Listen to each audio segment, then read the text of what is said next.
folks. It's that special time of day.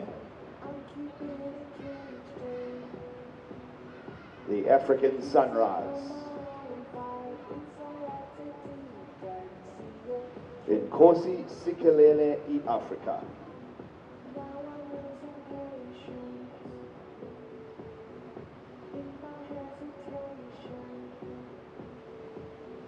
We trust for blessings as another day dawns here.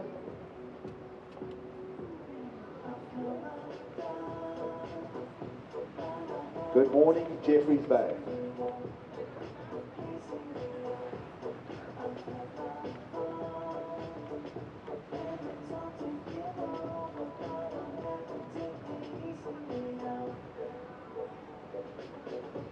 Their tickets to trestles, but the pressure is building for the newcomers trying to hang on and superstars trying to get in.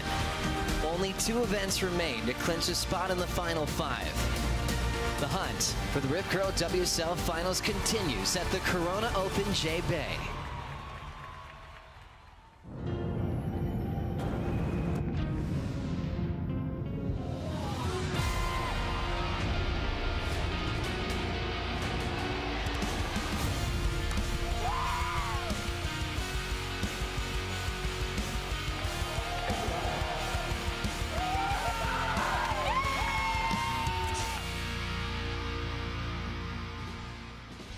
What a beautiful sunrise, and welcome to South Africa. Ryan Callanan hanging out with Richard Dog Marsh in the early morning light. Andre, Tati's filmer, looking at morning conditions. Exciting times for all of our athletes. Sarah Baum in the event as a wild card. Caroline Marks, her backhand attack so radical at this venue. And Ethan Ewing, the defending event champion, world number 3, preparing his Darren Hanleys along with Molly Picklum, and Caitlin Simmers enjoying her first trip to South Africa as well. And the man of the moment, Iago Dora, fresh off his first CT win.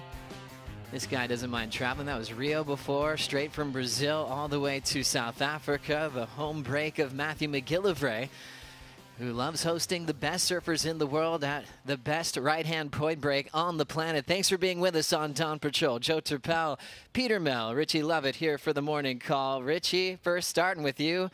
Welcome back to J-Bay, my friend.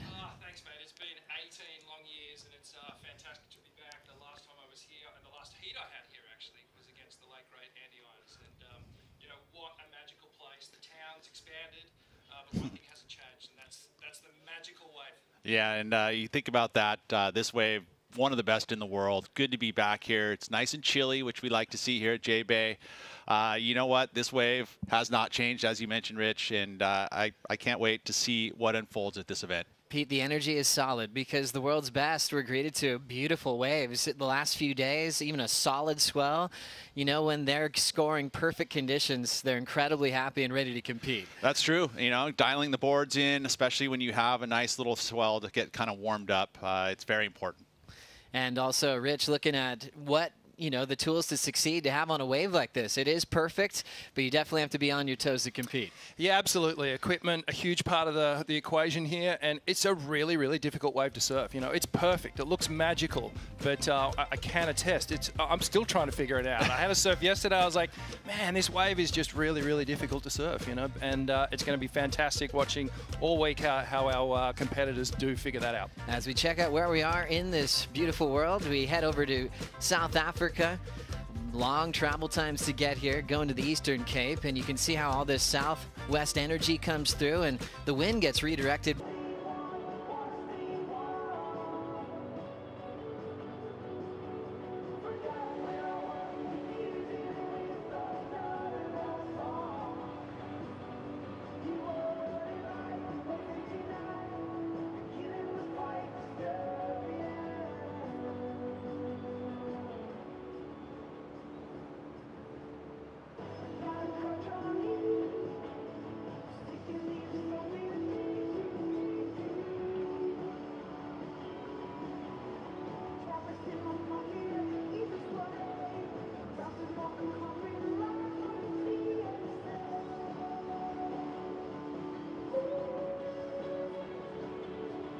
well, so it's a magical place. Oh, what a setup. And starting off at Boneyard, we talked to a lot of the locals. They say sometimes you can get one all the way through. Hopefully it's one of those waiting periods where we score some great waves. Let's get the official call for the morning with our Senior Manager of Tours and Competition, Travis Logie, is with AJ. No one better to give us this call here on the first day of the waiting period at J-Bay. So Travis, walk us through our very first call.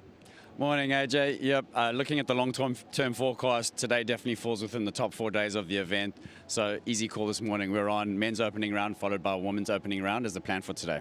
So walk us through what we're watching for conditions and any potential changes to that plan.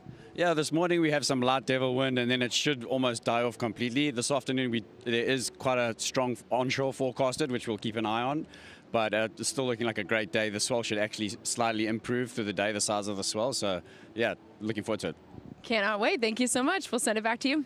Thanks, AJ. Great news from Travis Logie. It is officially on. I'm going right into the Surfline forecast to break down this call for this opening day, saying this little south-southwest bump today. Looks like we're off and running, Pete. And one thing we are lucky about is that we have this south angle. So the swell isn't big, but it is a perfect angle. It's actually to come into the points. We'll get most of the size. If you get it more west, it tends to kind of have to sweep in here and you lose a little of the energy.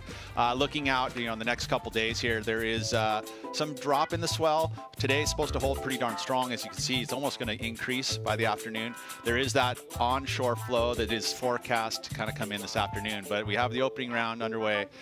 We've got a few heats, so we can, get probably everything in before that onshore hits. And then, Rich, looking at the next 4 days. Yeah, it looks kind of interesting. As Pete said, the next 2 days, it does taper off a little bit, but then after that, it gets really interesting again. And for me, the 16th, 17th, we start to see that bump in the swell, and then the 18th and 19th, things get really interesting. We've got a solid swell coming in. And Pete, as you said, it's all about the swell direction here. 210 to 225 degrees. That's kind of the optimum direction for the southwest swell. And that's what we have towards the end of the period. Looking forward to it. So a quick start. We are on here on opening day. And remember, it's stop 9 of the season with just 10 complete events in the regular season, as all roads lead to the Rip Curl WSL Finals at Lowers this September. So we'll see what we're looking at as far as the final 5 scenarios, really focusing on who will be competing for that title race. Checking it out now, Caitlin Simmers up to number 5 after her win in Brazil. Picklum hanging on to 4th. Remember, Tyler and Carissa Moore have already clinched those spots, so only 3 spots remaining. Talk about pressure there. Yago Dor into 5th. Chianca still 4th, right above him. Ethan moved up 1 spot after finaling in South America. And Cole Pinto just traded the yellow jersey to Felipe Toledo after his elimination round loss. Remember the last time we saw Toledo, he came limping into the beach when he lost to Jadson Andre. Let's get an injury update with AJ McCord. Joe, I got a chance to catch up with Felipe yesterday when he was doing the press conference here in J-Bay. And the great news for surf fans and Felipe fans around the world is he told me he has absolutely no pain in that right knee. He said when he first injured it in Brazil, he felt like it was going to be a lot worse because of the amount of pain he's in. But he and his team have been working really hard to make sure he is very ready for J-Bay. They've done all the tests, a lot of PT. So his team, a big part of the reason he feels really confident coming into this competition here in J-Bay. He was going out for his first free surf yesterday. I didn't get a chance to catch up with him after that, but I did see him. A whole lot of smiles from Felipe Toledo, and he's bringing a lot of confidence back here to J-Bay as the 2-time champ. Toledo jamming away, aggression, speed, power, flow, and including a risky ending. And again goes, you are kidding me. Toledo is your champion here in 2018. Back-to-back titles.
Good morning once again here to South Africa. One of the best right-handers in the entire world hosts the world's best once again.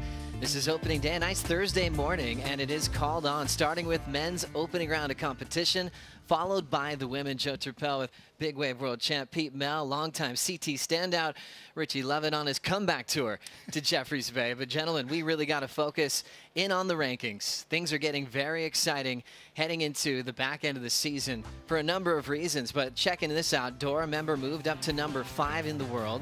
We're starting to look back at the top 11 in the world to really look at who has a serious chance of making the world title day in September. Starting with you, Richie, I mean, what are some of the names outside the final 5 that you think could make a dent in this contest? Well, you look at number 6 and 7 there, and John Florence and Gabriel Medina are the obvious names too. Just absolute demons, you know, when it comes to competition. And I really like John's chances here, although he hasn't surfed the J-Bay event many times. You feel like his style is really suited to these long J-Bay walls, especially when there's a bit of size. So if he can get through these earlier rounds where it's perhaps going to be a little smaller and inconsistent, I think we'll see John shine towards the end of the event. Just love that we can say his name now, surfing through a solid part of the year. He's dealt with injuries in the past. What about you, Pete, looking outside the final 5? I like Mr. Consistency, Leo Fioravanti. I think that he has an outside chance here. He's been very consistent, surfing really well. His warm-ups have been awesome. You know, if you were able to check out those bigger swells, surfing really well. Even yesterday in the smaller stuff, just looked impeccable. So I like his chances. Yeah, he has been incredibly consistent, starting off with that pipe final, the best of his year. Looking at Jack Robinson, though, Pete, I got to ask you, number 1 in the world to kick off the season since his injury at Bell's, he really hasn't made any heats. Yeah, he hasn't. There's been 3 early round losses. Injury was the major culprit to that. And, you know, but at this point, he is now 100%. But confidence-wise, I think that's going to be something that he's going to have to find. This place, he can do that. Past finalist, right? Last year, he was runner-up. So you like his chances. Again, another one of those surfers, we got to look at the free surfs, and he looked amazing. So I like Jack's chances as well. But you think about all the guys sitting after the final 5 right now, they all want a piece. And so it's going to be an exciting last 2 events here, especially here at J-Bay. Jack Robinson has Fioravanti, Mr. Consistency, and the local hero here, Jordy Smith, multiple-time champion. And sometimes it's just a rhythm issue, isn't it, Richie, where you finally feel 100%, but things just aren't clicking like they have been for Jack, really going back 2 consecutive seasons where he's been unstoppable. Yeah, he really has been on a real confidence high. And as you said, Pete, that's kind of wavered. And that's a difficult, you know, it's a slippery rope to climb back up, you know, when you start sliding. But, you know, the word is that he is 100% in terms of his fitness, little question mark around the mental game. But, you know, the one thing is that he's in attack mode again rather than defending, being in that top final 5. You know, he's, okay, I want to get back up there. So that's going to, you know, bring out a little aggression and some enthusiasm into his performance. Well, looking to see what Jack's going to do in this event. Remember, a lot at stake as well for the women in the draw. Now competing here once again at Jeffreys Bay. Carissa looking for her 2nd title and looking to potentially clinch that number 1 seed heading into the Rip Curl WSL Finals. More on the women rankings and what's at stake coming up next on Dawn Patrol.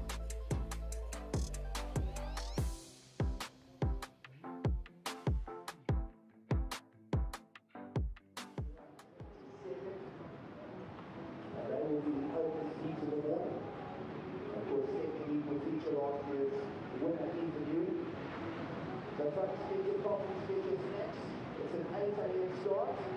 So free service here on the approaching waves. It's got clearing already. Thank you.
next section for Caitlin Simmers. Talk about a sizable wall.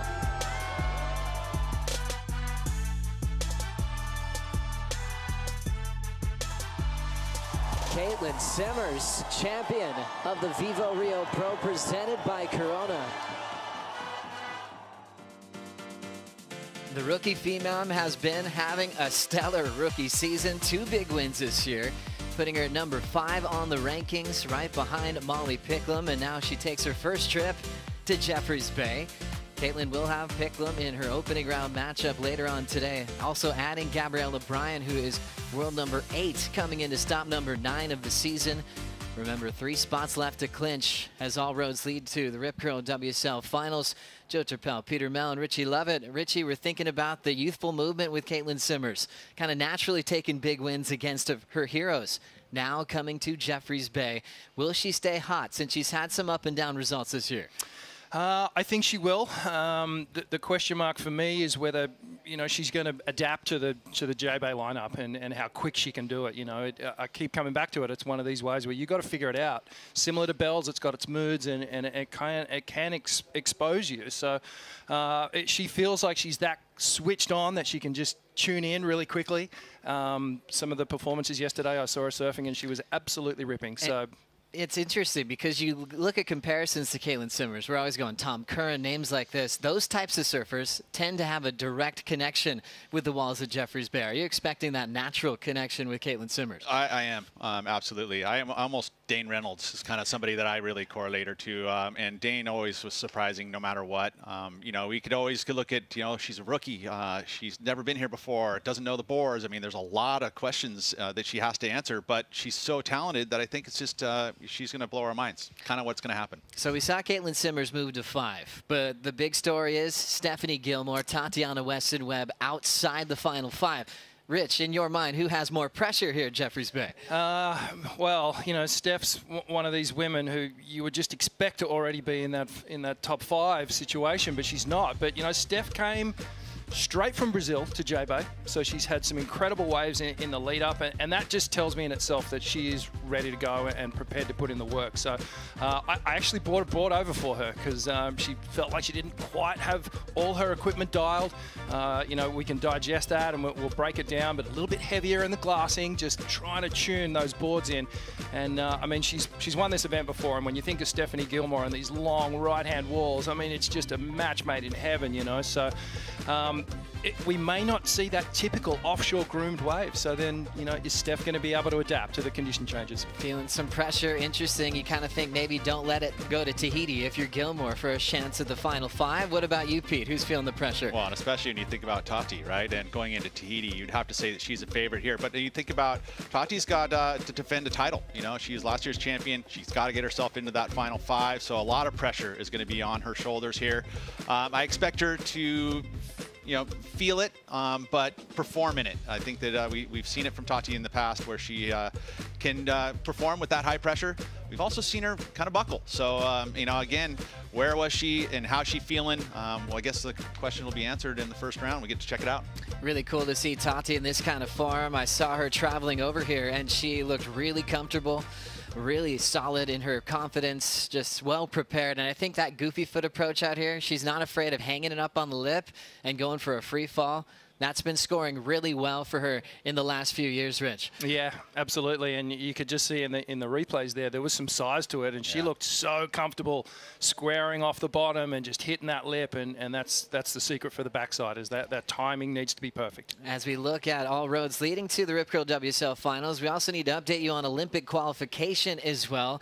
And the Italian is really focused on representing his country in the Olympic Games. So we'll give you that entire rundown and really focus on Pete and Richie's picks for qualification coming up next on Dawn Patrol.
So 3 servers in the lineup. Raise a hand if you can hear us.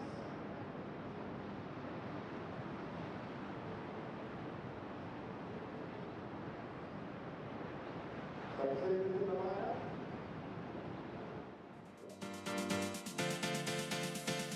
Good morning. Welcome back to Jeffreys Bay. The sun is up. It's warming up as well, about 46 degrees Fahrenheit, about 8 degrees Celsius. And the swell should be filling in just a little bit more, maybe stronger pulses later on this afternoon. Having Travis Logie call the contest on here for opening day of competition. We've been breaking it all down for the title race with Joe, Pete, and Richie. But now let's focus on Olympic qualification season. For the second time in history, surfing included in the Olympic Games. This time the venue different, with Paris 2024 having the venue at Tahiti, which is incredible. 4 surfers already on the women's side provisionally qualifying. Tatiana Weston-Webb, Joanne Defay, Brisa Hennessy, and Teresa Bonvalot are going to be representing their countries as they go for gold. Joanne, great on a left on her shallow reef. Tati, a hard-charging athlete. As we focus in on the exciting race for other countries, Pete, what are you looking forward to seeing here? Well, the USA race, you think about right now in that final 5, you got 1, 3, and 5, Caitlin, Caroline, and Carissa. I mean, that is going to be exciting to watch that unfold. Only 2 surfers are going to be into the Olympics, so big battle going to be happening there. It'd be interesting to see it go all the way to the Rip Curl Finals and to decide not only the world title, but also Olympic qualification. And talk about pressure between all those surfers. It is definitely there. A ton of pressure. So just 8 women qualifying through our Tier 1 championship tour. So 4 already provisionally qualifying. That makes things incredibly exciting. Richie, also on the men's side, you look at all the big names that are trying to represent their country in the Olympics. What are you seeing here? Wow, for me, it's the Brazilians. It's a super interesting race there. You know, Ethan's looking really good for the Aussies, but when you see Filipe Toledo right up the top of the list there, and then Zhao Chianca, Iago Dor, and Gabriel Medina, think about Chopu. You know, you'd have to say that Medina and Iago would be the favourites there, so they would be wanting a chance to make that qualification. But for me, you know, Toledo is the man to beat. He is just so strong this year, and you know that he wants a gold medal. And then also flipping the page here, what about for USA, Pete? Well, a lot going on there as well. Once again, you know, Griffin sitting at number 2, John Florence sitting there as number 2 in the qualification. But you can't count out the other Hawaiians that are there, and you know, Kelly, you know, looking for that long shot. Yeah, it's so true. When you look at that list for USA, all of those athletes incredible at the end of the road in Tahiti. And so you kind of see how some countries are trying to probably will certain surfers to get those spots. It'd be kind of strange if Medina didn't get to represent at the end of the road for Brazil. So a lot of pressure on him in these last 2 events. Yeah, there really is, you know, and I guess first and foremost, he's thinking top 5, but, you know, right at the back of the mind there, they'd have to be thinking about the Olympics, you know, and if he makes it, he'd just be going, yeah, I got this. Totally got it. You know, he's got such a good relationship with Chopu.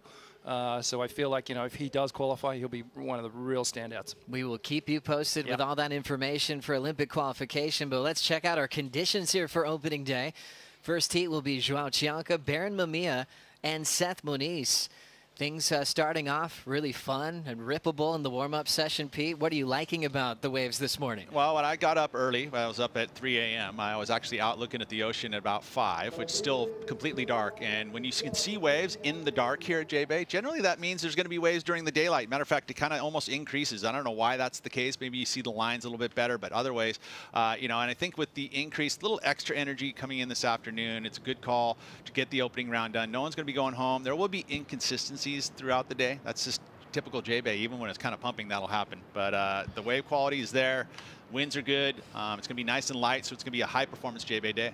Richie Lovett, thinking about heat strategy when J-Bay is at this size, this consistency, what would you be thinking here for this first heat of the morning? Obviously, wave choice is one of the first things that springs to mind, but you need to convert because there's only going to be limited opportunities today. As you said, it's going to be a little bit inconsistent. We got 6 feet at 12 seconds this morning, and it's going to be 8 feet at 13 seconds. So there's definitely going to be more energy this afternoon. But when those sets come in and they're really rhythmical, there's some big space between them, you just have to perform. So no holding back today. Joao Chianca, the highest seed in this event, but now competing here for the first time. And kind of look at all these surfers. It's kind of still a fresh feeling coming here to Jeffreys Bay. Expectations on Chianca surfing J-Bay, Pete? I would like him. I like his chances. You know, he's going to bring a little different look to J-Bay than probably his competitors in this heat. He's going to bring a lot of energy. He's got a lot of body English. He uses that top half of his body a lot. He's got some new equipment that came and showed up here. He tried that out. I don't know if he's on those boards right now, but he's been working with CI, developing a board that's for him specifically. It's got a very loose feel to his design. So I would say that these lines are going to be a little bit different from Joao, and it might be kind of cool for the judges to see that, and I expect him to take the win here. And really just looking for the time that we get to see Chianca on a wave. Just so much time on a wall like Jeffreys Bay to break down what he can do with variety. Obviously that passionate, energetic, emotional style, if you will, when he really draws some big lines, and not afraid of high performance when it comes to a big section to let it all hang out. Chianca, the highest seed in this matchup, but Baron Mamiya as well, Richie, has been really building his confidence on tour this season. Yeah, I feel like Baron is still finding his feet in a way.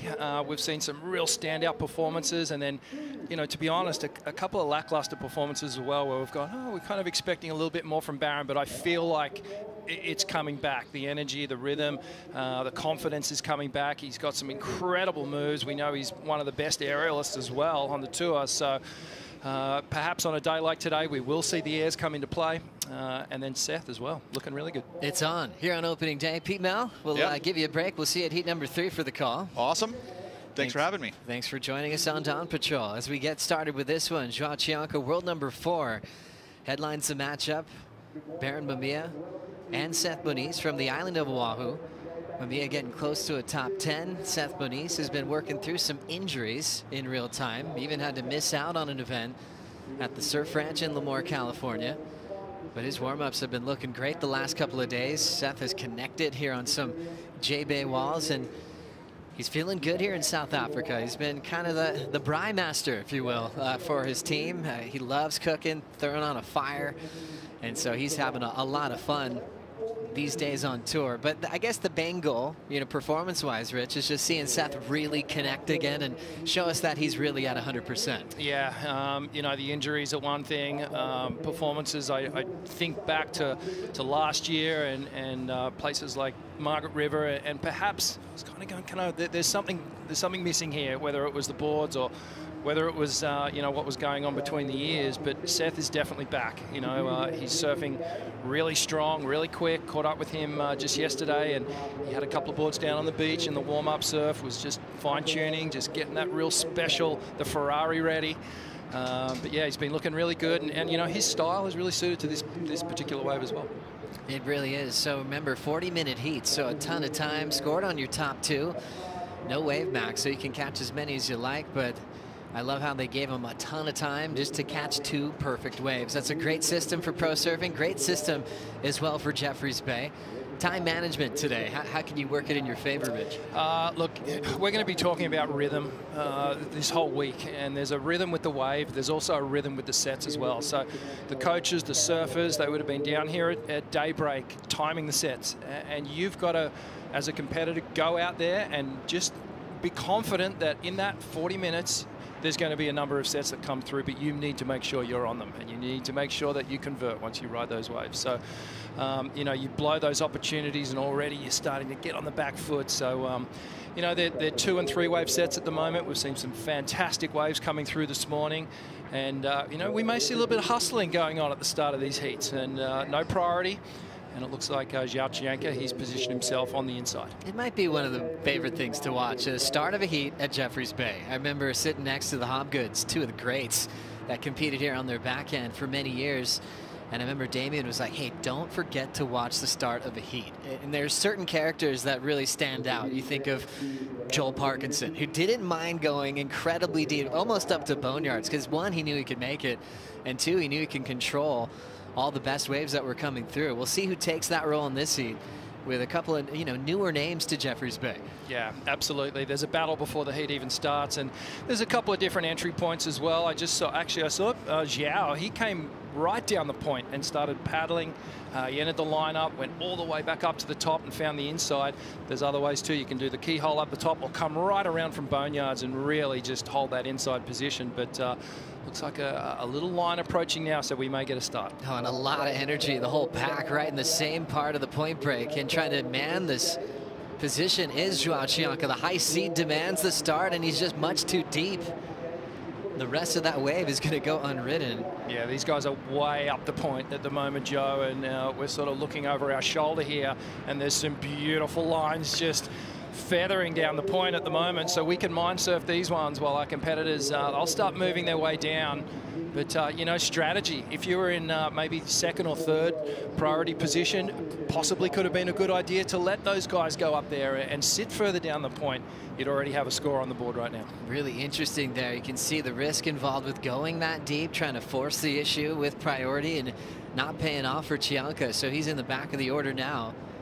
And now it's up to Barron and Seth to set up the true opening exchange between the 2 surfers representing Hawaii.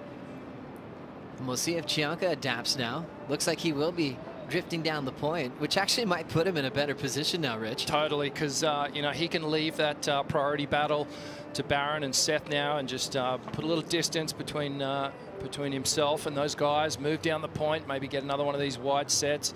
So I'm just making a little mental note, Joe, that set number 1 for heat number 1 has already come through, and unfortunately no score converted. But what a day. Low tide, you can see there are a lot of the rocks exposed, and you know, one thing that really kind of was evident to me when I first rocked up to J-Bay was just how close the wave breaks to the rocks here. You know, when you see it on TV, you kind of think, oh, there's so much space between the rocks and the waves, but it's in particular at this size, and when the tide's quite low, these waves are running right along the rocks there, and you'll see our competitors, you know, finishing right on that brick section and putting it all on the line. Oh, it makes it so exciting when you know they're surfing for scores, for Olympic qualification, for the title race. They don't hold back. They run out of water, but they'll go for some big finishing moves throughout the day today. As it's time to say a big good morning to Strider Wazalewski in the Red Bull Athlete Zone. I know you're an athlete yourself, Waz. Loving the energy this morning on opening day. Wow, what a surprise. Beautiful morning here. A little addition to the Red Bull Athlete Zone, the upper deck here at African Perfection. So this last year was not here for the athletes, but now they've got a great vantage point. They got the athletes warm-up bikes, so it's just like Glen Micro Hall in the background, warming up with Rio Waeda, and then you can kind of wrap around and take a look. out here. We got the hot tub bubbling down here. We got this whole zone with food and everything. We got the physio downstairs. But the vantage point from up here is just amazing. I mean, you get the whole lineup, you get everybody, you get the sunrise, and you get that vibe of the African perfection. Absolutely epic here in the Red Bull Athlete Zone. Oh, we love it. Strider will be hanging out with you throughout this event and the day, but what a great vantage point. Some legends have stayed upstairs there. I remember always seeing Taj Burrow staying up at that top shelf for many years. He would just be glued to the action all day long. Sometimes he said he'd overfroth before his heat if it was in the afternoon because he just couldn't get enough of pro surfing at Jeffreys Bay. It really is one of those spots where you just want to have your eyes on the lineup for the entire day if you're not actually out there. So, yeah, Taj, well, he was an incredible competitor out here at J-Bay and one of my favorites. Let's go more into your favorites, because this wave kind of demands you to reminisce a bit about some of the greats that have performed out here. Who's at the top of your list?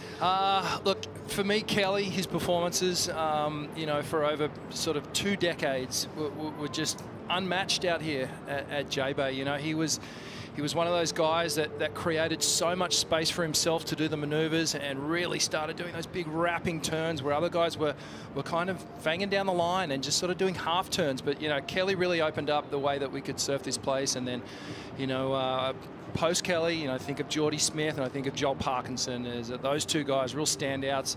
And again, it's that rhythm, that flow, that style. And, you know, all the guys that I've mentioned so far have that incredible bottom turn, that longer line that they take off the bottom, and I think that's a real important key ingredient out here at J-Bay. And then all the goofy footers always start and finish with the great Mark Akalupo. Oh, you can't go past it. You know, and I saw on Jake Patterson's Instagram this morning a replay of that heat between Bruce Irons and Oki, and we were on the balcony just losing our minds, feeling like we were surfing. We were watching some of the best backhand surfing of all time, and Bruce was just, you know, he was hiding away in the tube, and that's how he got the win. But yeah, Oki, just his style and his positioning out here, really the benchmark and the blueprint for how to do it on the backhand. As we see Connor O'Leary coming from Cronulla, always looking up to Oki, along with the goofy next to him from Cronulla, Richard Dog Marsh, his longtime coach. They have Iago Dora to deal with in the draw. Heat number 5 of the opening round. Also joined by Ian Gentile. Connor, been focused, saw him in the water yesterday. It was smaller, but every time he hits the lip, he certainly packs a punch. After his rookie debut and making finals at waves like Cloudbreak, he's put himself, I believe, in the best position of his career performance-wise. And the talk for Iago will continue. Can he back up a big win? Sometimes there's an emotion that lets go and the pressure valve releases. I don't know. I'm thinking Doro's going to back it up this year. Yeah, I tend to agree with you, Joe. And you know, there's 2 ways, right? You keep going up and you keep feeding off that winning energy, or you succumb to the pressure because you're trying to get back there and repeat. So for me, you know, Iago has just been just outside that bubble of surfers that we talk about as title contenders and final fivers. But for me, that win just brings him straight into that circle. He's part of the conversation now and will be for years to come. Looking forward to that matchup. Still 30 minutes to go. Getting through the first 10 minutes. As Iago walking up the beach, trying to get warm. But yeah, the spa's all heated up here in the Red Bull Athlete Zone for Dora. His father traveling with him once again, as we'll see him shortly. But thinking about heat strategy, Rich, burn through the first 10, 30 to go. Any changes that these guys should take on now, how they're approaching this heat? Look, everyone's come down the point a little bit, because what they can't afford to do is let another one of those sets go and get caught behind. So, you know, really no real scores on the board at the moment. You know, Giles gotten to his feet just a couple of times, but we're about to see set number 2, and this is a pretty decent looking set, Joe. I think there's a couple of waves in this one. Here we go. Decision time. Remember, Barron and Seth are still working out priority, so whoever wants to paddle deeper can just take the next wave. Looks like there's multiple options in this set. So Seth Moniz decides to take the first one. The Hawaiian sets up a quick first turn, which is the opening maneuver of this heat. Nice wrapping cutback for Seth. Looks fired up, drills it off the top. Nice pace off the bottom. Nice ripping cutback. Seth wraps it again. Rolls back into the lip line, and this Morning Sunrise floats it. Running out of room, but still goes for the reverse. Not much water left in there. See that rock just stacking up right in front of him. And those rock sections are sharp at times. It can be pretty challenging to keep your feet intact throughout this event. Well done for Seth, though. Really got a lot done on that small wave. Yeah, we're up and running, and Seth Manise is well, he's looking pretty good on this one, Joe.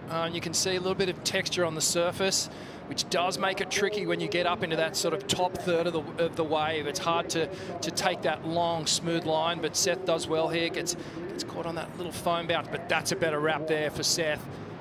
Comes around this section again as we see the slow-mo. So on the front side, starts to get that heel side rail, brings it all the way around, nice and smooth. And look how tight that turn is, staying right up in that top third of the wave here. Comes around again. Just a beautiful flow, and Seth just, you know, it's that first wave jitters is always something that you need to get through as a competitor. First wave of the event, your first heat, you just want to ride it. You want to put a decent number on the board.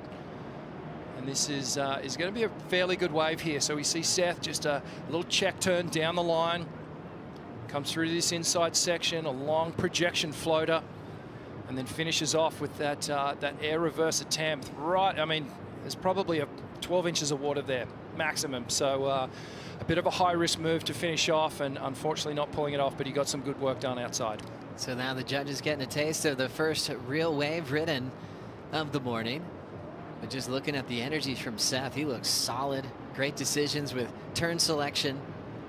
And just like the last couple of days, he's been on fire. Had one of my favorite waves from the free surf when we first got in, showing that he is focused and determined to put in a big result. As numbers start to drift in for Seth, coming in at a 4.5 as they set the scale. That moves him up to first. And just interesting to know, when Barron's sitting there waiting, next wave coming through, wasn't able to produce too much. So getting a throwaway score of a 1.5.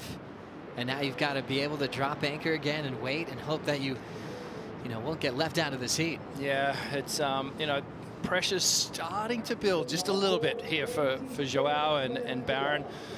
Seth would be feeling good about that 4.5. Looking at the score, you know, I feel like it's justified. I think it's a good way to start off. I feel like Seth surfed that wave quite well. It was solid. There was no real crazy moment that sort of got us on the edge of our feet, but a decent ride, and Seth will be feeling good about that. He'll be able to build now.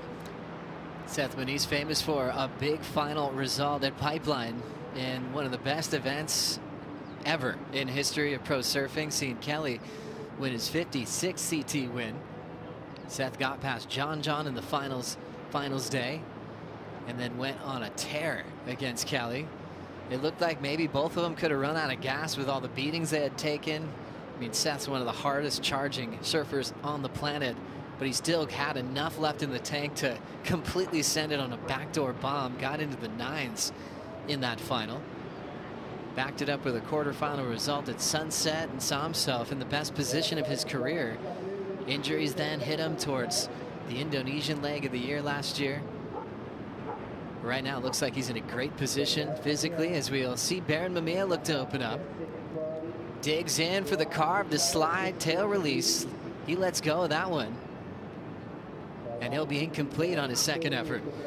Yeah, so just a little stumble here for Barron Mamiya, and I could see what he was trying to do there. You know, he was looking down the line and perhaps going, okay, this wave maybe has 1 or 2 more turns on it. If I just go through the motions and do some, okay surfing, I'm probably only going to get a 3 or a 4. So he just went, you know what, I'm gonna try something pretty big. Went for the big tail slide, and unfortunately just caught an edge here as we watch the replay. So his entry into the turn looks really good. You can see the upper body just really twisting around. How he gets the fins loose, grabs the rail, and just caught that tail edge. So really pushing the high performance factor a lot of times when he's free surfing back home on the North Shore. Loves just checking in with a little bit of home time. A lot of people who come from Paradise love just to sleep in their own bed, repack, and then get back on the road. And when you compete in Brazil, you're kind of going the wrong way when the next stop is Jeffreys Bay. But for Barron, it was important enough to get back to Hawaii. And when you come from Hawaii to J-Bay, it might be the furthest that you could ever come from. Flights to LA, then to London, then to Johannesburg, then to Port Elizabeth, then a drive to follow. You really can put your head upside down when it comes to the time change and also the fatigue that comes with that. It is a crazy journey to get here. And I was chatting to Barron yesterday. He was like, oh, I think I've just done 60 hours of travel and I'm still kind of feeling it. I haven't adjusted. He hadn't adjusted to the time zone yet. And you're just not clear in your mind, and you do really need a couple of days just to get into the rhythm of the place, to adjust to the time zone. And well, Barron, just on those last couple of waves, I'm not too sure if he's adjusted yet, but look, he'll click into gear, and just hoping that a couple more sets come through and these guys get a great opportunity to really open up in this first heat. Oh, certainly. As we look at Seth, the heat leader so far. Coming up next, Ethan Ewing, Kai Wabeli, Rio Waida. They have a good advantage just watching this first heat. See what's been working as far as positioning is concerned. Cianca, though, holding down priority. The high seed, hoping to keep his spot for Olympic qualification and also the world title race this year. Always aggressive at the start. We saw him continue to be aggressive first thing this morning, but didn't really pay off when he had to kick out of the wave immediately. And now with 22 minutes to go, we just want to send our love and a special message to the entire Jones family, as the surfing world is incredibly saddened with the passing of Makala Jones, who was surfing in the Mentawais with close friends and family. A man that just pioneered deep barrel riding and shared it with us with his visions from inside the tube.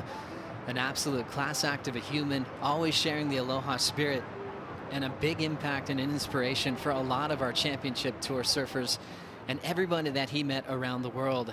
We're thinking about Makala Jones' friends and family during this time, always with us in our hearts.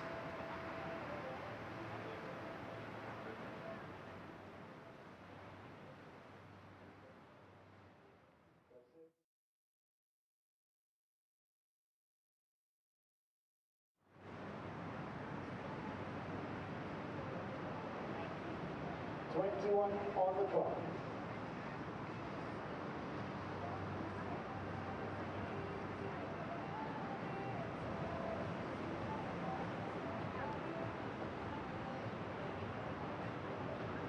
So reminders that priorities was red, second priority was white. And here goes Cianca, folks. Getting some speed on the wall for a meaningful number. Combinations for the Brazilian. Stings the tail through the lip beautifully.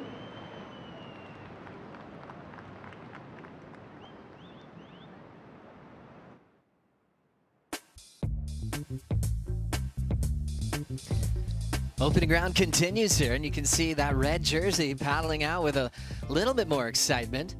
João Cianca finally connecting here at Jeffreys Bay and getting right back into this heat against Barron Mamiya and Seth Moniz. Richie, love it. This is what he was waiting for. Let's have a look at this as João Cianca fangs down the line. A beautiful slice to start things off. A long projection floater set up this last turn. Bang, hits the lip.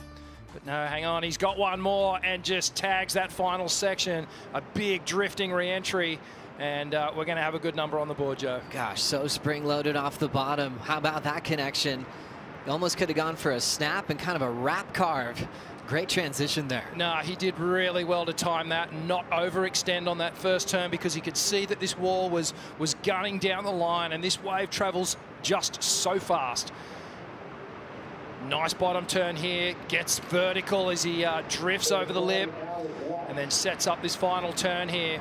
Timing absolutely perfect here. João hits the lip, drifts the fins, and now eyes on the landing. And a great wave for João Cianca. It's been a special trip to Jeffreys Bay, I think, for João Cianca, and you think a lot of the world's best surfers Probably would have been here multiple times, but sometimes it's still got that new energy to it. So for Joao, he's still pinching himself that he gets to, one, compete at J-Bay, but just be here, part of the free surfs.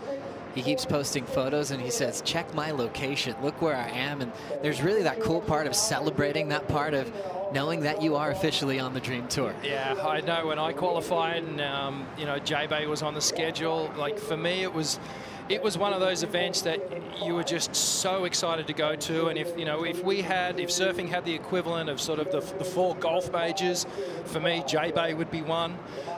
You know, obviously Pipeline, Tahiti would be the others, and then maybe flip a coin between Bells Beach and Lower Trestle. So, but you know, this particular wave, the setup, it's just incredible. You can get the ride of your life here, and we keep talking about how challenging it is, though. You know, there's a pace to it and a rhythm that you need to figure out. There's some space that you need to be able to give yourself on the wave to actually perform the turns, and you know, you can be guilty of when you first come here, you're just fanging down the line, and you can get to the end of the wave and go, hang on a minute, I haven't actually turned. So, you know, when we watch these guys and they kind of make it look easy, you need to appreciate just how fast this wave is traveling and how well they're doing to fit in the turns. A world champion named Sean Thompson always broke it down saying, yeah, the wave easy to surf, but hard to perform well. When he really focused on competing at this level, you could really notice little hiccups in your performance and style, wrong turn selection at different parts of the wave. But man, just for about anyone, they can take off and go as fast as they've ever gone on a surfboard. Cianca up again right after the 6.67. Strengthening his lead there. Rock and roll float, setting up a nice fin drift, and he'll hang it all out the back, incomplete on the final turn. But his lead increasing with 16:45 to go. Yeah, I like that. That was a good strategy to stay just a little bit wider, get that wave down the line. He's got the best wave, the single highest score of the heat so far. And you can see this one hit down the point a little bit. And Joao just tags that first section. A little floater, and then this final one just pushing a little bit too hard. So if he made that, there was potentially another turn in there. Yeah, impressive just to see him try to really unload on the final section. Just ended up a little bit out the back, but since he was carrying a really small low score, a 2.5 now will be entered for this approach. Hanging that CI out the back, incomplete on the roof for Cianca. And now Seth and Barron will be chasing that lead out front. Seth Moniz needing a 4.68, Mamiya needing a 7.67 to avoid the elimination round. And talking about a long way to go. You definitely want to stay here for the swells that are coming later on in the waiting period. And also to spend some time on this wave with nobody out, which is probably the best gift of traveling all the way to South Africa. Cianca fresh off that event in Brazil where he got to compete at home. Got to hang out with his family, his big brother. Lucas Cianca is one of the best big wave surfers on the planet. And not every surfer gets a tour stop at home, so he took advantage of some extra home time, got to see all of his great friends, ended up going down in a really tight battle to the wild card Samuel Pupo, but still keeping his spot at #4 in the world. That's been impressing me the most. After falling off the tour last year at the midseason cut, he's hanging in there. He might still be competing for a world title in September. Yeah, he's he's having an incredible year, isn't he? And he started just so well. Excuse me, and he's backed it up, and he's backed it up with some amazing surfing. You talked about the equipment and the board that he's been working on, and it's all just slotting into place. And you can just see the guy's confidence when he takes off on a wave. He's just so sure-footed, and you know that he's just going to attack it. He certainly is. Strider Wazalewski, we saw him a moment ago in the Red Bull Athlete Zone. Down on the rocks now, Waz. What are you looking at? Rocks, just a little conditions update. So this morning we've got a kind of a pretty low tide. You can see the bricks on all this, all the rocks that the surfers actually end their waves right on. And then, you know, this tide is going to be rising till about almost 1 o'clock, and it's going to come up to 4 feet.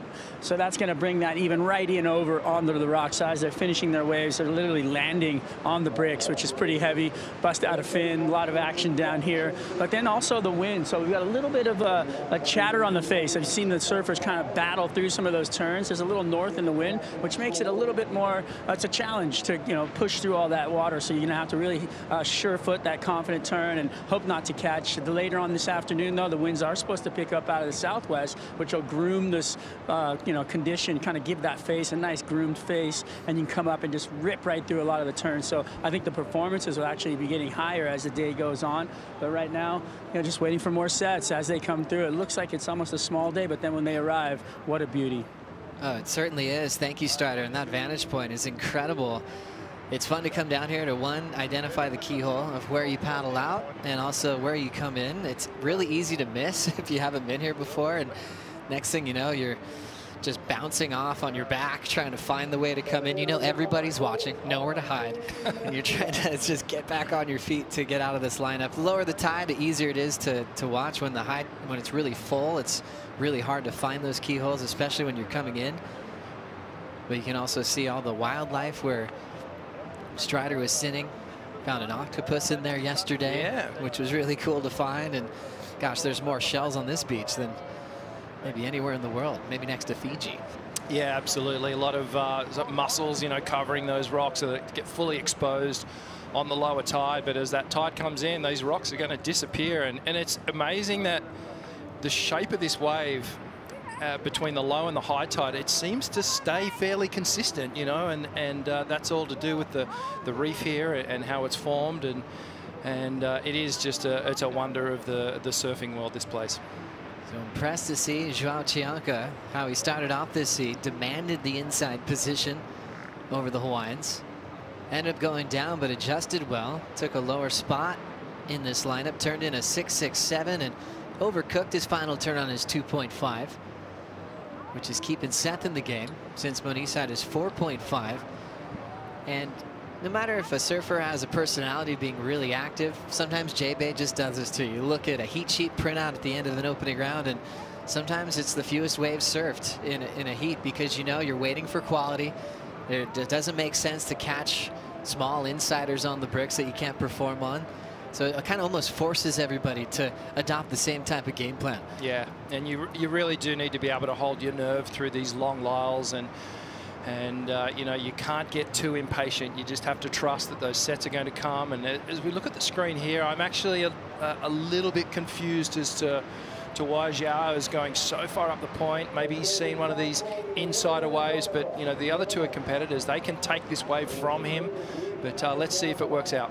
Chianca first turn, blitzing the lip line. Bowley section, attacking it again, moving incredibly quick. I think for a lot of people that would have been a closeout, but 2 turns. And I think he got the job done. Last in line for priority. He might have done enough to maybe improve on the 2.5. And no, just scratch underneath Seth and Barron one more time here. And just up and out repositioning wave for Chianca with 10:35 to go. He's busy, isn't he? He's all over this lineup. And our other 2 competitors, Seth and Barron, they've sort of dropped anchor. They're right on the takeoff spot, or the typical takeoff spot. Here's a replay. Quick snap to start things off, and then just rips through this section. And then just runs out of water. And that's what can happen, Joe, at this size. Whether it is low or high tide, just at this size, J-Bay just runs off so quick. And as it gets bigger, as we get into the event, you'll see it does slow up as it gets bigger, 6 foot, 8 foot even. Starts to break on that outer reef section. But here goes Joao, up and riding again. Staying so active. Little sweeping cutty to start, hitting the lip on turn number 2. Some time to set up a bottom turn, and how about that? Aggressive hook in the pocket and attacking it to shut it down. What a great use of space. He was up the point just about a minute ago, and now putting that one away. He did improve on the 2-turn combo on his low score, but he's done it again, putting more pressure on Seth and Barron. What'd you see? Yeah, I saw some really good surfing on this wave, actually. Quick snap to start things off, keeps that board momentum running down the line.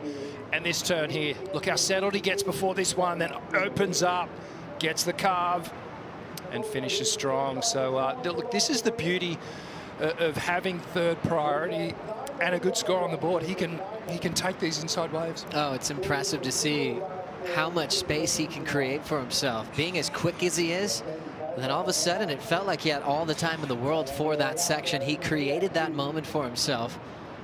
and used all that rail, that Channel Island surfboard. Been working on his model closely with Britt Merrick. Britt was hanging out in Brazil, and he said he gets a lot of great feedback out of Chianca. He's actually impressed how much he gives it, how much input that Chianca throws back to Merrick about board design and what's really working well. So that relationship is just building. World number 4 enjoying this lineup. It's almost like he's out there on his own, just picking different peaks, showcasing a big open face hook on that previous wave. Yeah, he's looking good, isn't he? And you know, you talk about rhythm of the sets, and Joao's just found it as we see our competitor up and riding. Baron Mamiya first turn, fin throw, controls it, slowing down a little bit, but he'll still attack the lip. Sitting for a while, so it's nice to see him just throw down some maneuvers. There's the carved to tail release. Not a whole lot of open face, but it was definitely time to make a move. Seth on the one behind him. Throws his snap to slide. Bowley section, fins out the back, winds up for a nice clean vertical. And Moniz stays on his feet. So for Baron, he was sitting in the 3rd spot, trying to break down an 8.04. And for Seth, had the 4.5 a long time ago, and looks like he picked the right wave to throw some vertical surfing at the wall here at Jeffreys Bay. Yeah, that was some good waves, and those guys were so patient in waiting for those sets to come through. And Baron, I did like the variety on his wave as we see the replay. Takes off here and instantly gets that fin drift. A little awkward with the landing, but tidies it up, gets straight back into the lip again, and a nice pace on this wave that allowed him to do these sort of more wrapping turns where he's cutting back into the foam. So 4 turns on that one, and then Seth out the back. That was a nice turn there where he got the fins released.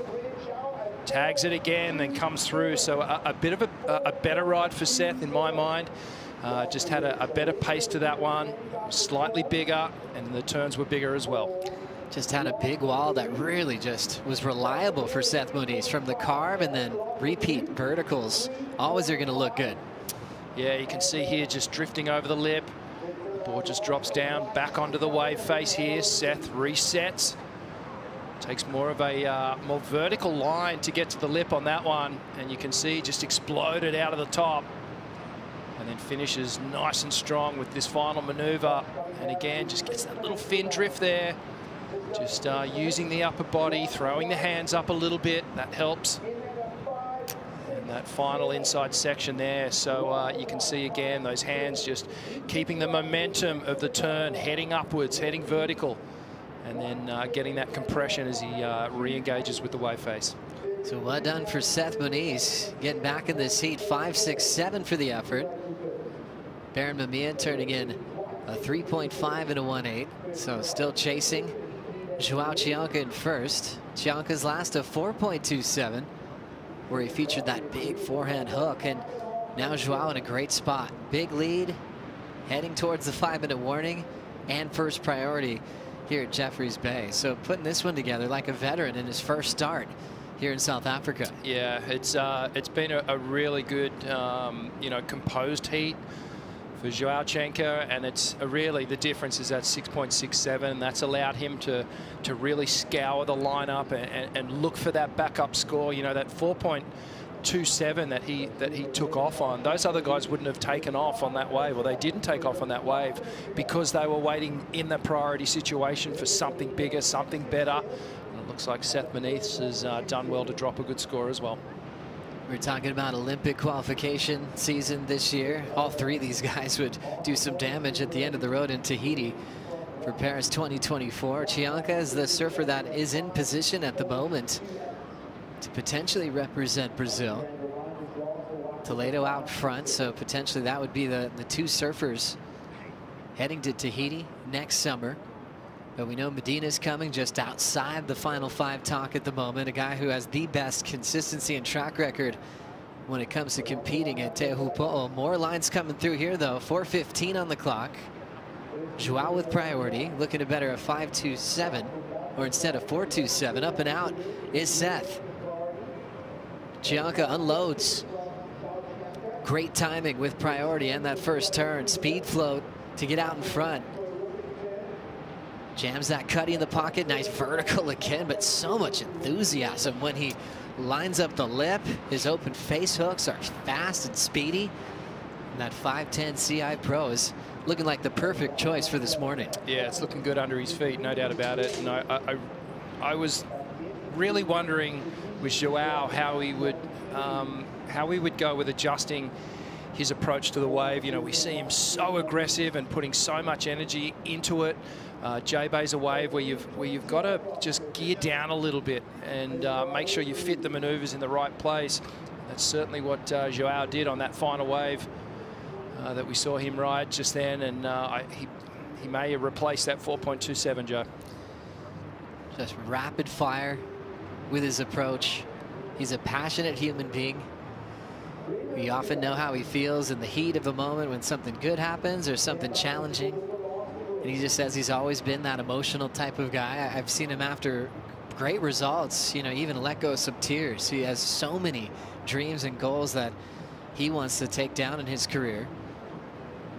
And sometimes it's just uncontrollable. But I think that's what makes him one of the favorites to watch. You know, as soon as he got on tour, he was just so well respected, even in the media as well. It doesn't always happen for rookies where, you know, you look online and in all the surf media and they're hyping you up. And I actually asked Cianca about that. He said it feels amazing. You know, wherever he goes, people are saying they're really looking forward to him to compete. All that just went to his confidence, and we've seen him winning a lot. Well, there's an honesty about this guy that is, you know, it's really attractive for me in terms of liking him, and you know, couple that with you know, some amazing surfing. You know, I'm such a big fan of the way he surfs with that real aggressive energy. He's just putting everything into it. You know, that passion that he feels, he translates that into the way that he surfs. And then again, you know, the honesty in the post-heat interviews and just the way he wears his heart on his sleeve. There's you know, not a lot not to like, really. Yeah, there's just something exciting when he stands up on his board. I think we were talking about Taj this morning. He kind of gave me that same feeling. When Taj got to his feet, he didn't even have to do a turn yet. You're like, oh, here we go. You couldn't look away. He had that really hyperactive energy. Every turn made sense. You knew he wasn't going to do anything safe at any part of the wave, and Cianca does that. Down to a minute 20 to go. Priority is with Mamiya. He would need the best number of the heat. Excellent surfing to turn this one around. That first line running through, Cianca just scouring through the inside corner. And might actually take one last wave of the matchup. Entering the final minute, Cianca lays into a big open face hook. Sets up a nice connection off the top. Belts the fins out in front of him and looking so explosive in a tight space. Seth now searching for a big ramp. Tail high whip, upside down and incomplete. And Cianca's going to call it a matchup. And we'll just wait to see if Baron Mamiya can surprise us with 30 seconds to go. Yeah, well, Joao Cianca on your screen there. He needs to be a little bit careful. Pretty easy to get cut up on the feet when you're not coming through the keyhole and just scouring up on the rocks at low tide. Looks like Baron Mamiya is going to get one more shot at it. Chasing an 8-point ride, Baron Mamiya setting up his first turn. Throws down the cutty. There's the float. And throwing the tail into reverse. Explosive maneuver, but lets go of it on the landing. Talk about a way of trying to force a score into the excellent range. He just about had it done. Just somehow couldn't ride away.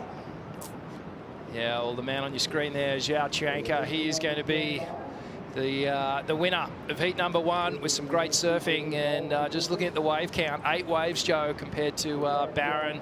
Only had the 4, and Seth, well, with that last one, perhaps 4 waves as well. But, you know, he was the busiest. He found the best waves, and just in that little set count, there was sort of 4 significant sets that came through, and then a bunch of insiders. So the opportunities were there. Let's have another look here.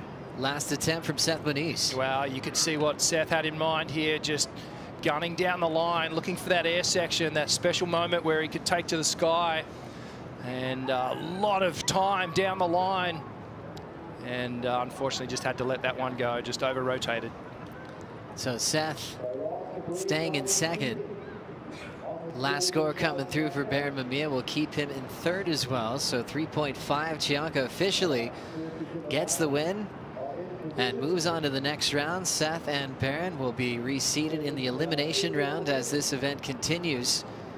Impressive to see that performance from the top seed in an inconsistent lineup. He really provided a lot of excitement for us to kick off this event. Chianca moving forward. Ethan Ewing, Kaiwa Belly, Rio Waida coming up next.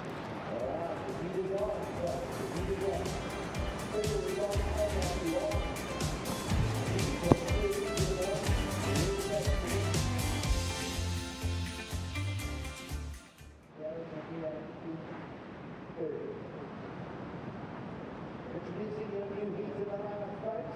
Good morning. As heat 2 hits the water. Out in the lineup, defending against champion. Sitting in the top 5 picture of 2023, Australia's Ethan Ewing is in red. Kaiwa Belly, the wily Brazilian competitor with a lot of experience, is in the blue.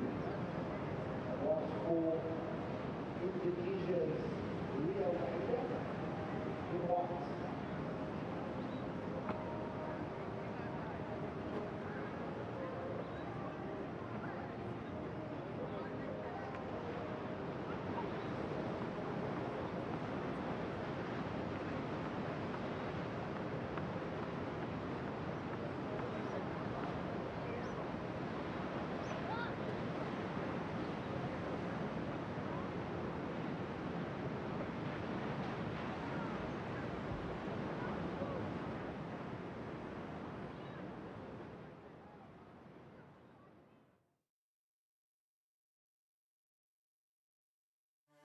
The Corona Open J-Bay is brought to you by Corona, This is Living, by Sealand, Discover New Paths, and by Couga Municipality, good governance through service.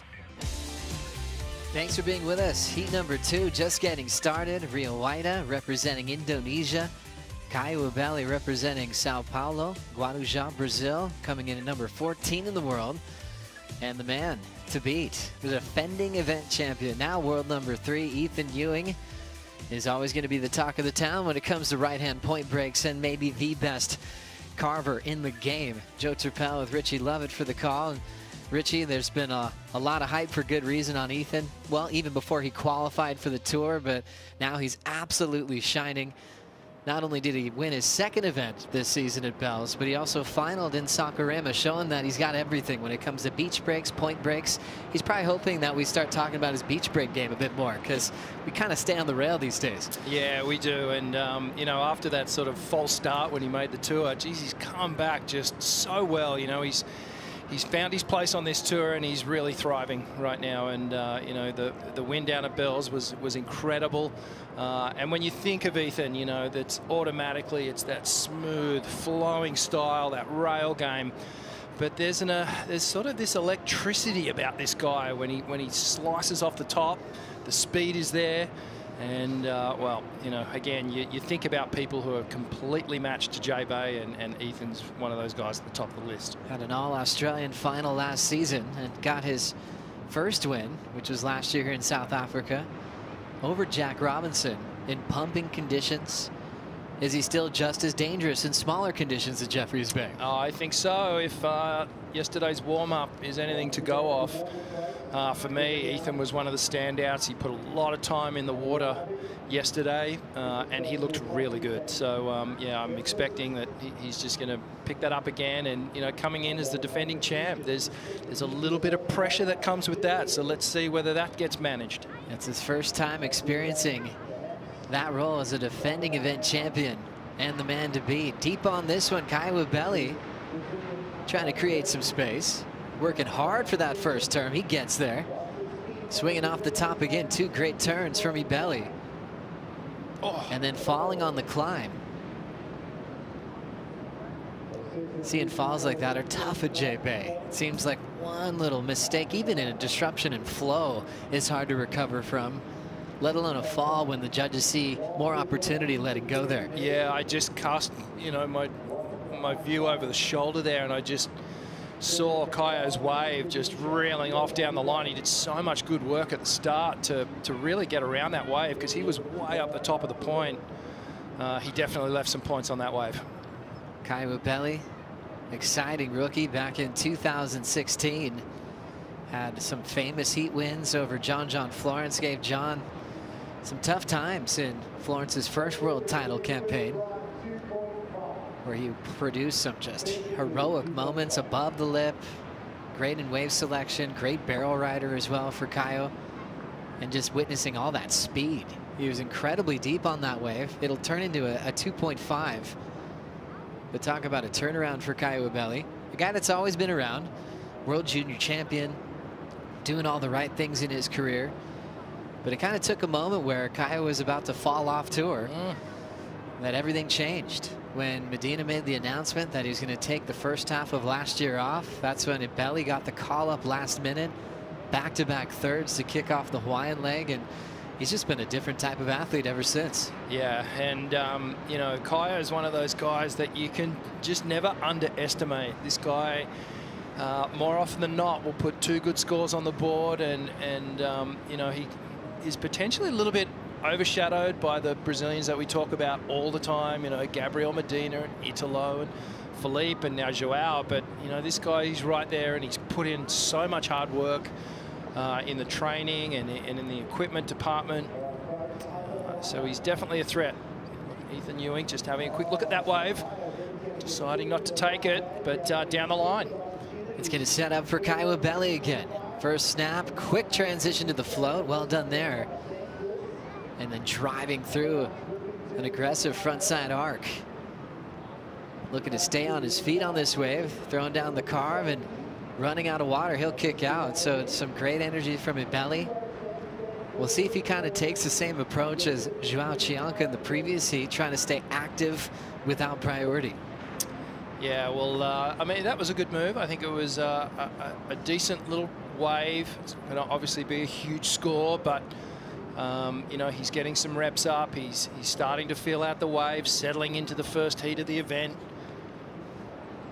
and just trying to figure out this line up here. You can see that wind texture has just laid off a little bit, nice and smooth, but there is that little residual bump. So that actually makes, without that groomed offshore wind, Joe, it actually makes the waves faster when it's like this, when there's that slide on shore or no wind at all. So that fast wave gets even faster. Kaio Belli just taking advantage of a couple of opportunities. Second score coming through at a 4.17. So building on his numbers quickly. Ethan Ewing and Rio Waida waiting for their opener to come through as we'll catch up to the winner of the first heat of the morning, Joao Chianca with AJ. Joao, getting very busy in your first heat here in South Africa. 9 waves ridden, 6.67, the high wave of the heat. What was the strategy for you? How did you want to establish some rhythm?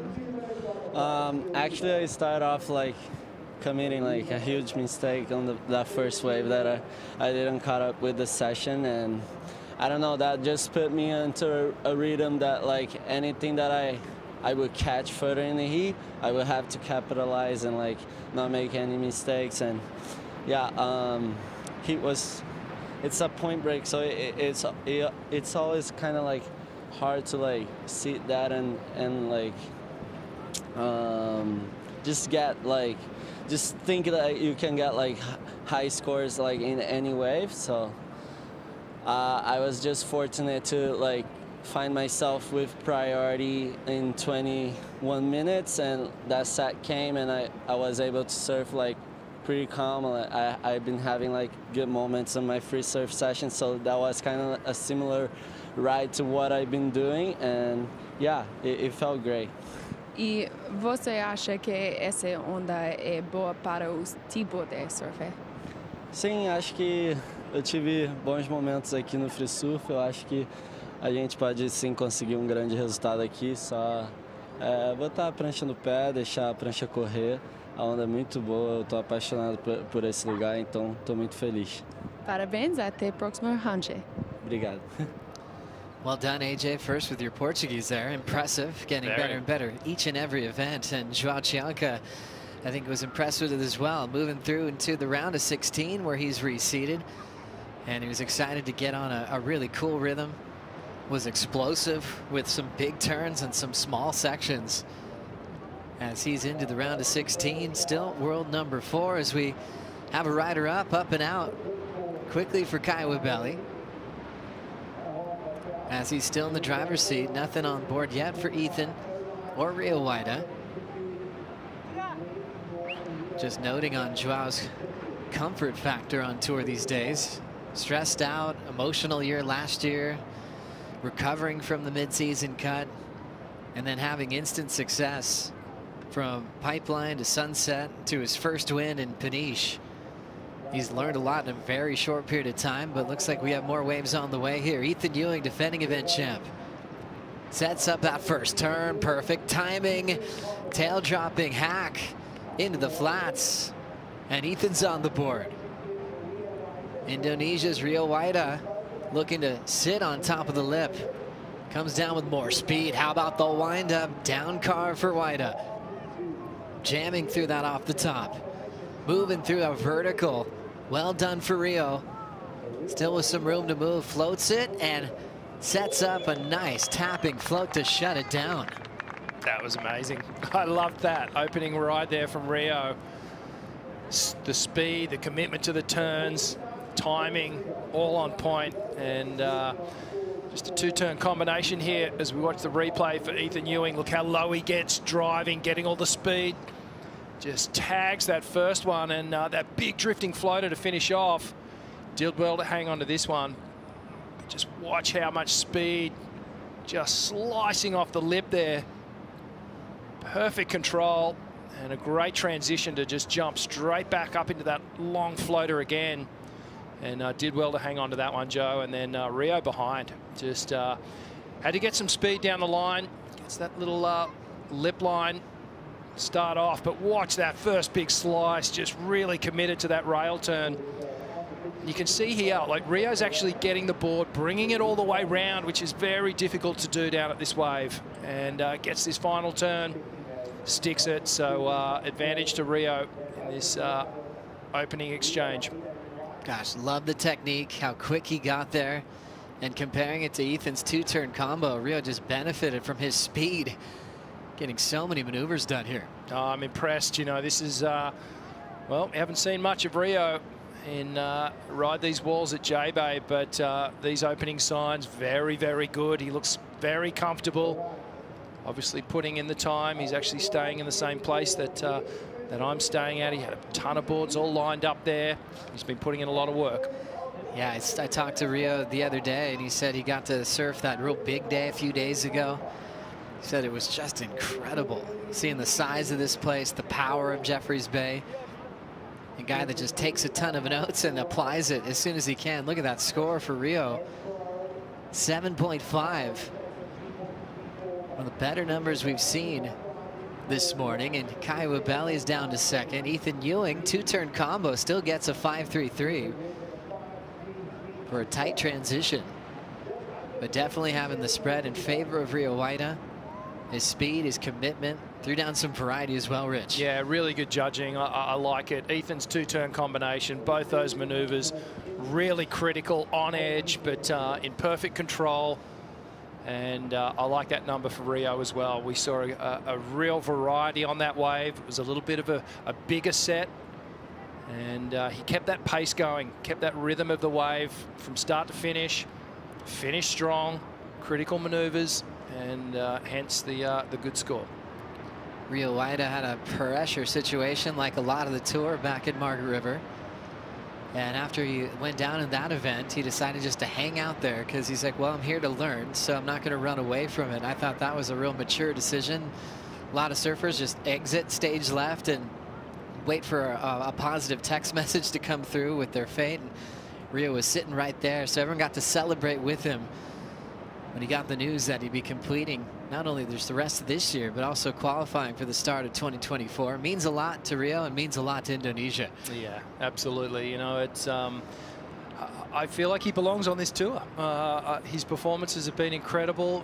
You know, unquestioned performances on the Challenger Series with the multiple wins, and he's becoming a real student of the tour. One of those guys that, like you said, puts in the time, goes to places early, hangs around after, figures out the wave. Here we go, Ethan Ewing. Representing Stradbroke in Australia. How about this start? There's the float.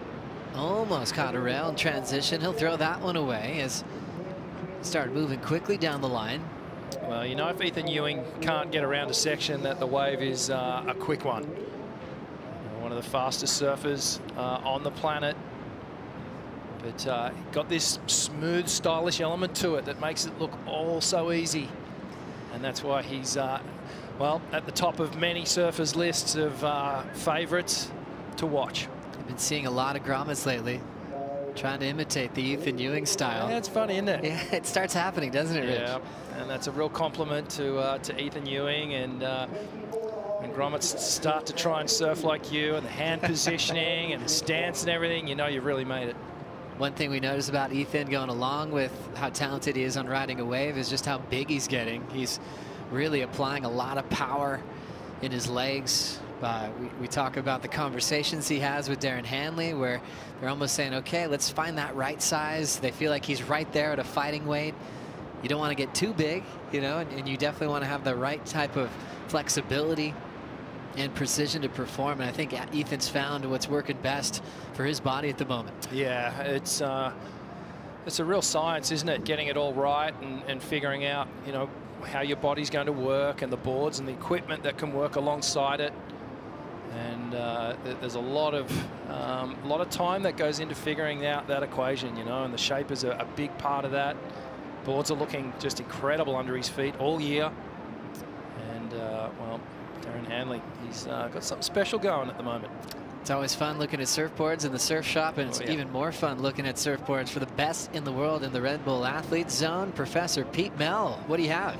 Well, you know I love surfboards, and over my shoulder here you've got this fresh Almeric Channel Islands under Joao's feet. Matter of fact, it was a brand new board that was brought here yesterday. He was able to ride it to great success, so good job there for Joao. This is Rio's backup board. I think he has a very similar board under his feet out there in the water now. This one's 5'9", 18 7/16 by 2 7/16, and pintail. A lot of surfers riding this template here. This is the FCS2 AM larges, which it's interesting because you've got a shaper designed on a different sharp eye surfboard, but a lot of competitors, they love these fin designs. And this board's standard, what we've seen Rio ride, nothing real different for J-Bay, but man, it looks good under his feet out there. Yeah, Pete, I was just asking, any surprises that you're seeing in the Red Bull Athlete Zone are pretty standard what we've seen so far this year? Yeah, look, I haven't seen a lot. One thing I did notice with this heat in the water is Ethan Ewing has a prototype futures fin that he's running that has a real unique template. It's also a construction with glass. We've seen him use glass fins a lot recently, but this is a new look at his template. So Ethan Ewing, I don't know if he has those in his board. I'll check on that and bring it to you later. But ultimately, he's been working on fin design, so he's into it. And as Rich, you know, fin design can change the feel of a surfboard exponentially.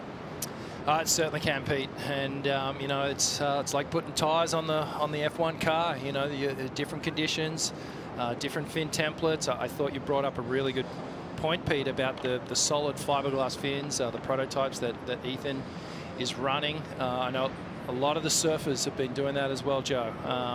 It's been a theme this year in particular. I know with a lot of the crew riding the FCS fins as well, we've been producing solid fiberglass fins as opposed to what's called a resin transfer molded fin. It's still fiberglass, but it's got the core inside of it. So different flex, different feel, different locations, and the surfers switching out. But that's all fine-tuning the equipment. You know, it's interesting stuff.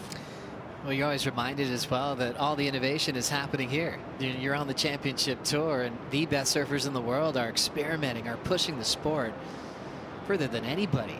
And next thing you know, it turns into a model and a surf shop, and a local surfer can try out what Ethan's been riding, and it just continues to progress the sport. It never stops. The best in the world are always looking for that edge. That little change in fin design that can change their approach. We saw how well that worked for Steph Gilmore last season when she won her 8th world title. Big hack there for Ewing. Drills it off the lip again. Great tempo as he throws the fins way out in front of him. Smaller wave there, but still looked loose and radical. He'll get the lead off of Rio Waida on that last wave. He just looks so composed whenever he's surfing, doesn't he? It's just, there's no awkward, weird moments. He never looks like he's trying hard for speed. It's just all there. It's effortless. It's so, you know, aesthetically just fresh on the eyes. It's, as we watch the replay here, so check, stays high, and then goes low, and then sets up for that first turn. Second one, he tags it, keeping momentum down the line. And that third turn, I love that full wrap. And well, we get the water view here, and you can really see what sort of work the board's doing and what Ethan's doing here. Love these slow motion vision, and we can just see the tail release. He actually popped the fins out, re-engages them into the face of the wave. He's got that sort of snowboarding style stance where he keeps those hands very neutral, very centered across his body, and then he, as he gets up high in the lip, he starts to open the wings up, gets the upper body involved, but the leg strength in those in that final turn and being able to wrap it all the way around, so much power. As Ethan's looking to go back-to-back with his titles here at Jeffreys Bay. We've seen that recently with Felipe Toledo, changing the way you approach this wave with some big airs, and Ethan's kind of bringing back that traditional rail approach at this amazing right-hander here in South Africa. Waiting for scores from Ethan Ewing to come through. Looks like he will be taking lead off Rio Waida. We'll be right back.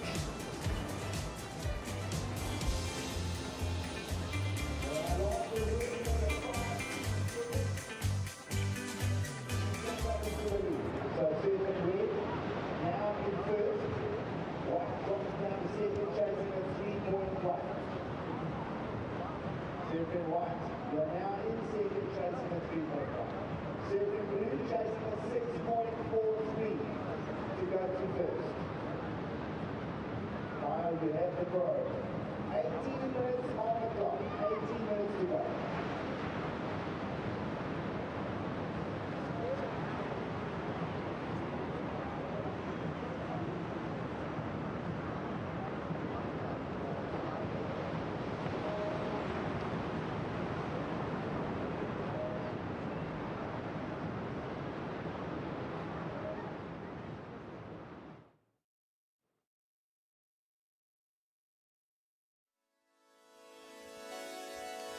Flashing back to last season, Ethan Ewing coming here to Jeffreys Bay to attack this amazing right-hand point break.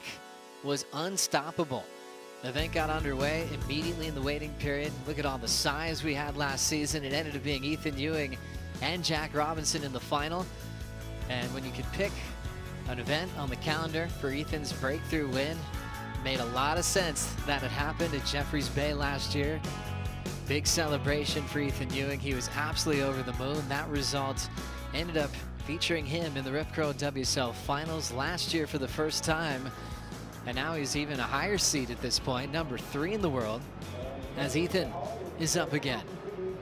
Did take the lead off Rio Waida when we went to break as he throws down a quick whip in the pocket. Exploding off the top again. How the transition to the reverse. I don't know how he got there in time. Well done for Ethan. Building his momentum out front, Rich. Some great surfing there from Ethan Ewing, and it wasn't a very big wave at all, but just the turns were big, and those big statement moments, he's just got them. There's that little bit more power in each turn that he lays down. Watch the replay here, so you can see that nice low, gets all that acceleration, sets up this first turn, a massive wrap, 180 degrees, right back into the pocket, and again, sets up the second turn, huge amount of spray, and then gets the reverse to finish off. But that wrapping turn there, that's a trademark that he's really brought to the table here, and it's serving him so well. And it's great to see him bring it here to the walls at J-Bay. Strider, that looked great. A lot of variety in a tight space as well for Ethan Ewing. Yeah, absolutely beautiful surfing. From down here on the beach, you can really get a good perspective of, you know, the wall and how they're attacking it and kind of their flow through the wave. And, you know, coming back into Ethan Ewing and his year, you know, he always finds a place that he can find headspace and he can just hang out. Like at Sunset Beach, there's a house right up on the point that he sits at and kind of hides away. El Salvador, up the point, kind of hiding behind the tower, just, you know, kind of getting away from all the people. Here, again, we have some stairs behind me, about 400 yards away from the competitors area. He found a place to relax and watch the waves and kind of stay in that headspace. So Ethan really finding a moment for his kind of tempo before the heat starts and getting settled in. And it's been a recipe all year, and love watching it. So cool, Strider. And just look at this amazing contest site with all the aloe plants and that you're greeted to. It definitely feels like you can be on your own without a problem. If you got a personality like Ethan Ewing, you can be very peaceful, easy to find that space. You can check into the Red Bull Athlete Zone when you want to, if you want to feel some of that competitive energy. But Ethan's been that guy where he's just looking like pretty stone-faced, just straightforward, doesn't show you a lot of emotion. Obviously digs deep to show that competitive fire. I saw him after the final in Brazil. And a lot of times that's a kind of a devastating result for athletes. They came that close to a win, and sometimes it stings the most. And I just asked Ethan how he's feeling. He's like, wow, I had the best time. He just had such a good mindset about coming close to a win when he wasn't the favorite on the beach in that final, and had so many positives to walk away from. Yeah, well, you just hit the nail on the head. That positive mental attitude, it goes so far for these guys. You know, half the time we know that all these surfers on tour, they're there for a reason. They're the best in the world. And often it's what's going on upstairs that is the difference between these competitors. And, you know, if you're enjoying your time, enjoying your life and career on the tour, and you're not kind of going, oh, I'm going to Brazil, where I know the waves perhaps aren't going to be, you know, world class, but still contestable. You know, if you're going there with a positive attitude about it up front, then, you know, that's when good things happen. So, you know, Ethan's obviously identified that, but you're right, though. He is composed with how he's, you know, demeanor around the event sites. You know, you never really see him getting into that kind of loud party atmosphere and being around all, you know, all the fun stuff that's going on. You know, he's pretty serious, and he's there to do a job. And I suppose when you break down what he's accomplished so far, he's done a lot. Great results in beach breaks, wins now, multiple wins in his career. I think the next step is a huge performance in Tahiti or Pipeline. Yeah. You know, that's the next thing that's coming for Ethan Ewing. Yeah, I think you're right. And, you know, he's slowly, I hate to say it, but ticking the boxes in terms of, you know, becoming that complete surfer on the tour, that wherever you go, whatever stop you're going to, whatever location, people are going, oh, my goodness, this guy's a good chance of winning the event. I'd love to see all those stories from surfers like Ethan, who comes from great right-hand point breaks and beach breaks in Strati, where he doesn't have the reputation yet in Tahiti or Pipe. You remember what Parko and Mick used to have to go through in the media, getting critiqued on one just going left sometimes, and then the really hollow waves, and they had to really prove themselves multiple times, becoming a pipe champ with Joe Parkinson, you know, making a final together at the end of the road in Tahiti, where it was Parko and Mick going head-to-head, and they definitely earned every bit of that, showing that they had no weaknesses. But in the start of their career, they definitely had to prove themselves. Yeah, and, you know, Mick went to Chopu a lot of times outside of the event because he identified that wave was a weakness for him, or, you know, wasn't completely comfortable. So he went, you know what, the only remedy for this is for me to go there, get the reps, get comfortable out there, and that's what he's done, and that's why he was such an incredible champion. And you're going to see a lot of that energy focused at Tehupo'o for the next year or so, with all the Olympic hopefuls trying to get out there to prepare for the Olympic Games. It's a qualification season, so Ethan could potentially be very busy next season. His hope is to represent Australia in the Olympic Games. As you check out this beautiful point break, lower tide, you can see all those little valleys in the bricks there. What an incredible shot. That's well, that is the point, the famous Jeffreys Bay point, and right up the top there. We had a fun little surf, Joe, yesterday up at Boneyards. That was a blast. Lou Egan, man, he's still got it, doesn't he? Yeah, Louis possibly won the heat. For sure. Luke famous for winning a block of land for a specialty event back in the day. The country feeling? That's right. Yeah. And what a cool prize purse. Actually get a piece of real estate here at Jeffreys Bay. I think he just sold it, if I'm not mistaken. I'll catch up with Luke in a moment as we look at a snap off the top from Ethan. Floats the next section. Jamming it. Perfect spot for that move. Another snap to release. That's going to drop him off in a awkward spot, but he still has his positioning over his board. Yeah, it's a tough one, isn't it? How far do you ride out before you just actually go onto dry rock?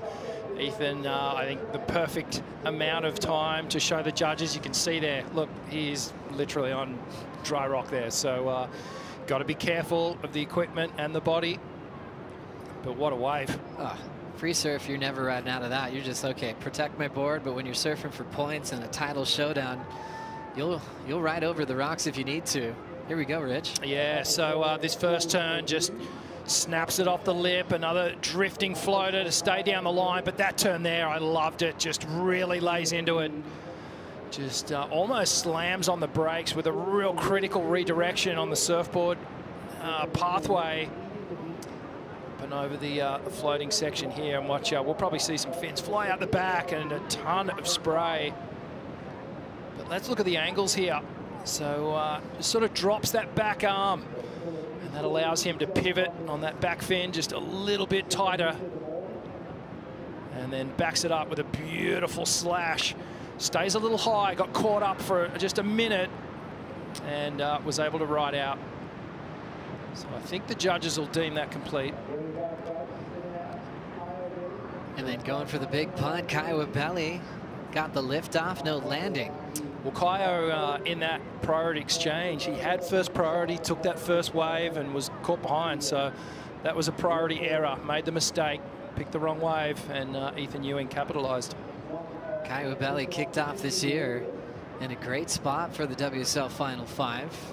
Semi-final once again at Pipe, and gosh, his best single score of the season came at a crazy backdoor bomb.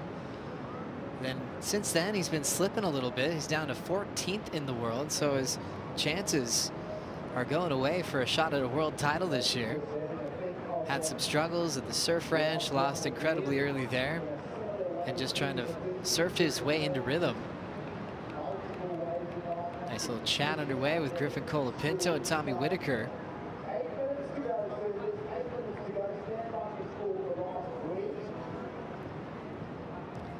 Tom with his support coaches there, his two boys in town. Lovely to travel with the family, and well, this has been a pretty special partnership between these two guys, and obviously Tommy working with Steph Gilmore as well, and a couple other surfers. But well, Griffin Colapinto, he's on some sort of roll this year, perhaps slipping up a little bit in Rio. Had a great opportunity there to wear the yellow jersey and had an early exit, but he'll be looking to tidy that back up here. He'll be loving his chances here at Jeffreys Bay. Yeah, the story felt very similar from the previous season, where Griffin went down early in Brazil. Remember, he was one spot out of competing for a world title last year. This year it was Jadson Andre that took him out of the event. But yeah, much higher seed than he had last season, so still number 2 in the world. And paddling out next against Liam O'Brien and the GOAT, Kelly Slater. Wow. Already here in South Africa, and actually running to a local surf shop to maybe look at more equipment as well, Rich. Yeah, that was interesting. As we see Liam O'Brien making his way up the point. So we're yet to see a goofy footer on the J-Bay walls yet. It's been an all natural footed affair in these first 3 heats. But this guy, Liam O'Brien, I feel like he will be feeling right at home here. You know, burly heads, home break, and no stranger to a long right-hand point break. And he was also the surfer that for a moment there was thought of maybe the guy that was going to knock Kelly off tour for the first time in 30 years. Then Kelly got the wild card, but Liam O'Brien was sensational at maiden break Margaret River against Kelly. So found a lot of motivation getting the opportunity to surf against the GOAT. When we kicked off the show today, Rich, you put Kelly at the top of your list as far as a guy that changed everything with high performance here at J-Bay. Yeah. And I'd stand by it. I still think he's the best to ever do it out here. I think back to the years where he was dominant and was getting the wins. His performance out here was, honestly, at the time, it was kind of unmatched. And the lines he was taking on this wave were unique. The space he gave himself to do big, completed, full wraparound maneuvers was something special to watch. And he's just been in tune with this place, and he spent so much time here. His 19th start coming up next in this event. 4 wins and 5 finals as we prepare for the GOAT in the next heat. But this heat's all about Ethan Ewing keeping things intact for the high seeds. Chianca won the first heat. Things looking solid for world number 3 as we dive into the heat recap. A lot of exciting energy out of Rio Waida. Remember, he has this 7.5, Rich, and he's still waiting for a backup. Yeah, well, this is the single highest scoring wave of the day so far. So Rio Waida, you can see why, just tagging it, keeping that speed and momentum, going down the line, multiple turns, and not one of those turns were the same. Great variety on that wave, but Ethan, he's done so well to perhaps not be on the best waves, but he's doing the best surfing at the moment. Each one of his turns, very substantial, very big, a lot of power, really sinking that rail in, and his read this morning has been incredible, and it's been tricky out there. Moving so quickly with variety, but power hacks as well for Ethan Ewing. Hung in there on that finish and got credit for it with a 5.67. So in great position for Rio, having a 7.5, just one wave. He has first priority and only needs a 4.17 to take this one off Ethan Ewing. So it was possibly 30 minutes ago when Rio Waida last rode a wave in this heat, which is kind of a weird thing to talk about because, you know, there's obviously some head noise that's going to come into it. He knows he's got the best wave. You don't want to lose with the highest scoring wave of the heat.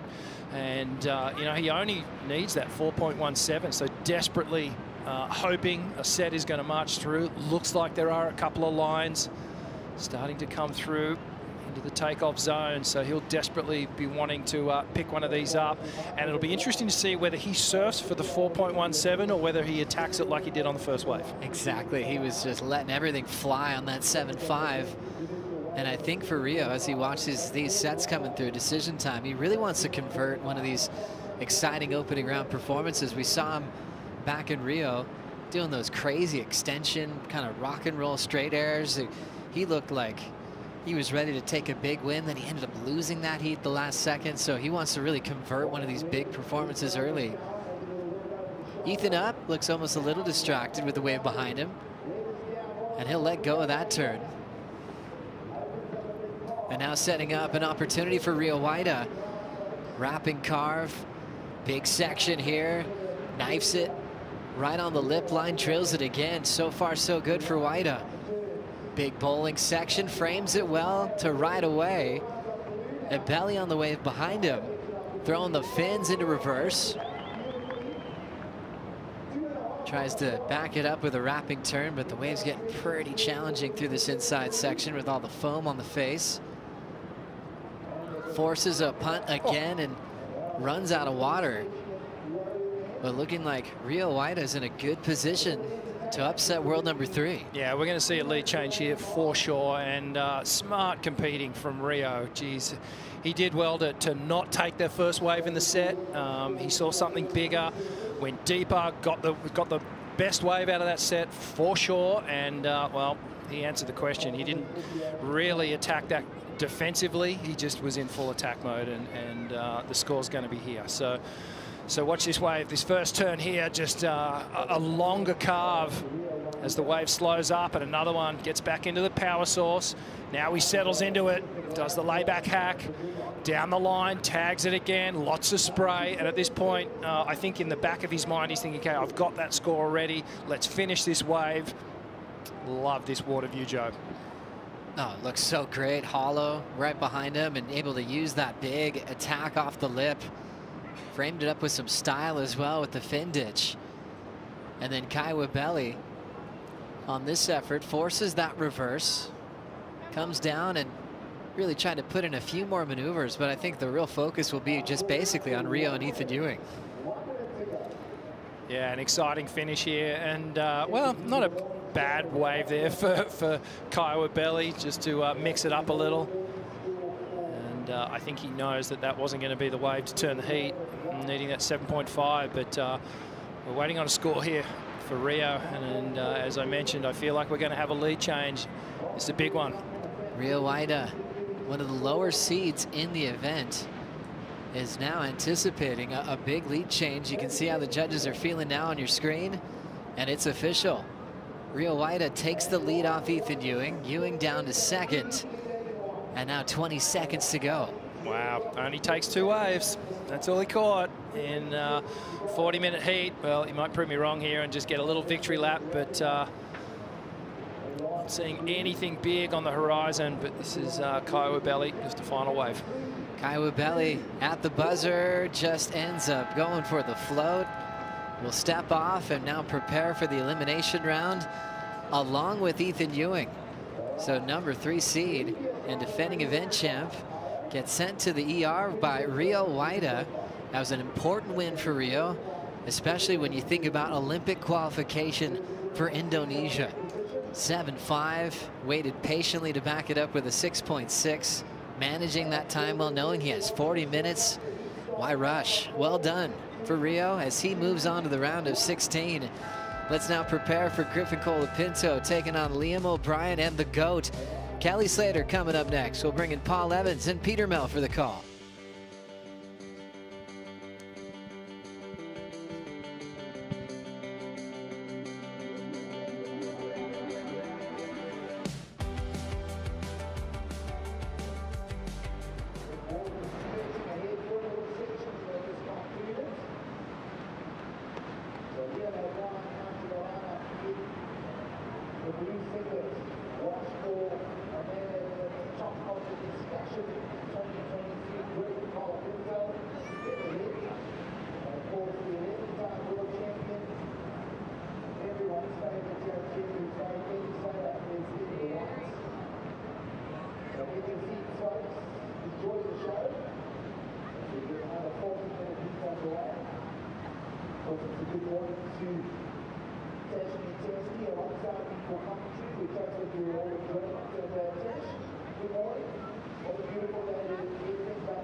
Looks for the wrap. Alley-oop is a huge one and stomps it. Time again.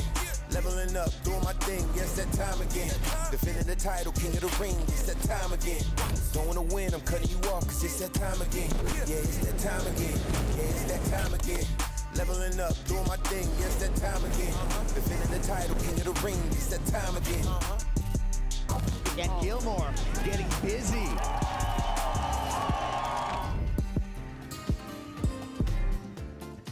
It's a beautiful Thursday morning in South Africa. Corona Open. J-Bay picking up live action here. World number 2, Griff Colapinto, slicing on an outside section and smooth off the top, hard off the bottom. Griff again, right in the pocket, plugging away here. And a great way to kick things off for him. Down into this inside runner section. Griff still swinging the axe here and building up big points, you would be thinking so far. What's he got to finish? Hits it. Gets a little slide, and again, just chucking loads of spray in that morning lights. The little foam climb and head flick to finish. Woo!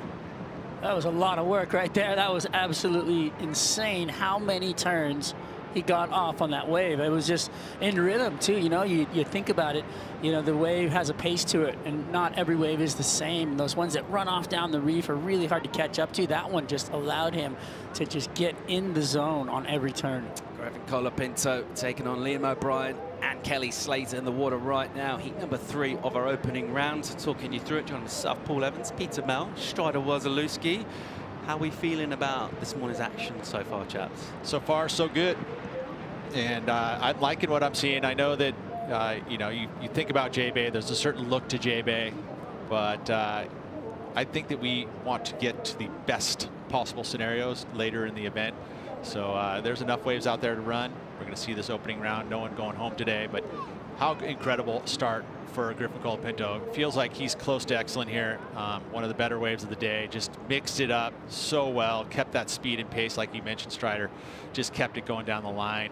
And mixing it up, you know, he's so good in learning. He's like a sponge. That's what Jake the Snake had mentioned. Now working with Tommy Whitaker. But just incredible how much maturity he's been able to bring to this tour in such a short time.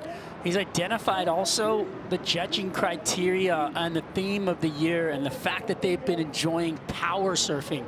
And that's exactly what's happening right here. He's riding a 6.0, right? His backup board's a 5.11. He's got, you know, a bunch of lumber here, but he's really sticking to a little bit more board, being able to engage the rail and the fins more and pushing really hard with those leg muscles. And you can see, you know, how well he did on this wave to really complete a bunch of in-rhythm power turns.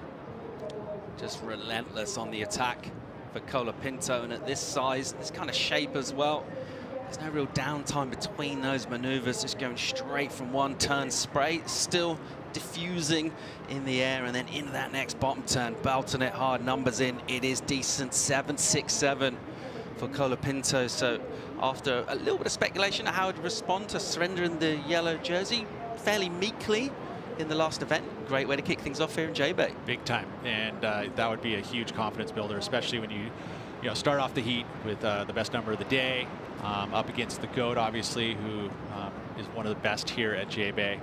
And still to this day, you think about what Kelly can do. He's impressive, but Griffin is the young buck. And obviously, when you've got the opportunity to compete against someone like Kelly, you're going to want to step up your game, and definitely Griffin did that. Yeah, I did. And, back to the GOAT, all right? This is Jeffreys Bay. It's one of those canvases that is inspiring Kelly Slater. This event comes around the corner. He's on the agenda. He cannot wait to get here and feel the energy from J-Bay. He stays right on the beach down the point. He's had some amazing performances here, and he just is licking his chops, so to speak. And Kelly, he has to have that, right? I mean, you think about where he's at in his career. He's been one to keep inspiring himself. I think that's why he's as good as he's been for so long, is that he finds ways to refine himself, whether it be equipment, whether it be waves, whether it be other athletes. I mean, he's been through several athletes, rivalries through his career. So that's how he's been able to stay inspired. And I think J-Bay, just one of the things I would say that is a huge plus is the wave, right? To be able to come and surf out here with just a couple guys in the water and have the focus on him as he does. He performs. He's a performer. Yeah, he was doing the same thing on the beach before his heat. There was a huge crowd around him as he came out of the Red Bull Athlete Zone, and you could just see him kind of lighting up and being elevated by the energy. All right, well, just revisiting still on that Kelly chat, what else is there left for him to achieve? We try and sort of guess what's going on inside his head, and we know certainly his strengths at this part of his career with the barrels. That's been seen with his results, but what's he trying to achieve here, Pete? What's he looking to do? The one big inspiration, which is kind of a long shot, is that Olympic gold, right? I mean, that's something, if he were to find a way to get into that event, you'd have to say he's one of the favorites. Colapinto reversing out of the lip and recovering for a quick hit. So down to business, getting a back up. He's already got that 7 on the board. He's displacing some water down here. The turns look sharp, and that's a nice light touch from him as he just gathers that turn in about 20 centimeters of water. Some sharp rocks down there, but smooth as you like from Griff. Can we please talk about board control? I mean, how connected does he look on his board at the moment? That was some really just pure surfing. We saw him go to the power. Now we've seen him take to the air. The Matt Biolas Mayhem driver 3.0 under his feet, 6.0, just right up into the lip, boosting, flying. Just the rhythm and the connectivity that you see out of Griffin right now is beautiful. So great surfing right there to me. I mean, this is some championship form right here. What is the difference in the 1, 2, and 3 of that model? You got a different rocker template. You've also got a different outline. The 3's a little narrower. The 2's got a little more width to it. So this board's a little more refined, more for power surfing. But as you can see, you can use it technically as well. Just thinking Oh, as we pick up live action here, it's Liam O'Brien, the quiet achiever. What's he got for us? Hits it hard and loses traction on the fins. So unable to get a finish there. O'Brien, who improved his season with that semi-finish in El Salvador, looking to go well here. And this beautiful running right-hand point break, that sort of surf, something that he thrives in. He's got a tough heat right now. This, you know, this first round, you know, they say nobody loses. It's a huge confidence booster and just like a little bit of a stab in the rib, you know, going to the ER, the elimination round, the emergency room, and you don't want to be there. I don't care who you are. It's not a place you want to go. You could be looking at a 17th, something you don't want. 40 minutes for these three surfers to score 2 waves, trying to avoid that elimination round at the moment. Colapinto is going well in this. We'll check a replay here of Liam O'Brien. Down the point a little bit, and you know, his expertise in these right-hand point breaks, it's on showcase here. Very quick in transition, in and out of his moves. You know, this is a wave, especially when it's at this size, that you need to really get down the line, so it's hard to fit in a complete maneuver because you're always trying to momentum down to the point. So if you can actually connect and not look like you're rushed, not stopping your turns shorter, that's where you can really showcase, you know, that's where you're going to see numbers go up in the elevated, like the 767 from Griffin. Like, well, what you talked about there, at this size with the wave running along the reef so close, it's so hard to catch into it and really be able to open up. So that's the biggest challenge today. A couple of numbers already in for Griffin Colapinto in this heat. Someone who kind of bookended his heat with scores at the beginning and right at the end. A big gap in between was Rio Baida. He's with AJ. Rio, with nerves of steel in your first heat here at J-Bay. You get that 7.5 to start the heat and then have to wait quite some time for your second score. What were you telling yourself in between those 2 waves? Just wait, sit down and be patient. That's kind of what I did. And definitely I almost rushed and catch small waves because Ethan getting 5 and 6, and I could have been going those and then build my score. But I was like, take the time. I was like, for sure it's gonna come one more, and then, you know, at the same time I was like, okay, I don't care if I lose, if I didn't get the waves, but at the same time my mind will be like, damn, I can beat it if I get one more wave. So there's a little bit of words in my head, so, but I'll keep telling myself, be patient, and then really grateful that wave came and stoked that I beat Ethan. What did you see on those 2 waves that you were able to get such quality scores in so few waves? I don't know, waves really fun. You know, it's kind of slow, but I'm really, when the waves comes, really fun. So I'm just trying to wait for the right waves and surf like I'm always do. I've been working on my technique and stuff, and today just I'm letting everything happen, you know, not thinking about those. And yeah, I'm so beautiful place here in J-Bay, and I'm really happy to be here. As you should be. You want to say anything to friends and family back home? Halo teman-teman Indonesia, saya senang sekali masuk ke babak berikutnya, dan round berikutnya saya akan lebih semangat dan selalu dukung untuk saya. Terima kasih. Congratulations, Rio. We'll see you in the next round. Thank you. Back to you. Great stuff. Rio Baida avoided the elimination round. Did it in style as well. Took down the defending event champ as well. And interesting insights there from you. You don't need to overcomplicate things, right? Just look for your best waves, do your best surfing. That's some of the things that I've actually been able to really like about Rio and what he's been able to do when he's graduated the championship tour, is that he's taken this very mature approach, right? I mean, he doesn't ever rush things. You know, his surfing is explosive and original. You know, he's got a unique kind of look to him. The speed that he carries through his maneuvers, all that stuff is so great. And he's had it for a very long time, you know, and he's been able to travel the world, which I think really is beneficial when you jump onto the championship tour, is to be able to have all that experience going to new spots and learning new cultures and figuring out the food you need to be able to work with. And, you know, because there's so many things that you need to be able to dial in to perform at the top level at a consistent basis. And he's already done that at a very early part of his career. Lines wrapping in here at Supers. Here's O'Brien. Big stinging snap from him and gets back on the accelerator. And again, up into the lip. That bottom turn's beautifully linked, but the top turn isn't. And again, he'll just lose traction with the board in that turn from him. And he needs to make these kind of opportunities count. He sure does. And one of the things that I think is happening here is that you see the 2 numbers come in from Griffin. You know, the 7-6-7, those guys would have seen that. You know, Kelly's now all of a sudden he's got to be super picky, right? Now he's sitting deep, he's sitting up the top, waiting for that special set to come, because that's going to be a point of difference that he can bring to the table on being on the best wave. And then now Liam's trying to force a few maneuvers, and that's again, getting that quick start is so important. Griffin dialed that right in. He's already got 2 great numbers. I mean, he's 14 points. We saw the best 2-wave total already, 14.1 in the heat previous. So I mean, you know, thinking about the opening round, 14 points is pretty good. Liam just looks like he oversurfed his end turn a little bit, but prior to that, I mean, he looks so good, but you can see how right there he just overdid it a little bit. He just pulled back a hair. He did the same thing on the other wave that he had, where he just kind of caught the rail coming back in. And that's, the surface is a little bumpy out there right now. It doesn't look crazy bumpy on screen. It looks really glassy, but when you're down there and you're on the water's level, you can actually see the ripple on the face. So those turns coming back in, you really got to be over your board and centered. That scoreboard pressure from Griffin Colapinto at the moment.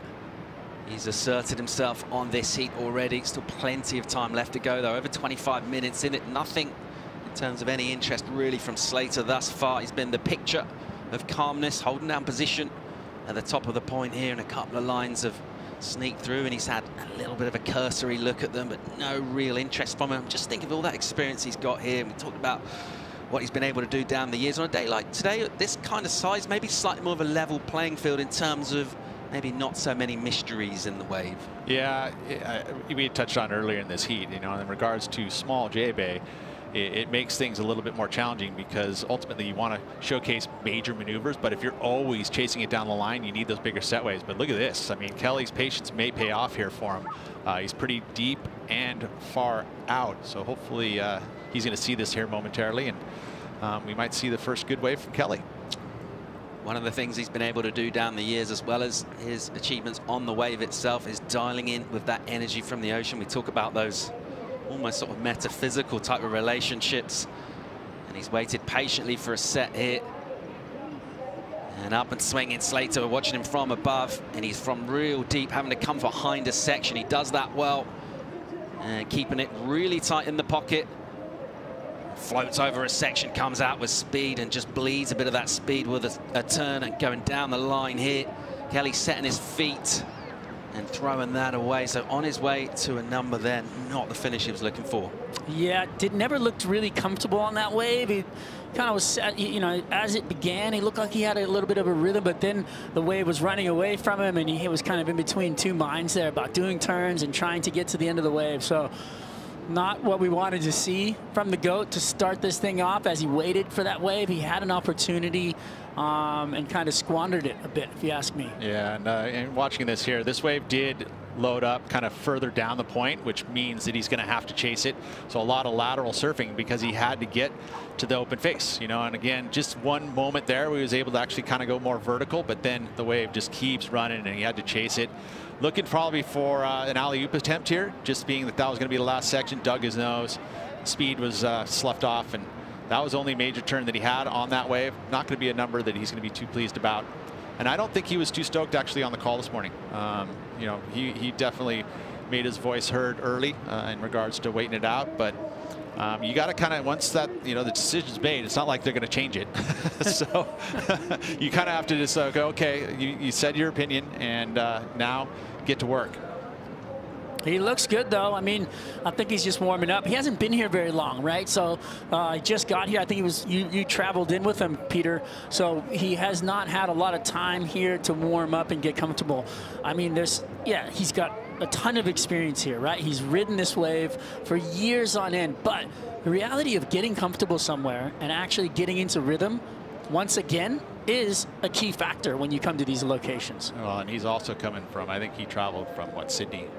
You know, he had a pretty big run to get here, and a lot of traveling. And this is one of those places on tour that you're going to be traveling quite a bit. You know, we're at the bottom of the earth. And, yeah, there's an adjustment period that needs to happen. I thought he was at the surf ranch a couple days ago. He could have been, yeah. I mean, this guy's all over the world. Yeah, he is. I mean, and he's got places to live all over the world. He's like Batman. You don't know which cave he's in.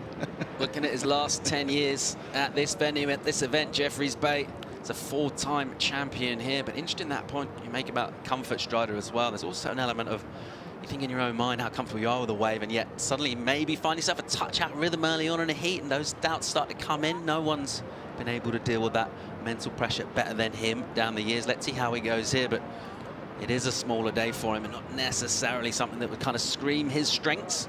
And he's going to have to deal with that right now in a tough heat, taking on 14 points from Griff already. Just over 21 minutes to go in this one, so plenty of time for a couple of scores.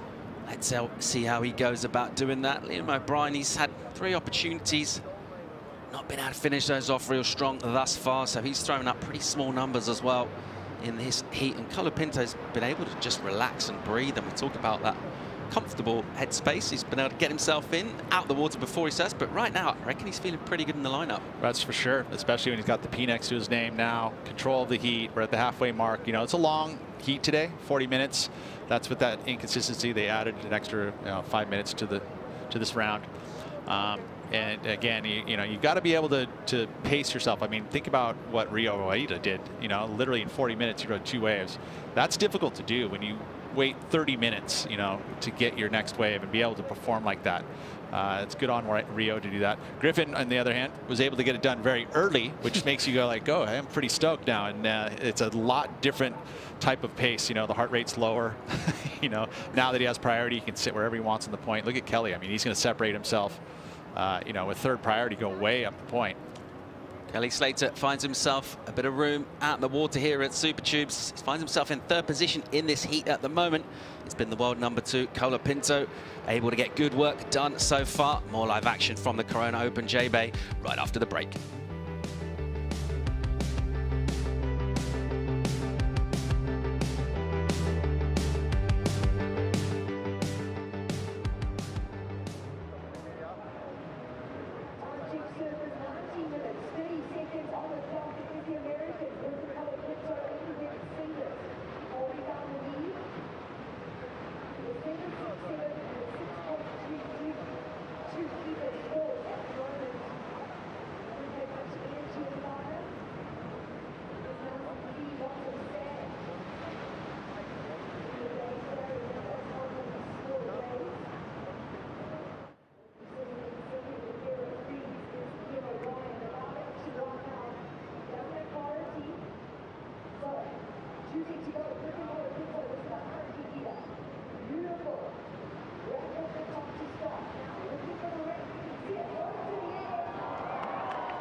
The Corona Open J-Bay is brought to you by Corona, This is Living, by Yeti, built for the wild, and by Shiseido, official sunscreen of the World Surf League.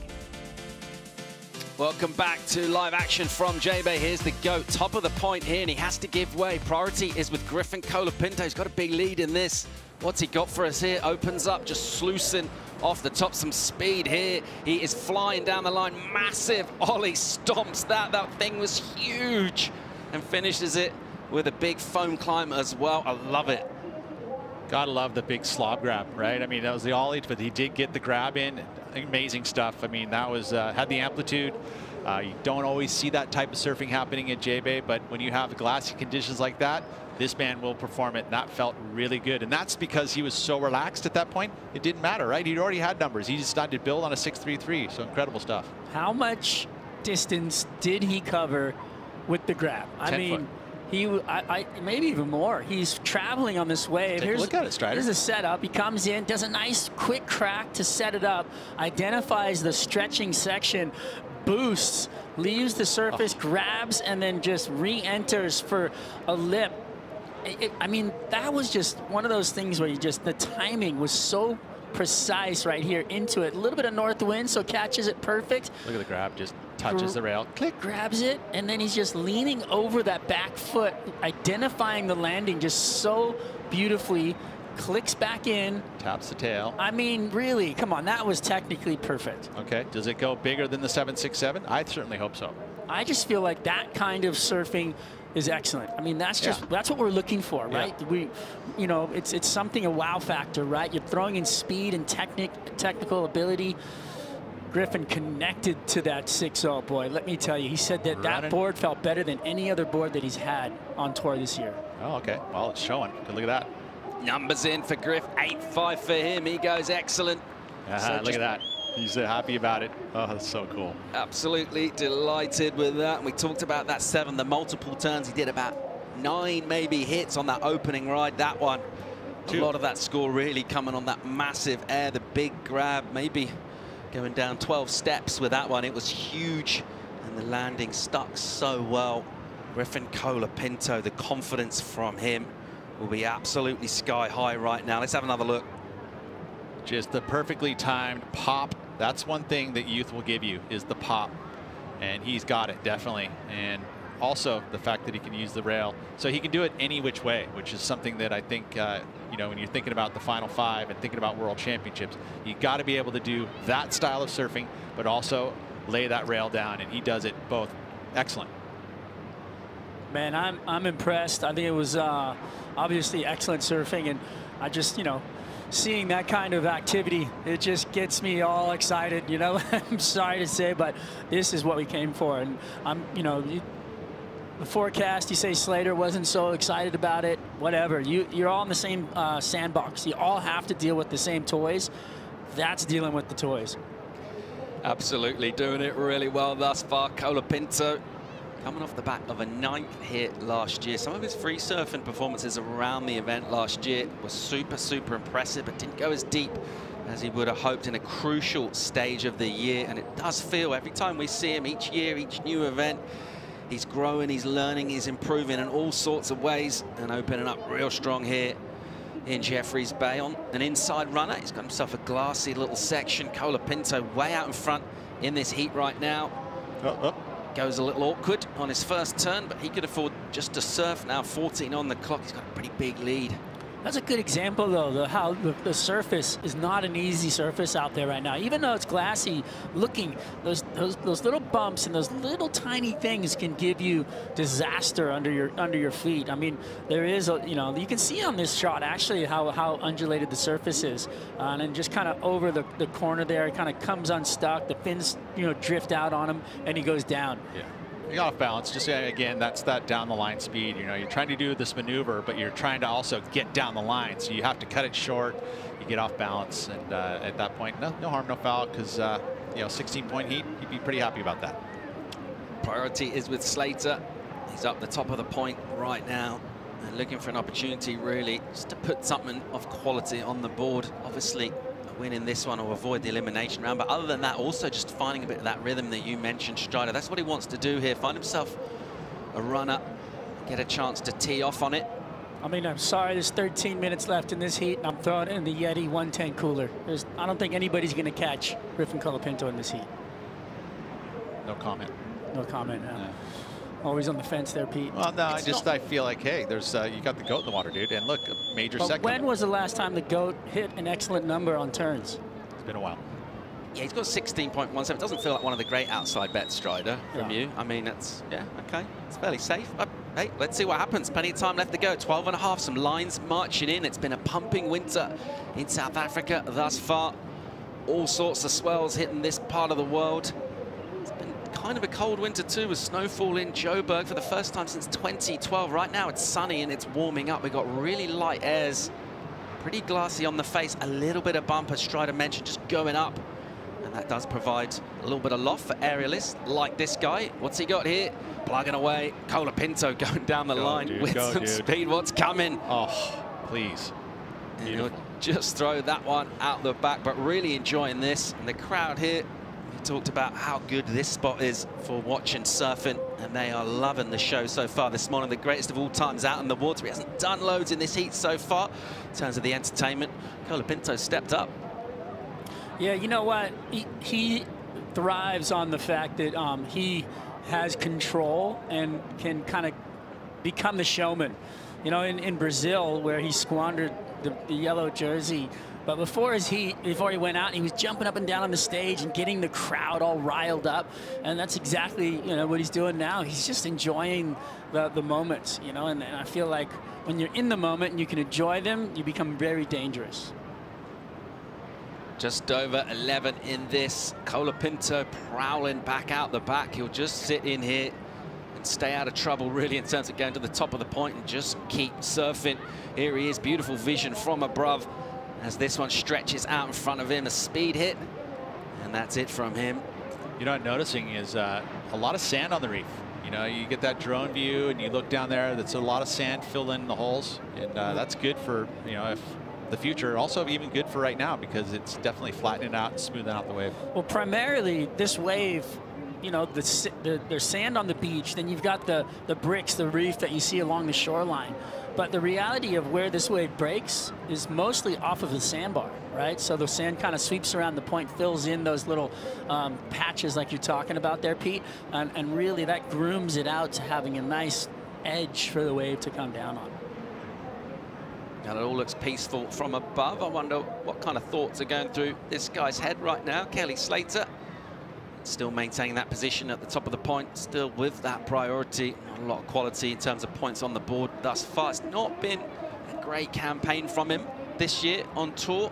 Looking to find some of that rhythm. I think 4 heat wins so far for him. A couple of those came at Sunset in the second event of the year. Looking really just to find himself an opportunity here and just surf himself into some of that form that we've come to know and love him for down the years and his relationship with this wave. As we've mentioned, he knows it probably better than anyone that's not actually from this particular surf spot, but right now looking all a bit out sorts. You know, just, you know, putting into my minds and thinking about Kelly Slater and what I'd like to see out of him. I would like to see him warm up in this heat. I would like to see him get going, but you know, as the swell comes and arrives later on down the line, and that's what I really can't wait to see is, like, you know, that Slater in that picturesque J-Bay offshore wind and really doing the work that we know he can do. Little line filling in here. One of the spots where it's pretty easy to tell when there's a set coming. A big playing field at this iconic venue. One of the incredible spots on tour. And up the top here, Slater with priority. Look how glassy this one is on the face. That deep green hue from him. And he'll hit a turn into the lip, arrives a touch late, and then swings back into the pocket. A nice deep bottom turn. Good hit from him. Really nice back foot pressure. And again, he'll put that one up. Almost push himself out the back. He just about recovers as the wave softens up. What's going on out there, Pete, with the board? I mean, seriously. Ask me? Yeah, because you are Professor Pete, and you've got more information coming out of that mind of yours. You got the glasses. Tell me what happened. You can look right down into that water and see what's happening. It looks like, I mean, look at the wave starts out pretty good here, Pete, right? But he kind of gets warmed up. He gets a little bit time in the lip, but then he looks like he's pushing off the bottom. This setup was all good, but right here, watch the fins. See him almost ditch out at the bottom, and then he almost ditches him out at the top. I don't know what's going on there, but is he over pushing? Are the fins not big enough? Is the tail too pulled in? What's going on, Pete? I'm just going to let you answer it, Strider. No, you know what? Again, this is surfing, right? And he's just getting adjustment. There's an adjustment period. He just got here yesterday. You know, that's one thing that Kelly, obviously a lot of experience, but there's nothing better than warming up and getting ready. You know, there's a little bobble there, and it put him off timing. You can see it.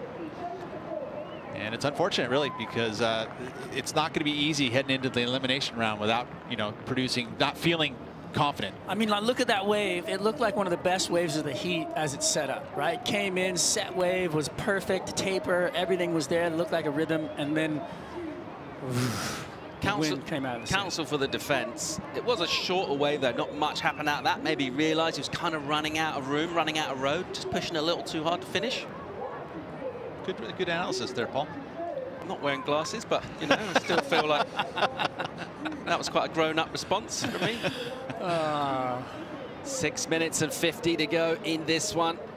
And this events down the years have seen some incredible performances from the wild cards. There's one, Hayden Massenkamp represents South Africa here from the Challenger Series, and he'll have a big support from this proud surfing nation as he makes his way up the famous point here. Good run at the Challenger Series in the very beginning of the season too.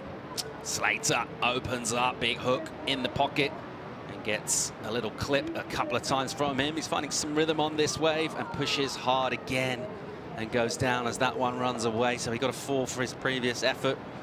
3.27 for his opening ride. It might be a number of that order for him. He's a long way back from Griffin Colapinto right now, as is Liam O'Brien, who has been really quiet with priority. Yeah, well, I mean, that's interesting because, well, Kelly had priority for that major set wave. Basically, Liam just hasn't had an opportunity. Now he finally does, but at this point, time is running out. You think about the consistency of the swell here. Probably won't get the 2 opportunities. Not to say that it can't happen, but pretty tough run here. Griffin, just that early momentum has really kind of kept him in the heat and kept him in the lead from start to finish. Yeah, and that, you know, the excellent score that he got, that thing came in midway through the heat, you know what I mean? But he just had priority and found that thing, and just, you know, the ability to go above the lip, travel laterally in the air, you know, 10, 15 feet. That was very technical, beautiful surfing. A little over 5 minutes remaining in this. It's a beautiful sunny morning in South Africa as we'll check out the yellow jersey. Defending world champ Felipe Toledo. He'll hit the water here, and he looks like no limp. He's overcome some of his health issues. He looks good. Yeah, no limp there at all, so he's looking good.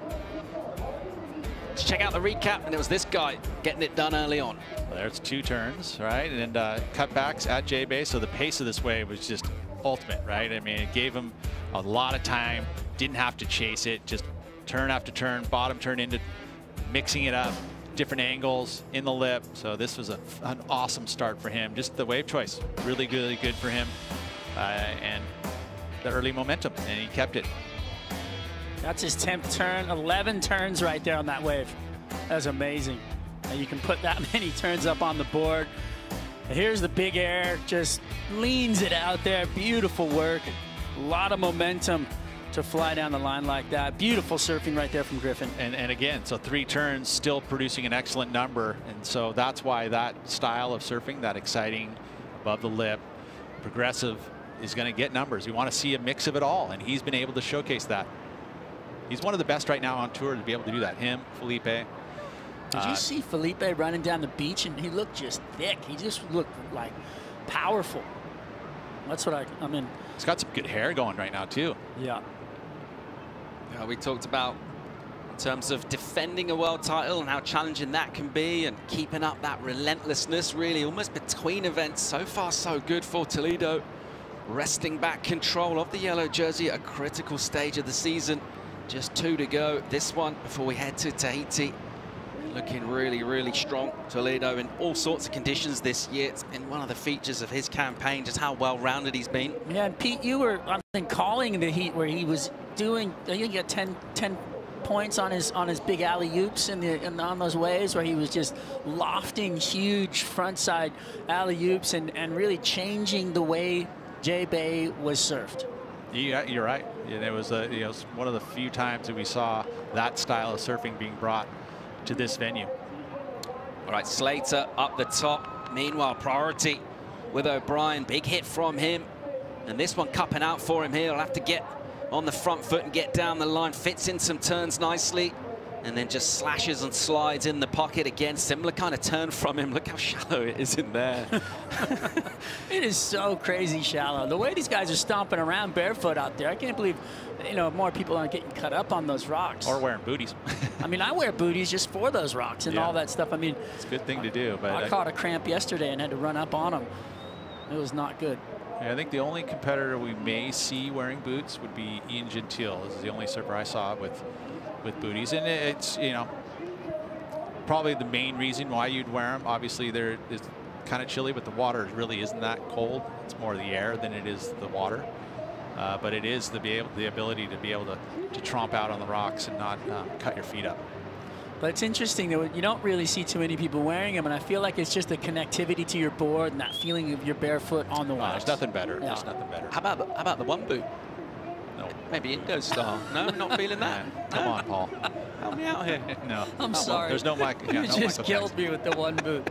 Oh. Like what would be the function? Your front foot, just because when you're standing on the sharp rocks, you can stand on your booty, and it's on your back foot anyway. It's on the tail pad. Let's pick up live action here as we'll see swinging Liam O'Brien. And that one will stretch away in front of him. He's never really been able to go through the gears on his wave so far in this heat. And that theme will continue for him. He's in second place right now. He's a long way back, form of a combo from Griffin Colapinto, who's just looked irresistible in this one so far. Started off really strong, the 6 and the 7, and then improved with that big 8-5, a massive air from him as we see a big line out the back. Meanwhile, on the inside, Slater having to try and come from quite far up the point, unable to do that. This looks like Colapinto will just lap this thing up. Here goes your heat leader. He's got a big margin. Kelly wants to snake him. Bang from him off the top and just gathers himself at the bottom, and again just fires up that spray. Go for it. And goes for another big air, lands that one on the roof. The crowd in full voice just willing him to stick that, which he'll do. Not as clean in the landing as his 8-5, but talk about looking pretty strong in all sorts of maneuvers. And out there, Colapinto, he's on fire. He is on fire, and you know, he showed us everything he has here at J-Bay. The rail work, the variety, and the progression, man. And he's looking like he wants to keep that Final 5 bid. Kelly was definitely looking at that one. Beautiful hack off the top, gets another little down the line runner. You can see him kind of telegraphing the reality of an air. So he sticks it a little onto the back of the top of the wave there, so the flow coming back in wasn't what you wanted, but definitely looking really solid out there over his board. Technical. Almost had the ollie foot right there on the front foot as he pushed up onto the board. Did you see that? That was really cool. Interesting to see that. As when you skateboard, you have that front foot kind of drag up on the deck. It looked like he had that going. Look at this, core strength, lays it, pulls it back up. To me, this is a good look into number 1 and number 2 in the world. So Griffin, looking really strong coming in, and really just now we get to see number 1 in the world, right? Coming into Toledo's heat. Gets a 7 for his last wave, doesn't need it, he'll throw that away. A commanding performance in the opening round from Colapinto. We've got the yellow jersey of Toledo, the world champ, coming up next.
What a moment for Yago Dora, celebrating his first championship tour victory. João Chianca is Rip Curl Pro Portugal champion. Ethan Ewing, he's joined his mother's name on the legendary Bell Staircase. Colapinto pulling in, big section, absolutely blasted out. Felipe Toledo takes out the Hurley Pro here at Sunset Beach. 5 spots up for grabs. That's your current final 5 right now. And we're going to check out the #1 surfer wearing the yellow jersey, Felipe Toledo, in the water right now. Jeffreys Bay. Let's set the heat, taking on Kanoa Igarashi. Then Aiden Massenkamp, the South African, coming in as a wild card here, and he will be relishing this opportunity. Look at those lines bending into the point here, boys. So cool to see. You know, take a look. I like Aiden Massenkamp's chances here, even though he's up against obviously Felipe, a 2-time winner here in Kanoa Igarashi. But Aiden is one to watch. You know, he's been very improved surfer, at least from what he's been able to achieve on the Challenger Series. And he's young, and I think that this is a golden opportunity him with limited pressure, really. I mean, he's obviously South African. He wants to perform in front of his hometown, but you know, he is one to watch. He's got all the weapons. He's above the lip kind of style surfing. He's definitely got some rail work done. He carries lots of speed, so watch him. Massenkamp hailing from down on the Cape. Comes from a place called Strand. That's his local spot. 24 years old. The other interesting point about JBay, of course, is how many local events are held here. The Junior Series, there's so many events held at this wave, and he would have been surfing this ever since he started on his journey, really, in surfing. So a load of experience. Let's see how that plays out for him. But well, and they all trek here. As soon as you see the storms, you know that everyone's coming from all parts of this country to get to here and congregate and surf this wave. 40 minutes to post 2 scores. The winner this opening heat will avoid the elimination round where no one wants to be. These 3 taking their relative positions. We've seen a couple of people pushing themselves maybe even a touch too far up the point so far early this morning. Toledo deciding to sit down on the inside right now and just watching things from in there.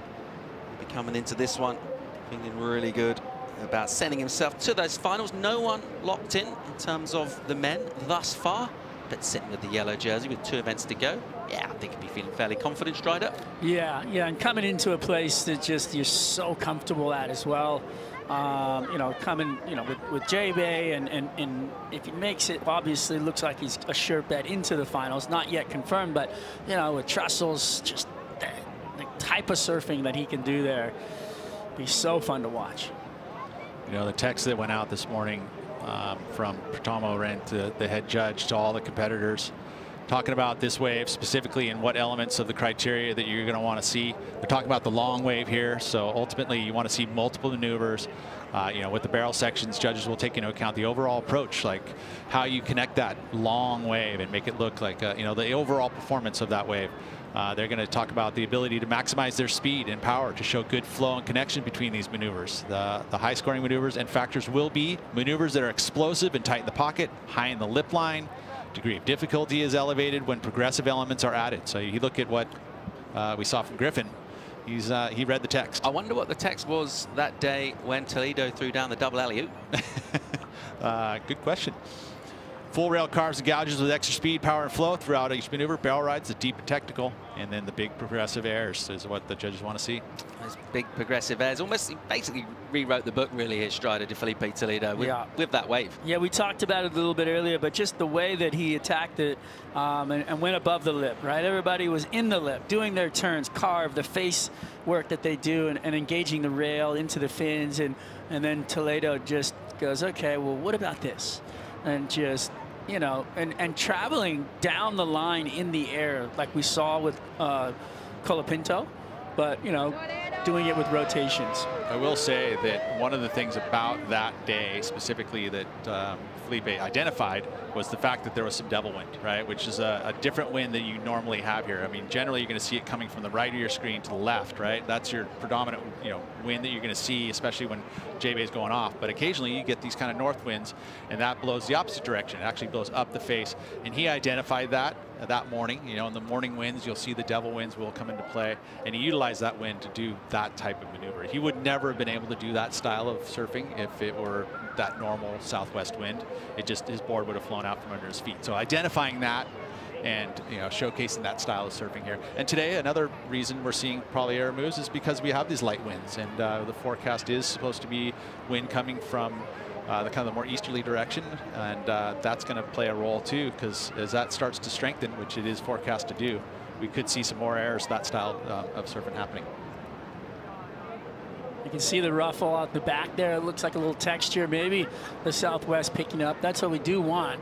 We want that colder wind to come through, kind of with the swell and push down the point and kind of groom the surface. Our surfline forecast, though, is calling for the opposite of it, which is no, you didn't look at this morning's. It's going to be onshore. Come on, guys, play nice. Just on the app, I opened it up. It said west-southwest. Look again. Look at your surfline talking points. They contradict what's on the app.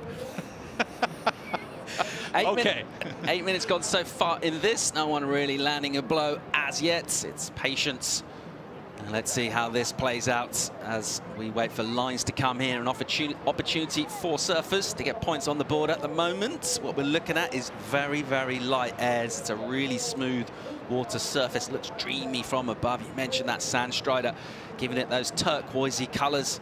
And it does look very inviting indeed. One of the things that me and Strider will do, we'll contradict each other generally. Just because.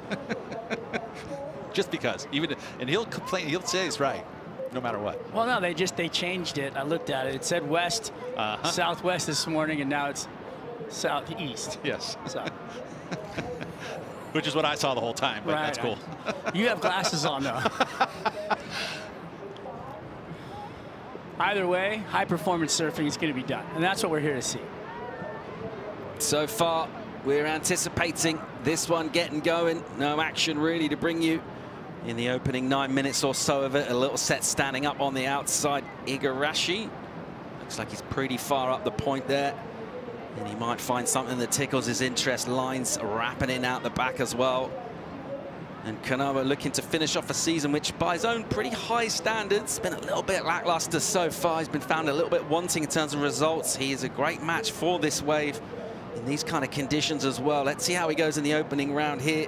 And from really deep, Igarashi, he is motoring through a high line, realizing that even with his speed, he's not going to make that.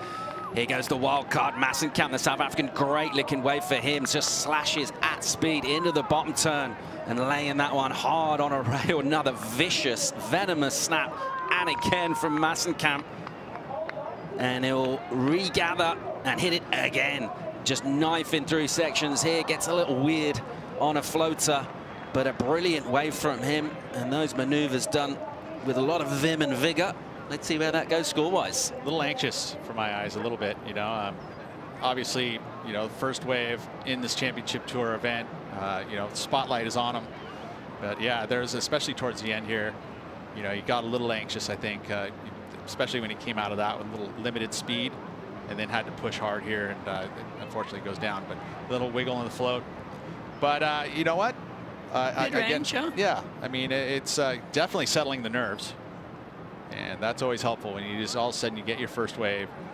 It definitely helps out. Wait for scores here as Aiden heads back up the point. That will be the first legitimate number, really, so far in this one, wherever it goes, setting the tone for the heats. Over 10 minutes gone in it. And that feel a lot better from him, wherever it goes score-wise, just to get himself his first wave, open up that account. Aiden Massenkamp coming in here as a wildcard, and this is an event where we've seen down the years some incredible wildcard performances. Let's go and hear from AJ McCord. Aiden yesterday talking about that he's always dreamed of this moment, competing here at J-Bay on the CT, and now he's getting a chance to live that dream. And Pete, like you were talking about, so much of his preparation comes down to how he deals with his nerves. I was talking with Shane Thorne, a surfing icon here in South Africa, and he was telling me he's doing some coaching with Aiden, and his biggest piece of advice coming into this first heat: don't get ahead of yourself. Stay within your surfing and enjoy the moment. All right, thanks, AJ. Great coaching tips there. And a lot of surfers with loads of experience just trying to feed that back into the young generation here. And you can take all the advice in the world on board before you paddle out, but then you're on your own out there, Pete. It's so true. And you could say, for me, a little bit, he was a little anxious. It definitely was there. But I think now at this point, that wave kind of happened. Gets himself a 5-point ride. Things are settling down for him. Here he goes again. A little calmer energy from him. Lays back hard on that rail. So fitting in that maneuver He got a 5 for his previous effort, a 5-point ride from him. That mid-range number. Let's see how he goes with we just picked up that one hammer that he dropped at the end of that wave. It seemed like something of a smaller wave for Aiden, but right now in the lead in this one, but no real worthy situations to bring you as yet. Something of a slow start to this one. Meanwhile, let's check out some lines and see if it... No interest from our two surfers sitting out there pretty patiently. One of them is Felipe Toledo, who's not been tempted to paddle into anything thus far. He's got priority at the moment. Igarashi, a couple of small throwaway numbers for him. Well, Aiden, you know, I was mentioning how his campaign started at the Challenger Series, the Boost Mobile Pro, where he ended up with an equal 9th, which is a result. You know, you really want quarterfinals, but that's just one, you know, spot behind that at an equal 9th.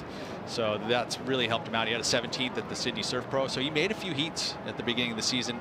Unfortunately, Bolito wasn't as you know, coming back to his hometown or home country, and Bolito ended up with a 33rd. But still a couple more events on that Challenger Series. Sits at number 19 in the rankings, and so that's why he's gotten his spot here in this Championship Tour event. First time, you know, competing in the Championship Tour of Jersey. Gets himself a shot at the World Champ. Probably a good shout for getting on the evening news tonight as well on television. So a big moment in his young career. Whichever way it goes, you mentioned no real pressure from him. That's true. Whichever way it goes, it'll be a good day for him. But what an opportunity to do some damage here. Let's see how he goes towards taking that. And he looks like he's very much got dialed in terms of the intensity from him. He'll be looking for those opportunities and to score some points, but so far just that 5 early on from him, and maybe thinking there were extra points on that wave that he was unable to capitalize on. Yeah, you'd have to move away from that though, right, mentally, and just kind of, you know, last night came out of the water, he's taking a shower, he was so fired up just to get this thing going. He's like, you think it's going to be on tomorrow? You know, it was like this, the energy that he was expressing was so positive and so excited. So, you know, just get past that first wave. He's got a number on the board. Back it up.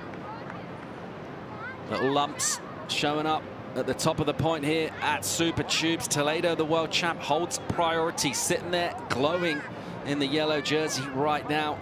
It's a beautiful sunny morning here in South Africa, and a pretty chilly start when we came down first thing in the dark. It's warmed up considerably here. We speculated on something of a wind change. At the moment, it's pretty light and glassy out there. Just looks delightful, particularly from above.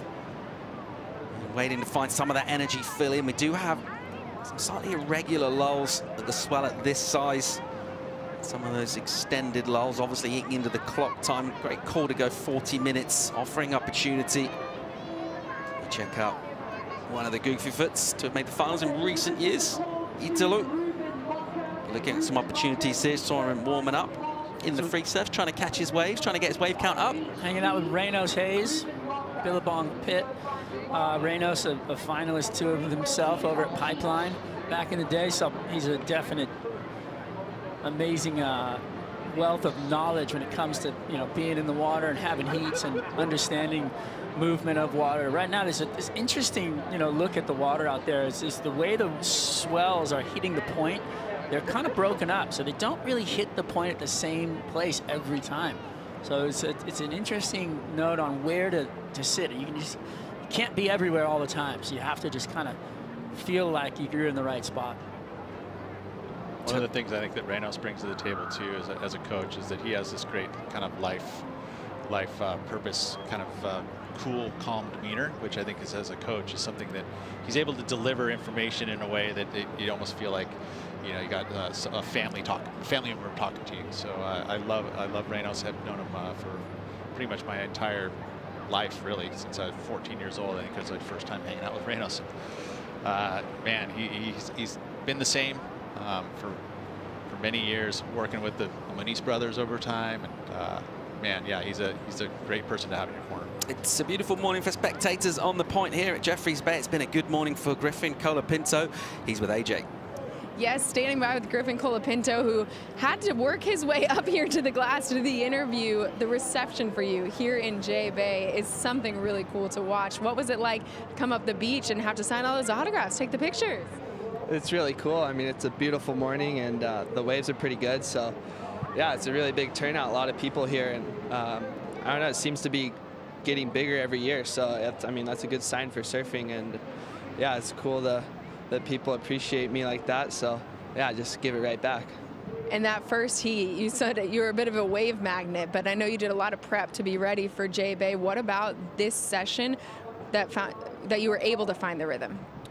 I just, you know, when I got home from Brazil, I just went all in on my preparation, like you said, just do everything possible to make sure I'm ready.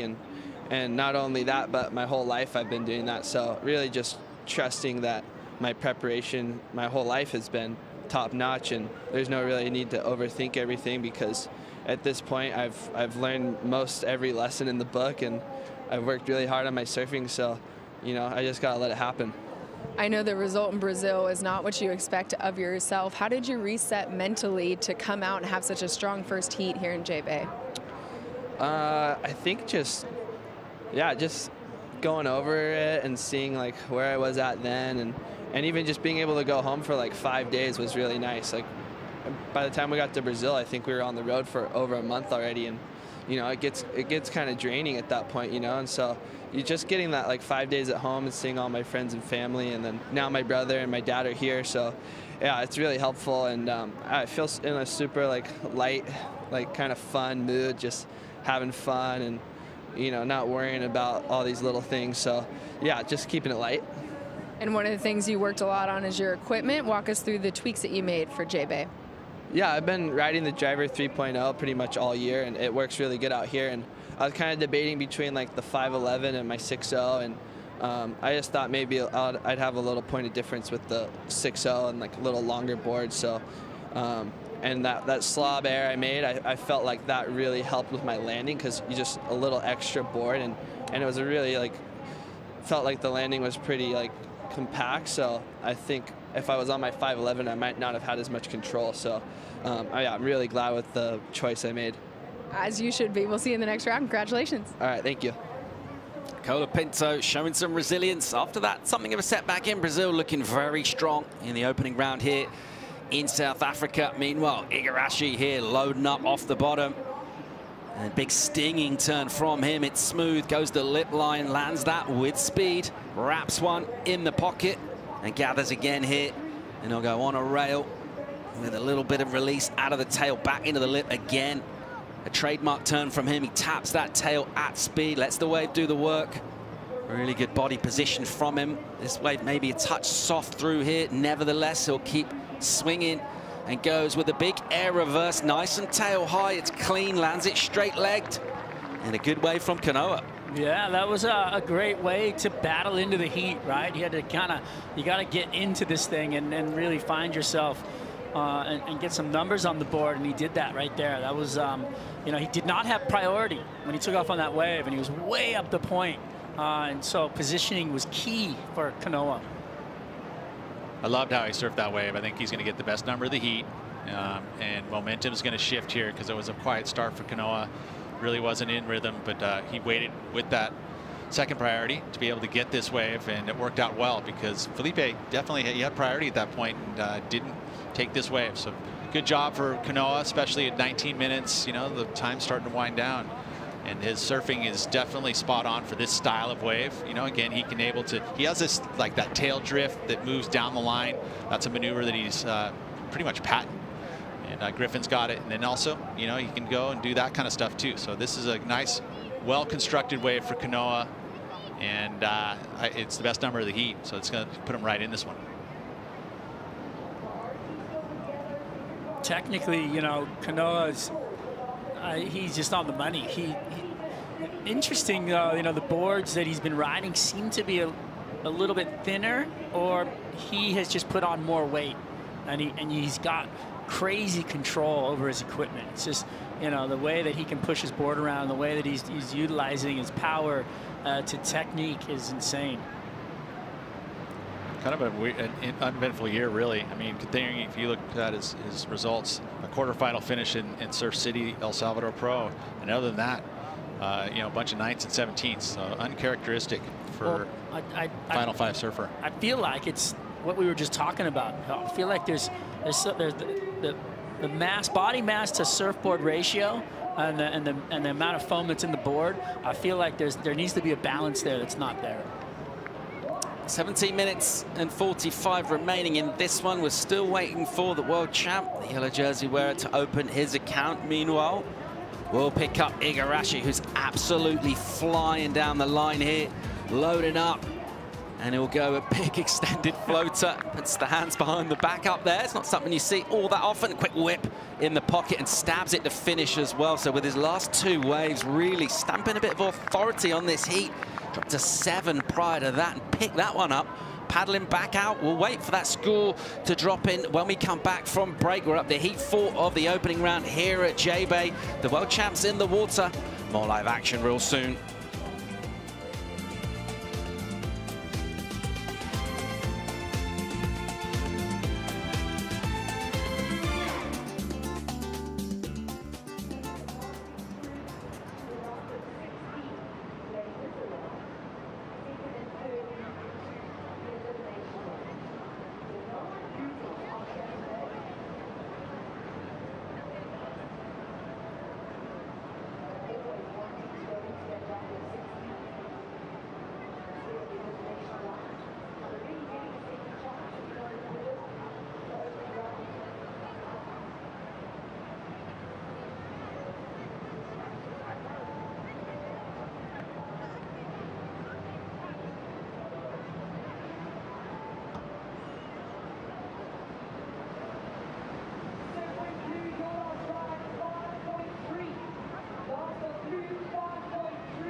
Toledo jamming away. Aggression, speed, power, flow, and including a risky ending. And Australia sticks it. And again goes, yeah, you are kidding me. Toledo is your champion here in 2018. Back-to-back titles.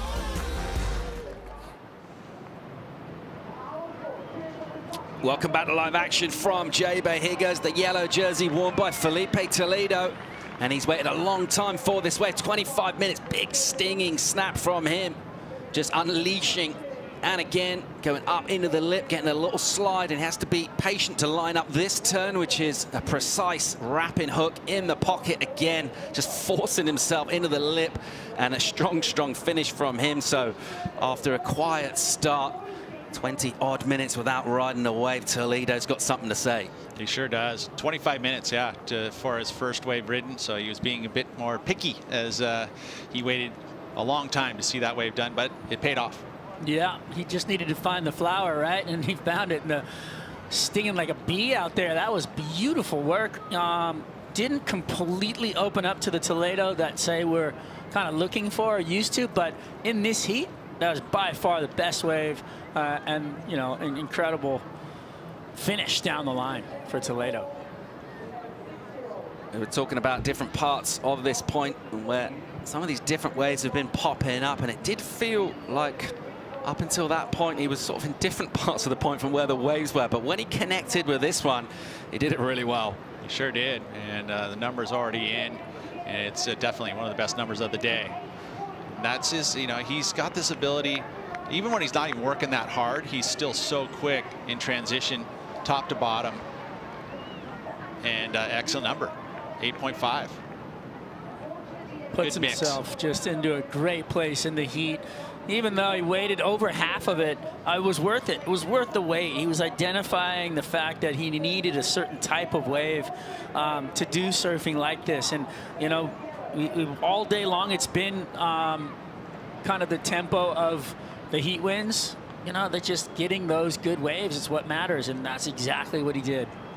Beautiful surfing on the rail, throwing the tail out, you know, power surfing. too, as well. You know, that's something that I love, the identification of the power surfing, and that's what the judges have been pushing on. Even when you go technical, you have to do it with power.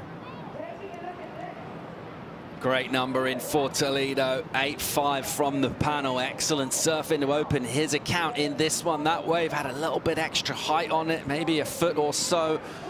And that extra order of magnitude is met with the power that he exerts. I love the way he's set up for that finish as well. And comboing it up. Meanwhile, Kanoa Igarashi had the lead for a while. And we'll pick him up here in live action. And goes a little wrong for him as he just gets a touch caught. Recovers pretty well, though. He's surfing really tight in the pocket on this wave. And there's another nice light touch from him. But nevertheless, just hooking in the juice. Really finding the power source in the wave. He has to be patient between maneuvers here. And just get himself back in the inside bowl. Igarashi into the lip for a finish.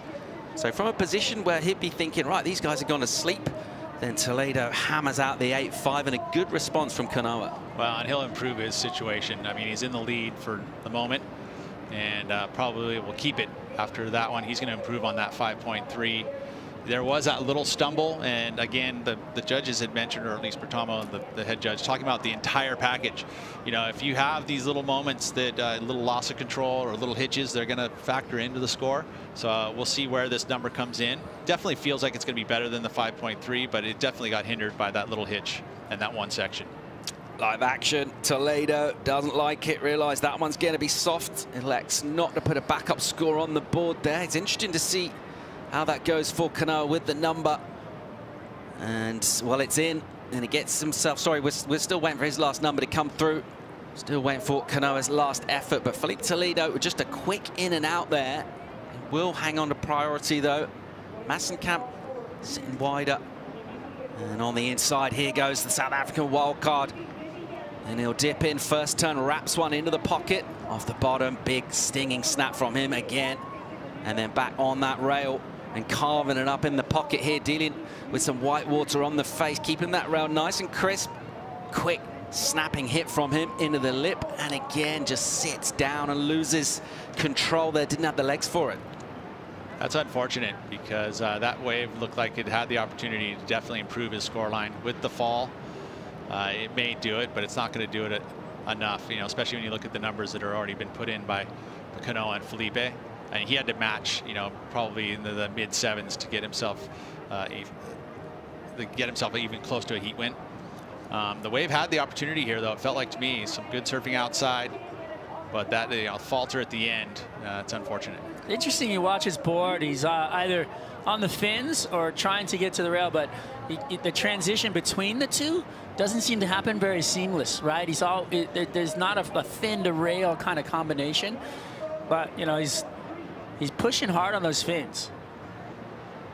A lot of pressure on that back foot.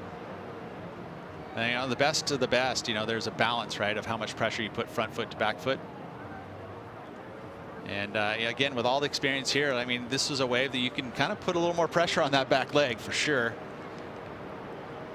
But ultimately, if you want to showcase that variety, he's been able to kind of whip that board right back into the pit. That's a little point of difference. A little froth on the face here, but I can see just had to work to get that board and the rail through that maneuver. But again, that's kind of, you know, same type of turn. Judges will take note of that. You know, similar style turns. You want to showcase that variety. I'm liking the way Aiden has been surfing, but this is a big moment. And again, they're trying to push it a bit, and just ended up sitting down. Oh, that finish right there would have put him into a better position for sure, though. I liked, you know, he was pushing really hard. Felt like the turns just kept coming for him, didn't they? The sort of closing section of that wave, it does seem to be really important for your score, is the finishing section here. And we mentioned the stumble out the back, not being penalized too heavily. Feel that by the panel, who finished really strongly, was Kanoa Igarashi. 7-3-3 for him. So in the lead before that came through, consolidates as well. And now asking a question in terms of the surfers chasing him down. Toledo with priority, just over 8 on the clock for the world champ. 5.83 the number. It's a highly achievable score, but factor in some of those extended periods of inactivity. Let's see how it goes. I don't think that well, Toledo does not need a set wave to get the number required, which is in his advantage at the moment, right? He's passed up quite a few waves where he could have had that kind of a score. And look at Kanoa. This was a nice size set wave there. First beautiful turn. There's that little hitch, you know, dug the nose a little bit, but recovered really well. You know, he went straight into a bottom turn. So, you know, judges not really probably penalizing as much as it looked like when we were first watching. But again, we're all watching these waves live, and you get this feeling. And when you see that little stumble, for me, it just felt like, oh, okay. And that's probably why it hindered it from going excellent, because the wave did have the opportunity there, I think, to have an excellent number. But that little stumble there kept it down at a 7.33. And I feel like you could see it. It's just overpowering the board a little bit to me. So you're saying that the less volume and the strength that he has there, he's pushing a little hard and he's getting a little bit too much release out of it. Here goes Toledo having a swing. Big spray from him from an opening turn. There's the lip line straight down and then pumping off the bottom. Tags it again one more time. And hooking one, snapping with the lip, getting his ball going completely the other way. Recovering well into another speed turn. Opens up on the rail, variety here from him.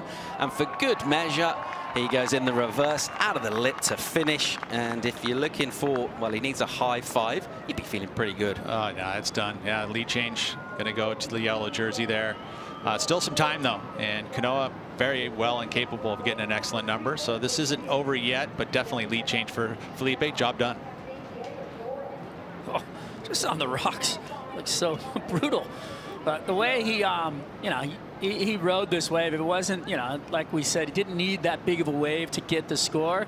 And finds a rhythm and a flow down the line on this wave.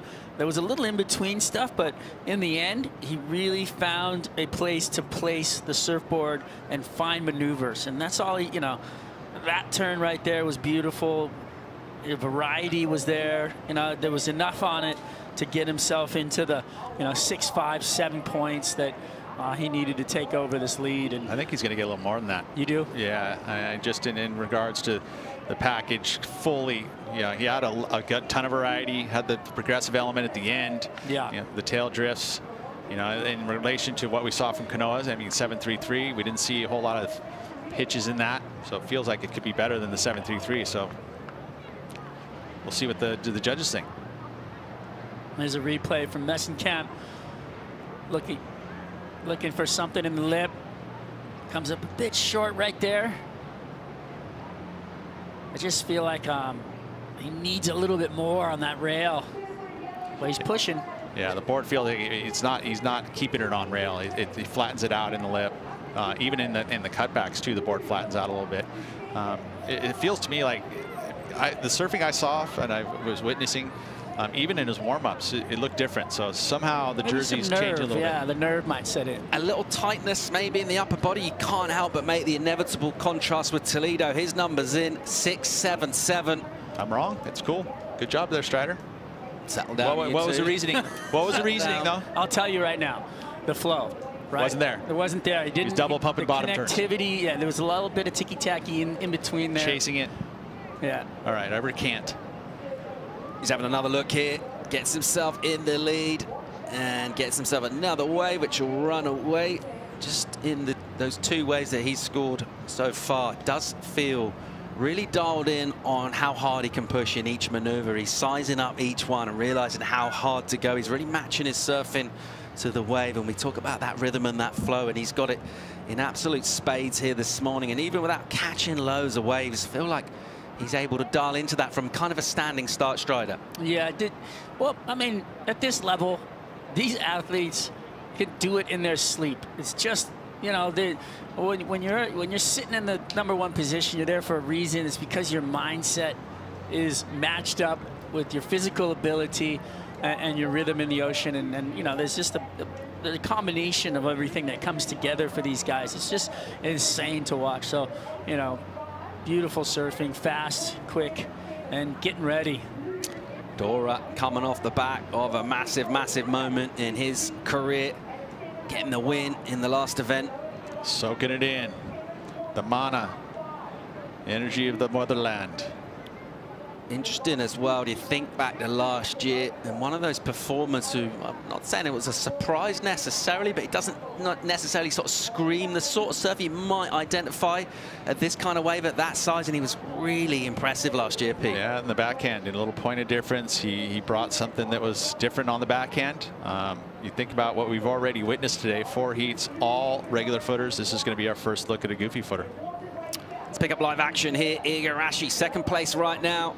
He's chasing a 7.95, massive first hit from him. A snap on the rail. It's a quick one because this section will tighten up. And again, really smooth as he applies pressure. Big stinging snap from him. And he'll keep winding down the line here. Igarashi looking for a strong finish. What's he got for us? He's got a ton of speed, a float to set up, and then off the bottom. And a slightly sort of speculative swing at a snap.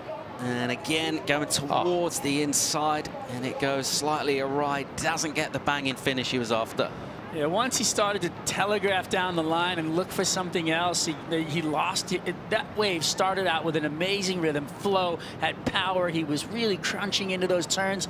Everything looked good, and then after that, he let it go and started looking down the line. If he would have just gone to one more big maneuver, he might even have come close to the score. But once you take out that flow and that rhythm, and he kind of threw it all away, looking for something else down the line. He needed the big turn, though, at the end, right? If you needed to go excellent, which is what he needed, a 7.96, right? You need to go 8. He needed a big moment at the end. He looked like he was searching for it too far away, though. If you look, watch this turn. Beautiful. Goes into another one. Bang. And, you know, this next turn, he really opens up and just gouges into the face. Beautiful. Opens the wingspan, right? I mean, everything about this wave's calling excellent to me. And then right here, this wind up, if he could have just done a maneuver right here where he just utilized even that lip line, but instead he's searching down the line too much, and then he just wastes away and loses speed. The wave loses power, and he falls away from it. But I mean, you think about the size of that set wave too. It wasn't a major set wave. It was, you know, a shoulder high. So he needed a big moment at that point. I think that's where he knew that in his head too. That's what started chasing it. It definitely took away the flow. It's not going to be the number needed. And Felipe's going to take the win. Comes in short, 6.23 for him. So over a point short. It was a smaller wave. The opening was really strong, but that finish so important here in terms of getting a number up. When you're thinking about going in the excellent range and final 30 seconds, he'll look to bring this in as we'll check out vision of Toledo on a smaller inside pocket of energy and a little lazy air, which will stomp and just look to, well, first job, keep the board off the rocks. Look to bring this in here. But also good to see that definitely healthy. Right, you can see that Felipe isn't nursing anything with in regards to any knee injuries there. So good for all those fans, good for Brazil, and a good heat win. Felipe Toledo will clamber back up the rocks here, and he'll get to skip the elimination round. Igarashi and Massenkamp will come back there to think again. That's heat number 4 of the opening round here at J-Bay already. A really enjoyable morning's action. Great, as Pete mentioned, to see this guy looking really, really healthy as he comes back up the rocks. And we want him in peak physical form to be able to do the kind of surfing that he showed us there. But he didn't have it all his own way, and he was patient in this heat. And Igarashi did some damage early on. Yeah, he really did. He's looking, you know, on the rail. He's beautiful surfing, really powerful, almost overpowering his board at times. But you know what? It was a good fight. Toledo nice and patient out there, though, really just kind of settled in and knew exactly what he needed to do. Wait for the best waves, and that's what he did. Came away with the win. Igarashi flying around, but in the end, it was this man with power surfing that really brought it home, Pete. He did, and he's on the best waves, too. You think about it already, you can see that this is why this number went into the 8+ range. It was much bigger set wave. And that definitely helps out. You know, you're on the quality waves in a heat. It distinctly is a point of difference being on those bigger set waves. Also gives you better opportunities. This was a great opportunity for Kanoa because it was a major set wave, but he had that little flub there, which unfortunately kept it away from excellent. So an unfortunate error there. That probably almost maybe cost him the heat, really, because you know, that wave goes into the 8+ range. He's got himself in contention to win the heat. Yeah, 100%. I agree with you there, Pete. Whoa, really? Yep. Thank you. I know it's an odd and a rare occasion. That's nice. That's nice. He's playing nice at the end of the heat, huh? Good job. Yeah. It's nice being right. And then this last one here, yeah, again, Felipe needing a number here. What, a mid 5, a high 5 needed, but he definitely suppressed that. Lacked a little bit of flow, but definitely got the number. Yeah, well, I mean, again, I thought it was going to be mid 7, but you called it 6-7-7, but it was enough to take the heat win. Already a really enjoyable morning in South Africa. Plenty of waves out there, big performances too. We'll join you more live action from J-Bay right after this.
The Corona Open J-Bay is brought to you by Corona, This is Living, by Sealand, Discover New Paths, and by Cougar Municipality, good governance through service. You're watching the opening round of competition. Dora, the high seed, already getting a start against Gentile and Connor O'Leary. He's got a lot of room to move, still setting that rail off the bottom. Big full rotation to kick things off.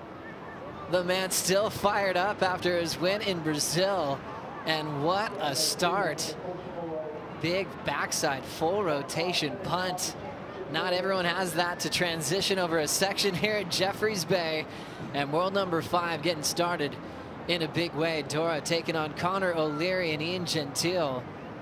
Finally seeing some goofy foots now. Attacking the J-Bay wall. Joe Turpel with Richie Lovett here in the booth. Gosh, starting off with some fireworks from Yago Dora. Well, I love that. That shows just the intent of Yago Dora. He's obviously so full of confidence right now, and he's bringing it to J-Bay. And, well, Goofy Foot is just starting to open up here, and what a way to do it. Drops that 7.0 as the opening ride. And clearly, the judges loving the sort of high-risk, futuristic approach, which is sensational. As we break this one down, Dora on fire after his first CT win of his career. Getting to do that one in Saquarema. That was a meaningful win for him. Started off with some wild card heroics at that venue in the past. First final of his career, first win. Connor's been in a final, and that was back in 2017 over a cloud break. He ended up winning the Rookie of the Year that season in a very close decision over Frederico Moraes. And we also have a rookie on tour in this heat. It's all about Ian Gentile versus Rio Waida for the Rookie of the Year race from here on out. And they're in a very close position on the rankings. If you're just joining us, Rio Waida went bananas this morning, got the win over Ethan Ewing to get right into the round of 16. So we'll see if Gentile has an answer to keep himself in front of the Rookie of the Year race. I've been seeing his free surfs. He's been wearing booties lately. Not all the surfers go for that. It feels completely different. Definitely helps a lot when you're coming in over the rocks. You can kind of trample in a little bit quicker than having to make sure you're not stepping on something sharp. But by the way Gentile looks like he's comfortable wearing booties on his feet. Yeah, it's you can definitely tread with confidence, no doubt about it, when you're coming in. We see Yago Dora down the point. Already coming off the 7. Throwing the snap down the line. He's got a lot of great energy coming into another ramp. 2 big punts at the start of this heat for Yago Dora. Well, he just went, you know what? I got a 7 on the first one. I think I know what they're looking for. I'll just go to do it again. And it's exactly what he did. But it astounds me just how much height and pop this guy gets. You know, he's not a small guy. So now Gentile wants to get involved here. His opening ride as a rookie here at Jeffreys Bay. He's been featuring this alley-oop this season. That one a throwaway. Back at El Salvador. It was a bit of a breakthrough event for Gentile, just with confidence, landing big moves like that. He had a combo where he threw down an alley-oop, then right into a layback hack that could be very useful at J-Bay at this size as well. Absolutely. You know, I've been watching Ian the last day or two, or the last day, just warming up. He's been looking really good, and that smooth, flowing style. Here's another replay of Yago Dora on his second ride. Quick snap to start things off. Now he starts to drive down the line, accelerates, and just pops out of the lip. Not quite the full rotation and a smaller wave, but certainly fun to watch. And then the first one he did, Rich. Yeah, you can see. So bigger wave here, gets some work done, much higher, much more inverted. And the complete rotation, got the 360 degrees, and then got some work done towards the end as well. Clean snaps on the backside. So, you know, this is great to see the goofy footers really just attacking the walls here at J-Bay. Look at that. You can see the entire bottom of his board, and the fins connect there. The nose is already pointing towards the shore. And did so well to regain balance there. That's all core strength and lower leg strength, just to absorb all that impact. And then straight into the transition, off the top again. Now seeing Connor O'Leary live, getting started. Fades down to the bottom and blasting it with the slide. Powerhouse from Cronulla has turned in a quarterfinal here in the past. Now driving to that section, good timing for O'Leary, and a quick transition to shut it down. More action here with Ian Gentile picking off a solid wall. Hits it off the lip. Nice connection again for Gentile, and the rookie slides out off the top. That'll set up a little room for Yago to go up and down. So a tough ball there for Gentile, as he definitely picked off a better looking wave, had a bit more size. O'Leary getting the rest of it as we catch up to him with the backhand float. Now 2 waves coming in for O'Leary. Things starting to get exciting out there. Yeah, you can really see that with each set, the wave height is starting to build, and this is that longer period swell that we're expecting to fill in all through the afternoon. And just very light variable winds at the moment. And wow, we're starting to see the action heat up here. This is incredible. Battle of the tall fellas in this heat. That's right. Let's now catch up with world number 1. Felipe Toledo's with AJ. Felipe Toledo coming in, just enjoying the scene here in J-Bay. You had some time to cruise in that heat. Had to have some patience waiting for your second wave. What were you telling yourself?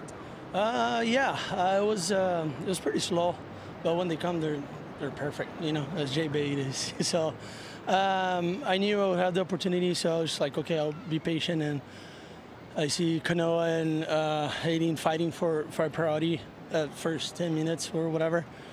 And I was just like down there by myself. I was like, okay, there's going to be that one wave that's going to run wide and, you know, be able to surf. But they surfed the first few waves, not really that good. And I was like, okay, now I have priority. Now I'm really going to wait. And it paid off. It paid off at the end. You know, I had the 8.5 and had to wait for my second wave again and got the 6.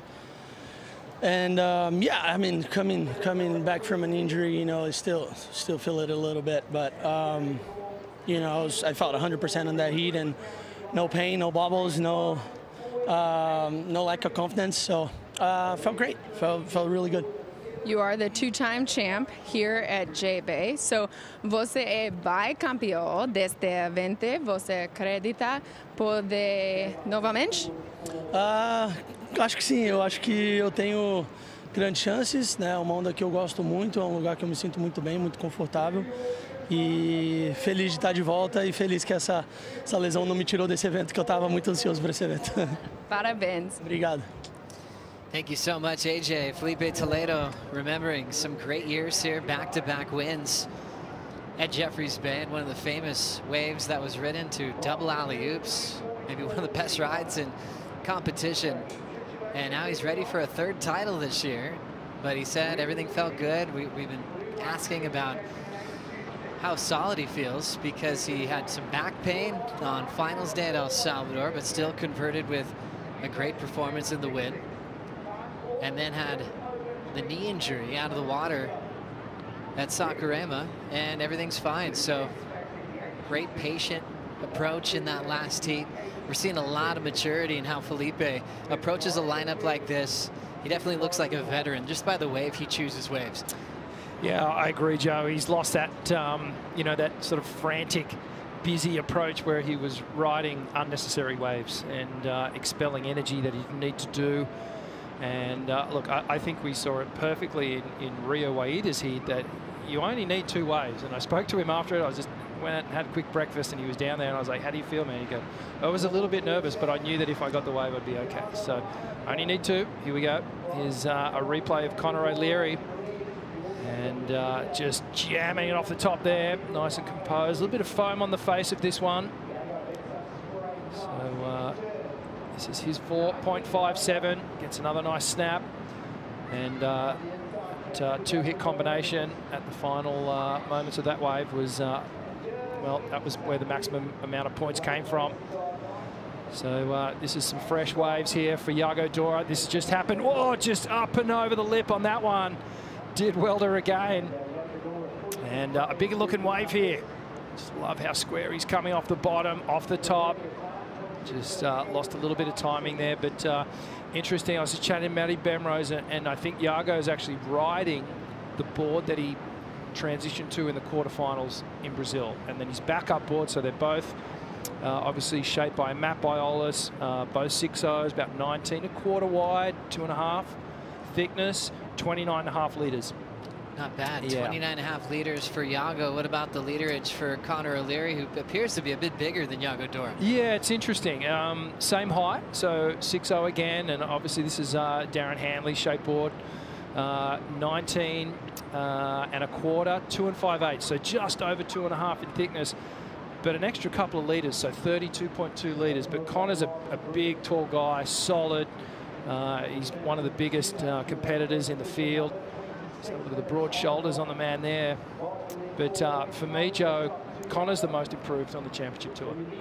I feel like just in the last 12 months, he's really settled into his own space and head space in more particular, about how he likes to compete. And he's being kind of true to what he wants to do in terms of his training and in preheat prep. He'll, you know, enjoy a beer during the comp instead of just going, oh, I have to do this and I have to do that. He's finding what works for him.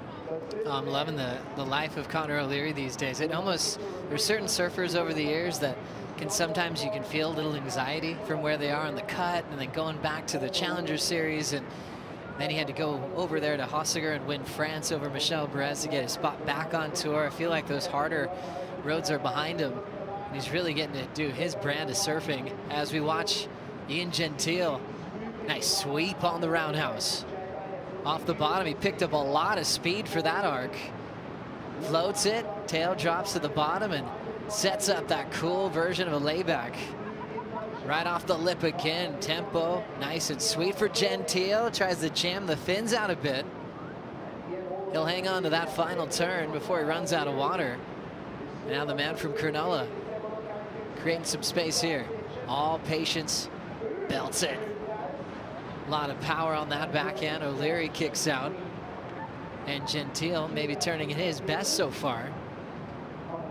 These two will battle for second priority. So you see him in a tight space there. Yago's got first, but sometimes it's such an important paddle race to get second priority for the next exchange.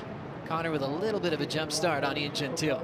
Yeah, the priority order is always so crucial, and especially out here at J-Bay where the sets are coming in rhythms. There's often 5, 6, maybe even 8 minutes before between each set here as we look at the replay of Ian Gentile. Great wave here. Big swooping cutback to start things off. Resets the line. And a little bit more power in the second one as well. Gets that lip gliding floater. Comes around this section, jams the tail. So good variety. Another clean snap all the way through to the inside. And cleans that up well. Well, it almost appeared like it was a mistake, but he turned it into a quite a functional way to finish off the wave. But you can see Ian Gentile, he's got a slightly narrower stance to some of the other taller guys on tour. He tends to stand a little bit taller. And another one of the surfers working with Matt Biolis, and they've been well, together for a little while now, getting things dialed in. Then to Connor O'Leary, creating some space for that big turn. Oh, I love that first opening turn. Just had all the time in the world to jam it up there high on the backhand and again. So they're big statements, aren't they, from the big man. As he comes around this section here, doesn't look rushed, nice and composed. So 3 strong turns and then some. So this is going to be Connor O'Leary's best wave, I believe. Love the wind up and just connects vertically. And for a guy that's so big, he gets nice and compact. I love when that front hand touches the board. That's just classic technique. You can see a lot of that from the Hobgoods. Let's see Shane Beshin going backhand at different venues, not here at J-Bay because he's a regular footer, but he'd always be so compressed, and that front hand would be placed right on the deck of the board. Connor O'Leary doing a good job there to compress that power off the lip. As O'Leary's scores are coming in along with Ian Gentile. And just watching Gentile go down the line, I'm reminiscing on a lot of the great surfers that love wearing booties around the world. You think of kind of Pete Mel's crew, like Jason Ratboy Collins, you know, Darrell Flea Verosco, that would travel with their booties and sometimes even bring them to warm water events because they're so used to having that type of traction. And especially for air-type maneuvers, it was almost like they could pick up their boards with their feet. They were so tacky.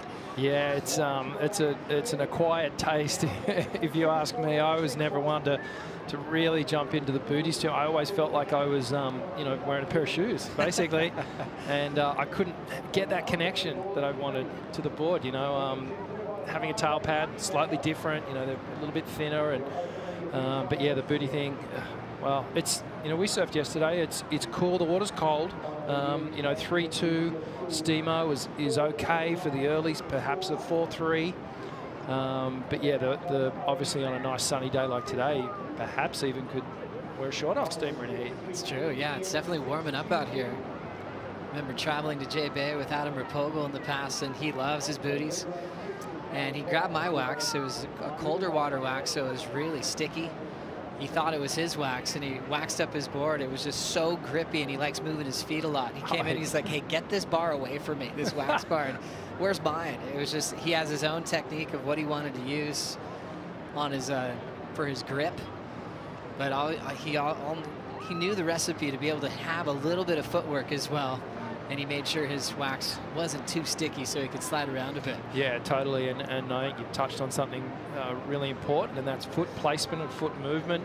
You know, you watch these competitors, both the men and women, and, you know, a lot of them are moving their feet around, just subtle adjustments as they go down the line, perhaps shifting forward ever so slightly. But when they really want to dig into a turn and engage the tail and the fins of the board, they get that back foot right up against the tail pad, you know, right up against the kick, and that's the perfect power position to be in. 19:53 on the clock. An opportunity setting up for Yago Dora, well, number 5. Snaps it deeper off the bottom, a bit more vertical on the second effort. Third turn, a wrapping cutback for Dora. And still going to work with some backside hooks, setting up the pocket a bit there, and drives off the top. Fits in another maneuver there before it goes dry on the rocks, and Yago jumps out of there. So a lot of different types of surfing from Yago Dora in this matchup, and it all started with a big backhand full rotator from world number 5. Got himself a 7 and a big lead over Connor and Ian Gentile. We'll be right back.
got another 10 at the last event of the season. It was a big moment for Yago Dora. Had basically a closeout section.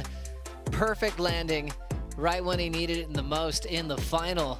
And remember, all year long for 10-point rides, Yeti's passing out a 110 Tundra cooler for our 10-point moments. Yago did it in front of a huge crowd. His entire family was there to witness his first championship tour win. Which reminds us there's different ways to attend. Callum Robson packing a pit in Peniche, Portugal, had his version of perfection, and Yago, without his ability above the lip, was able to look at closeouts a little bit differently than most people. Got himself the perfect score. That was an unbelievable ride, and just the amount of time that he didn't have to hit that section was just crazy. You know, from the takeoff, he kind of didn't even get halfway down the face of that thing, and then just launched out of the lip and then went right down the elevator shaft and somehow stuck that landing. But yeah, it was very reminiscent of the height that Toledo had on that big backside one that he did a couple of years back. But an amazing maneuver. As we look back at Yago's wave. Yeah, Yago, more traditional style of surfing on this one. Just sticking to the face. It had a nice pace to it, this wave. It didn't run off down the line too quickly, and that allowed Yago to get some nice work done here on the backhand. Just squares up a couple of times all the way through to the inside. So a little bit more subdued in terms of the excitement factor, but certainly a well-surfed wave nonetheless. And you can see on the timing, the backhand surfers, they're just able to come up, pick that moment, and then get it right high up into the pocket, which is it's very hard for the natural footers to do. That's the advantage of those goofy footers. They can come deeper off the bottom turn, take a more vertical line off the lip.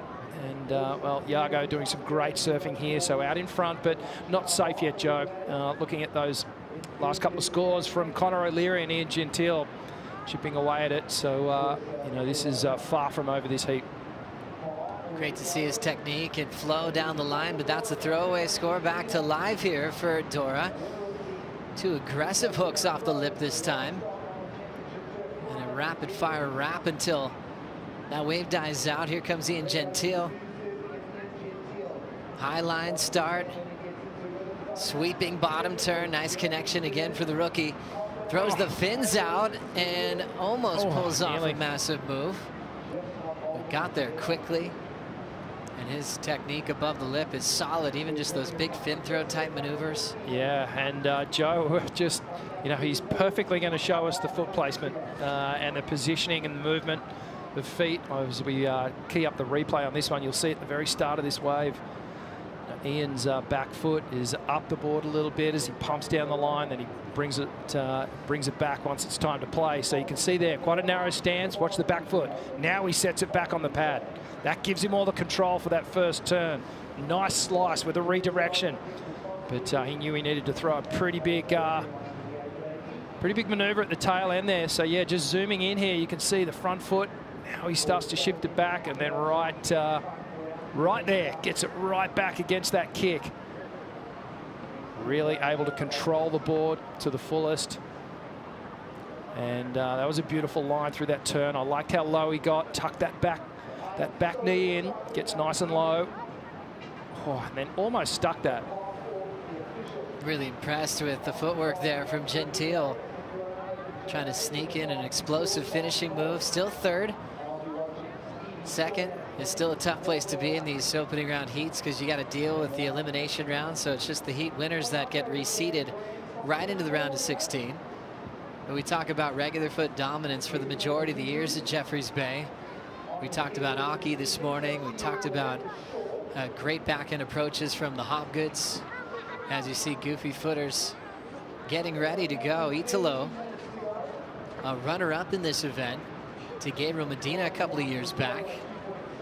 Getting closer to the top 10 picture. And he's one of those guys who has an outside shot to get into the Rip Curl WSL Finals, a place he's featured the last 2 consecutive seasons, even a runner-up finish last year in the World. But things are definitely moving in a positive direction for Italo. But he will have Callum Robson and then the man in red, John Florence, coming up next. Dora back to the big whipping, reverses off the lip and frames it up vertically to show the judges he's got control. Small wave, pop shove it, Now a riding switch.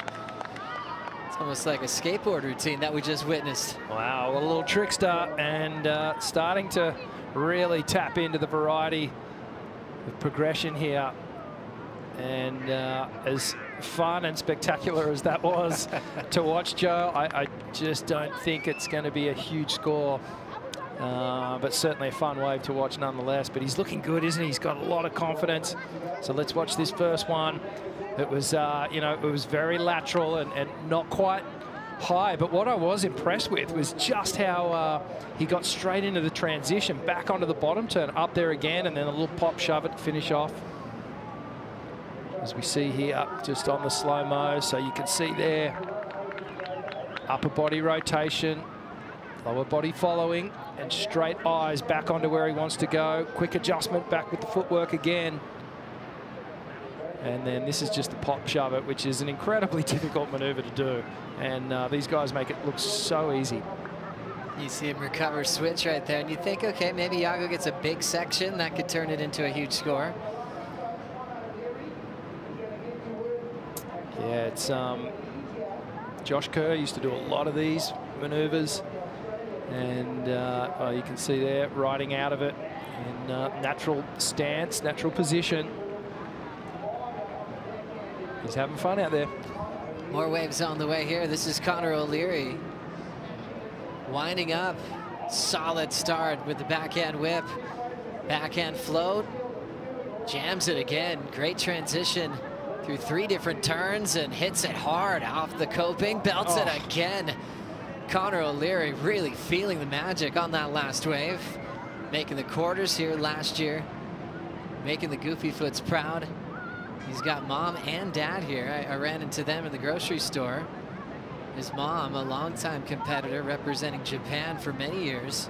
She was so excited getting her groceries, just saying, this is my first trip here. Her as a surfer herself, and a great one. She's been always dreaming of coming to J-Bay. So proud she's watching her son, definitely in this moment after a wave like that. Wow. Yeah, no, it's bucket list stuff coming to Jeffreys Bay. As a surfer, you got to try and get here because it's a magical place. And Connor O'Leary's really tapping into the energy here as Richard Dogmarch, coach on screen with a rare smile mid-heat.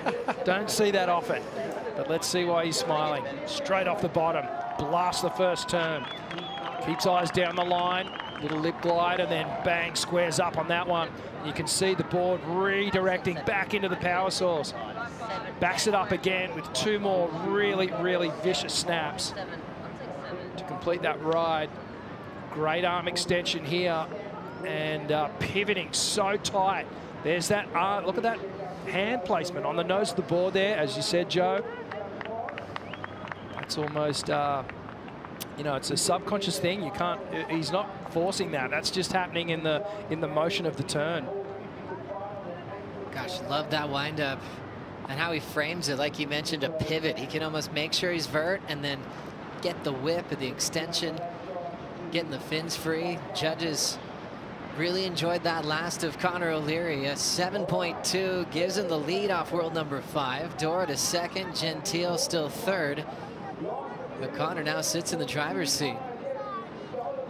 Yeah, it's good judging. I like that. It was each one of those turns, Joe, were like a photo moment. You know, there was that millisecond where you were just like, okay, there's the frame, you know, and it looked beautiful and ton of spray, really well balanced. And I think one thing that Connor O'Leary does really well is transitions, front foot, back foot, weight distribution from one to the other.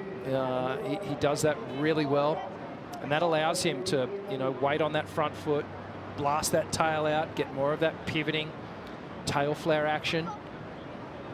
And yeah, like I said, man, I'm so impressed with the improvement of Connor O'Leary mentally and in his whole overall performance. So Connor, with the powerful approach, has the lead over Dora, whose best is still his start on the big backhand full rotation. With more Goofy Foot talk, how about Nathan Hedge out here at Jeffreys Bay, a runner-up in the CT event back in 2004. Guy's had a perfect number out here in the past as well. The Hog was impressive in J-Bay in his career. Yeah, Hoggy was He was always one of the first out in the lineup. With the great Mark Occhilupo, they used to pride themselves on getting out there first. And Hoggy just had a really good line on this wave, and that very low center of gravity, very Occhi-esque in his approach, and really enjoyed his time here. Mick Lowe, another finalist for the Goofy Footers. Did some damage on his backhand, not just here at J-Bay, but also taking out snapper in the passes. We've got Yago looking for his lead back. Hits it off the lip well. Staying light on his feet on the backhand float. Deeper bottom turn.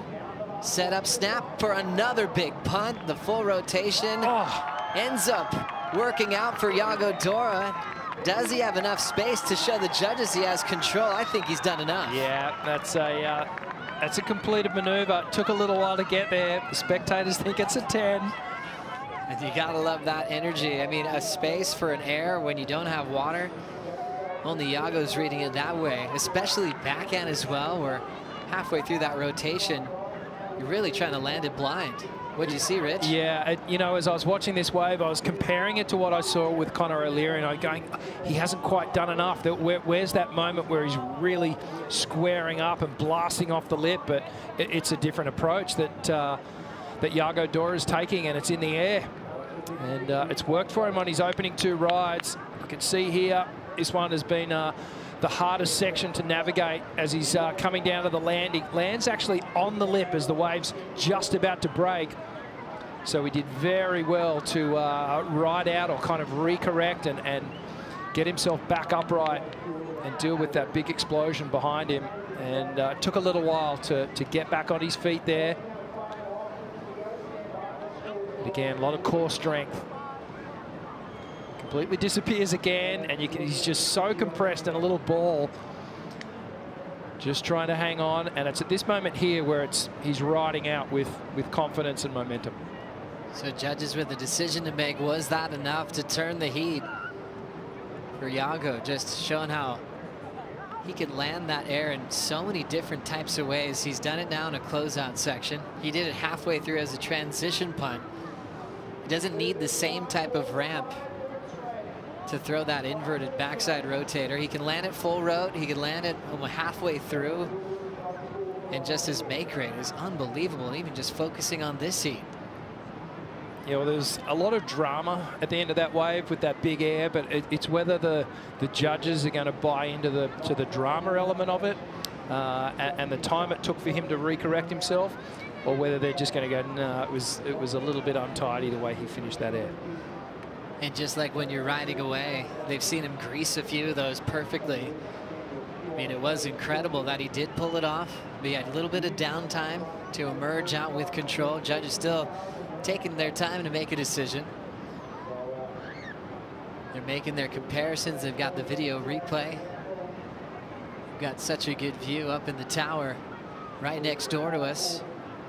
As we now look at 4 minutes on the clock, we've got a great show here in the recap. It all started right when the horn went off. Yago up the point, saw a big advantage here to go high above the lip. That's his biggest version of that rotation we've seen today, and show the judges he had so much control. Belted it a few more times, got off and running with his 7-point ride. Yeah, that was an incredible wave, and I still feel for me that was still the best air that he's done in this heat. The others have been on slightly smaller waves, but this man here, Conor O'Leary, out the back, has been really working the open face and staying right high, tight in the pocket with a lot of power, a lot of energy, and board placement has been just really, really pretty to watch.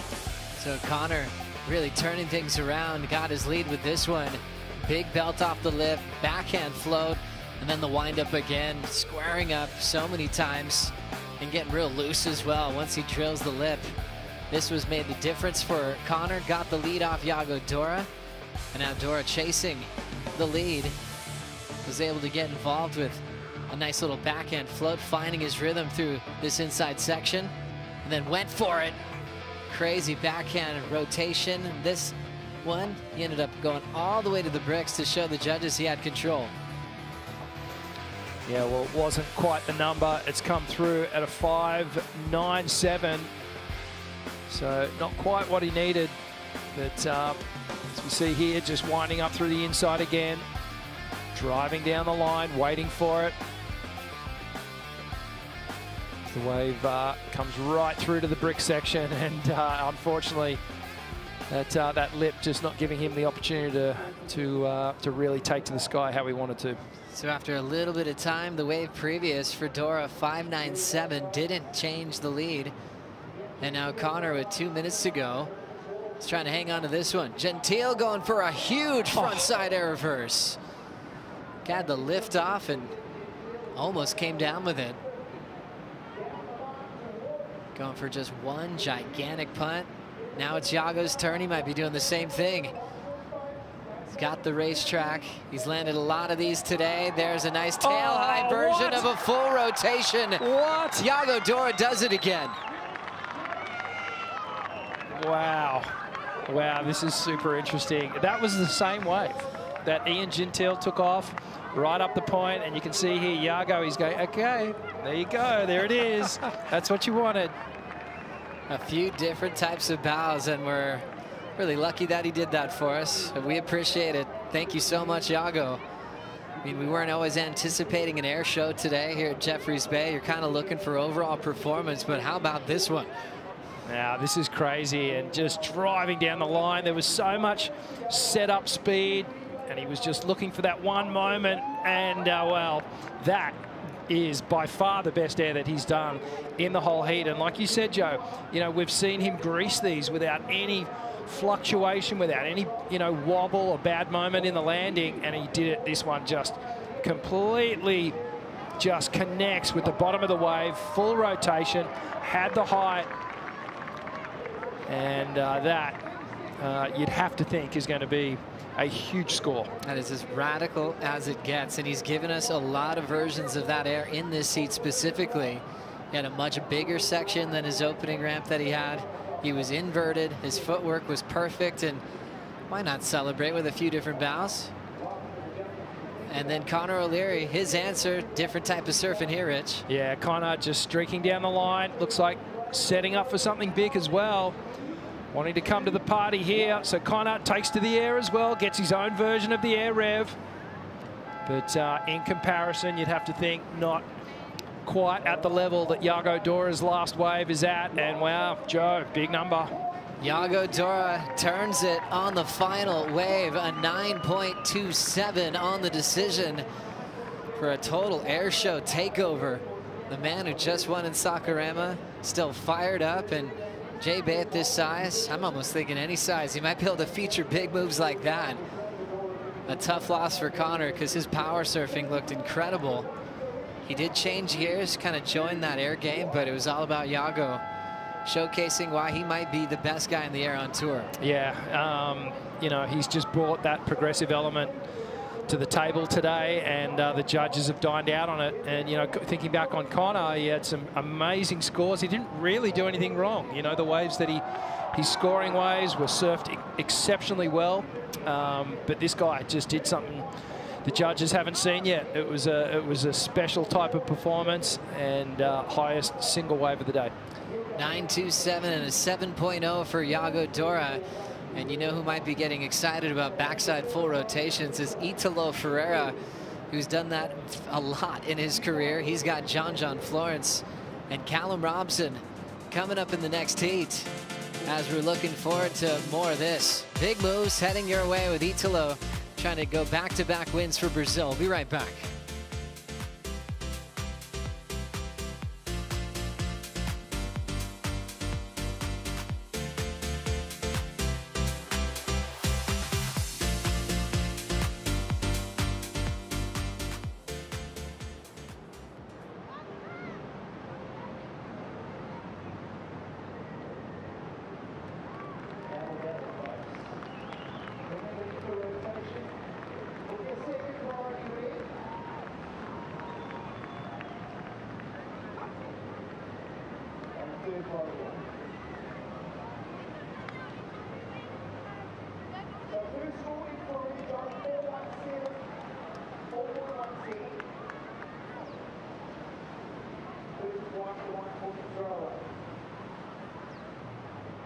Welcome to Heat 6 in big names out in the lineup to keep you entertained on day one of the Corona Open J-Day. And if you want entertainment, well, stick around. ESL is coming up next. Features Gabriel Pino, Ryan Callan, and Jeffrey's Bay's very own Matt Aguilera. So soon, fans, make sure that you have your seats.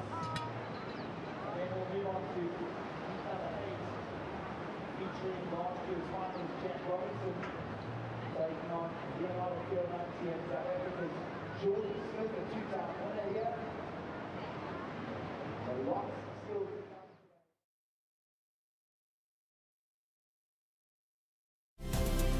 The Corona Open J-Bay is brought to you by Corona, This is Living, by Yeti, built for the wild, and by Shiseido, official sunscreen of the World Surf League. You're still watching the opening round of competition. John Florence taking on Italo Ferreira and also Callum Robson. First place skips to the round of 16. Second and third are reseeded in the elimination round. We just came off a huge win from Iago Dora, who went straight to his air game to save himself when he lost his lead to Connor O'Leary. Got a 9.27, the new single high score of the day so far. You're not always imagining it's going to be a single maneuver section at J-Bay to take over the highlight reel, but on a day like today, it made a lot of sense. And not only was it the most radical punt of the day, but it's definitely one of the best airs we've seen this season. Yeah, absolutely. That was an incredible performance there, and I liked how the lead seesawed from Iago back to Connor, and Ian Gentile, he had some great rides as well. So that was a really hotly contested heat. The great news too, Joe, is that everyone had opportunities in that heat. There was a consistent set, possibly every 5 to 7 minutes. So good signs. During the break, John Florence got started. Wow, have a look at this thing. John Florence sets up that first turn. That trademark layback hack that he loves to do on these big open face waves. Driving down the line here, looking for the air, gets the grab, and just doesn't quite make the landing there. But this is live action. Looks like John's up and riding again. So John already with a 4.17. Wave number 2 sets up a nice first turn off the lip. Getting some board speed for the tail high punt into the flats. So 2 falls as John's warming up his air game. Probably seeing how the judges responded to Iago's airs. He's loving it. He threw down a lot of different versions above the lip in Brazil. Huge alley-oop. Got into the 9s. He was laying down big frontside full rotations as well. So John's excited to go above the lip in this one. Let's see what happened here. Yeah, so John, this clean snap here. Eyes down the line, always looking for that next section. Gets the rotation and just lands right in the flats. You can see there he was just up a little bit too far towards the nose of his board and wasn't quite centered. But really difficult to do, Joe, when you do that punt and you project out from the wave and then you're basically landing on the flat part, the flat trough of the wave there. It's hard water, it's like basically like landing on the ground. So John just unable to get that kind of compression in the lower body, didn't get balanced, and I'm sure we're going to see him make a couple in the next 35 minutes. That's right. What a heat that just came to a close. A 9.27 for Iago Dora. How's the air up there, AJ? We're going to ask him about the air that he had on that 9.27 in just a minute. But Iago, coming off of that victory that you had in Brazil, launch yourself up the rankings. How are you approaching J-Bay? Yeah. I felt really good in Brazil, and I want to keep feeling the same way here.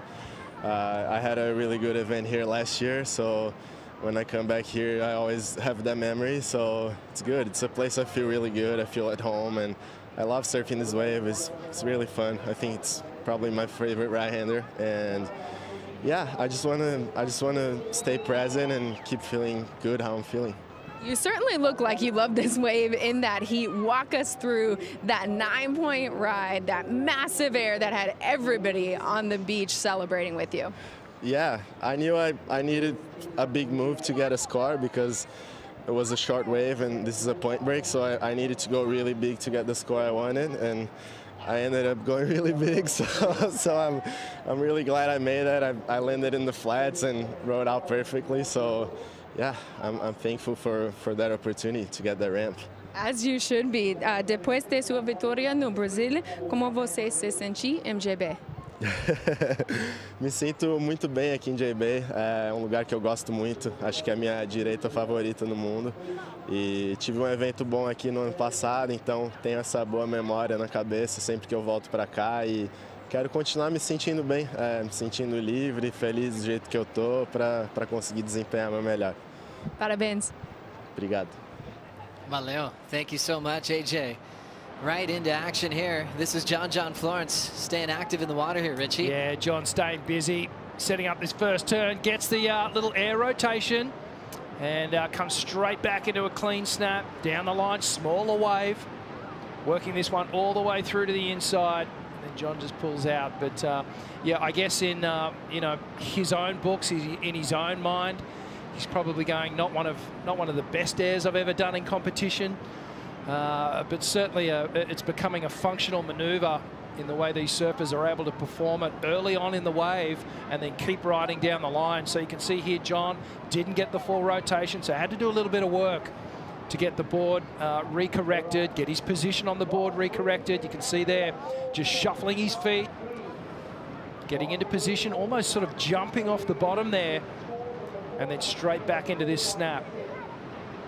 But those red boards looking spicy. We know he's been doing a lot of work on his equipment, his small wave equipment. Not sure what model he's on at the moment. This could be that variation on the Ghost that he's been riding for so many years now. John Peisel, and the relationship between John Florence and Peisel, very special one. They've tapped into a formula that really works well for John Florence, in particular in those bigger waves. It's I can almost say it's unmatched. It's pretty special to see that connection. You look at the history of John and Jay Bay. He was riding Peisels for all those years as well. I think the big point is just the absence of John for several years. Last time we saw him with the jersey on, he lost in the quarters to Frederico Moraes back in 2017. He saw a final appearance before that where he was runner-up to Mick Fanning. That was in his first world title run. Was that Mick's last year, J-Bay? Gosh, good question. Possibly, 2016, huh? Yep, he came back to win the event in 2016. As we saw him in 2017 as well, I believe. Okay. As we look at the backside float, we did, in fact. And then he's stretching this one out. Italo Ferreira blasting it off the top. Snap to slide again. Throws down the wrap and shuts this one down and steps off. So Italo getting a little warm up against Callum and John Florence, known to be one of the fastest surfers in the world. And speaking of Mick Fanning, his first win, an emotional one, and Mick Fanning's send-off, which was the 2018 Bells event. And that's when Italo started winning, won the Olympic gold. It felt like everything was just going his way, just sucking in all the glory. He just really enjoyed every bit of it, but he's on a nice comeback run now. How'd you like his start here? Yeah, I actually really liked it, Joe, to be honest with you. His read on this wave was a very good one. The maneuvers were all placed really well in the appropriate place on the wave, and Italo just finding his feet on this one. Nice backhand snap to finish off. The board looks good the way it sits on the water. I'm going to say maybe a fraction longer than what he's normally riding. We get some more intel on that, but gets a little bit of release out of that turn. A fairly wide stance, but you can see driving through there. And then always with those backsiders, getting that eyes down the line again. And now setting up a big first turn. Callum Robson connects and hucks the tail late into the beach. Wild attempt there on the closeout. He's incomplete. Florence's turn. John steady off the bottom. There's that aggressive whip in the pocket. Snap to slide. He's down.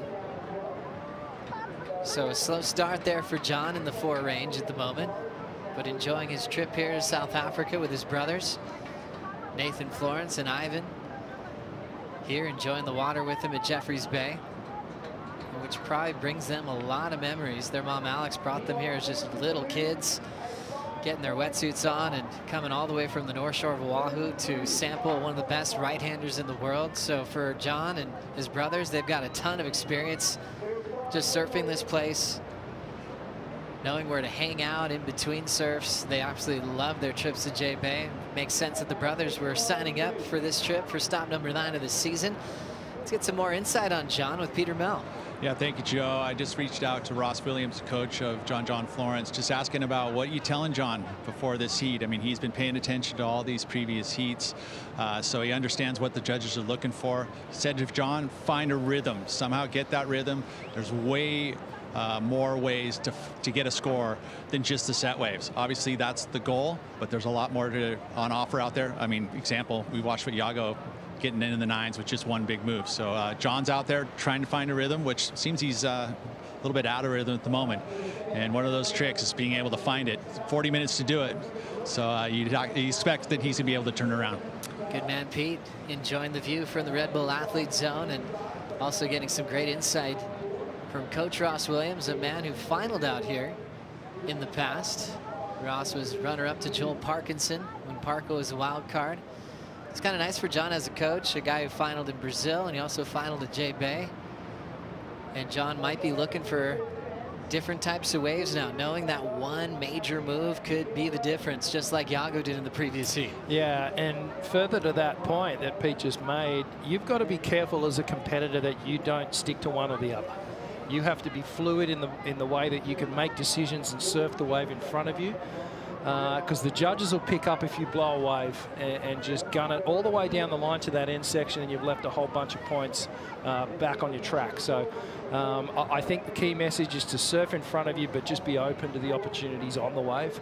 And that, I guess, comes down to the way the surfers actually view what they can do and their confidence in taking to the air on those final sections, or do they just do the big layback snap? So so many different ways to make points on a wave, and certainly John's got all of them. You know, he can do it with turns, he can do it with airs, but you've got to stay in the moment. So true. It's so great to have Florence in the moment at this part of the season, as he's just been dealing with injuries after injury just for so many years now. So we want to see him feature in this new format for the first time. He's out of the WSL Final 5 for now, just like Medina, as we were talking about this morning on Dawn Patrol. But you look at John, you look at Medina, you see J-Bay, you see Tahiti as the last 2 stops.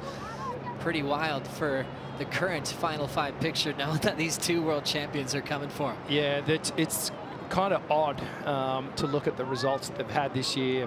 You know, Medina in particular, he's had a whole bucket full of 9s, and then the one big win over at Margaret River, which is kind of odd. That consistency up into the final series hasn't really been there. Just watching Callum Robson here down the line, just a quick in and out. And then John as well, you know, to not have that win or to not have that consistency in the finals appearance it's a bit odd. And we sort of expect him to be there. But for me, they're the 2 danger guys outside of the 5 that could really capitalize. And, you know, there's 2 events left. You know, the lady, she's warming up her voice and she's going to get ready to sing pretty soon. So it's go time. It's definitely go time. John waiting for his first win of the season. Medina number 7 in the world. 1 Margaret River.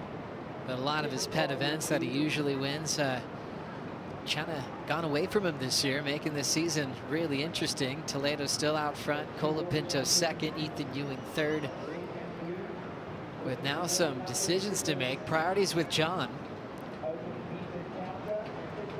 And it will be Italo getting this wave. So with a better position, he's going for the big backside full roll in the flats. Italo will pick himself back up and continues with the big rotations from Yago to Italo in back-to-back heats. Wow, what a maneuver. And it's sort of reminiscent of that big backside air that he did at Margaret River. He did a huge frontside one as well. But wow, it's Yago Dora who started a bit of a trend here. And we're seeing an incredible approach to J-Bay today as Italo streaks down the line, takes to the air, covers just a huge amount of ground. And, well, somehow he just rides out of this one. Little off balance. He was actually flat on his back for a moment there and was able to regain composure and get back on his feet. You can see here the board almost coming. Well, it did. Came completely around, landed on the flats again. And at that point, you'd have to think, oh, he's toast. That was massive. And the impact of that landing, the way he was able to absorb it, kind of smart that he actually went into a layback to kind of recover some of that power to his knees. And during that last replay, John got this wave. Okay, so John, big swooping cutback to start off. Sets up that second turn. Nice layback slash. And then a clean snap as the third. Driving around the section, starting to wind up the momentum now. All the way through to the inside. Clean surfing. And you know, when John, he starts to get that look about him where he's going to telegraph the air, and he got it done. Hits the eject button before he runs out of water.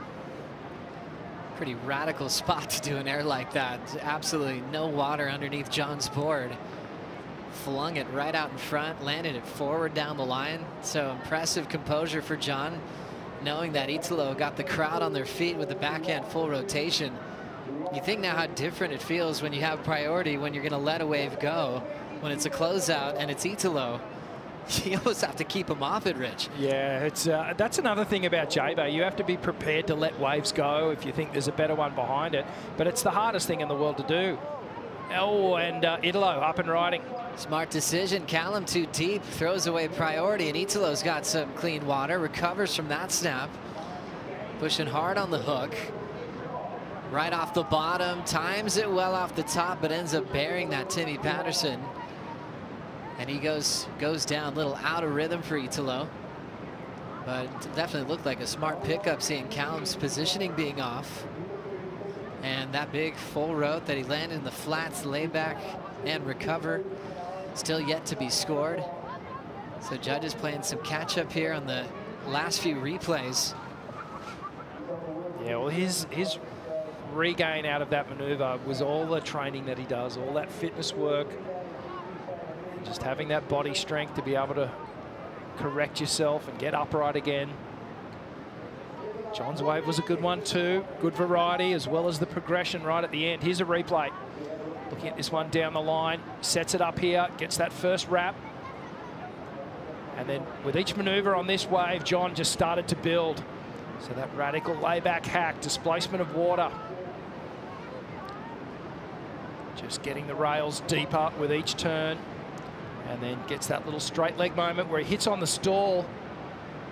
Whoa, throws it out on the flats again. Real clean finish in 6 inches of water. And then Italo getting this wave with Callum being too deep, Rich. Yeah, and right at that moment there, so Italo would have just got off a little bit in his foot position. You can see he never really regained composure on that wave. Just lost the flow of it, lost that feeling of just being completely in the sweet spot on the board. Unfortunately, just caught an edge. So the full rotation from Italo gets him excellence, 8.17 to take the lead off John. So all judges agreeing that it was excellent surfing there, big opportunity there, knowing that the judges were rewarding that with Yago Dora.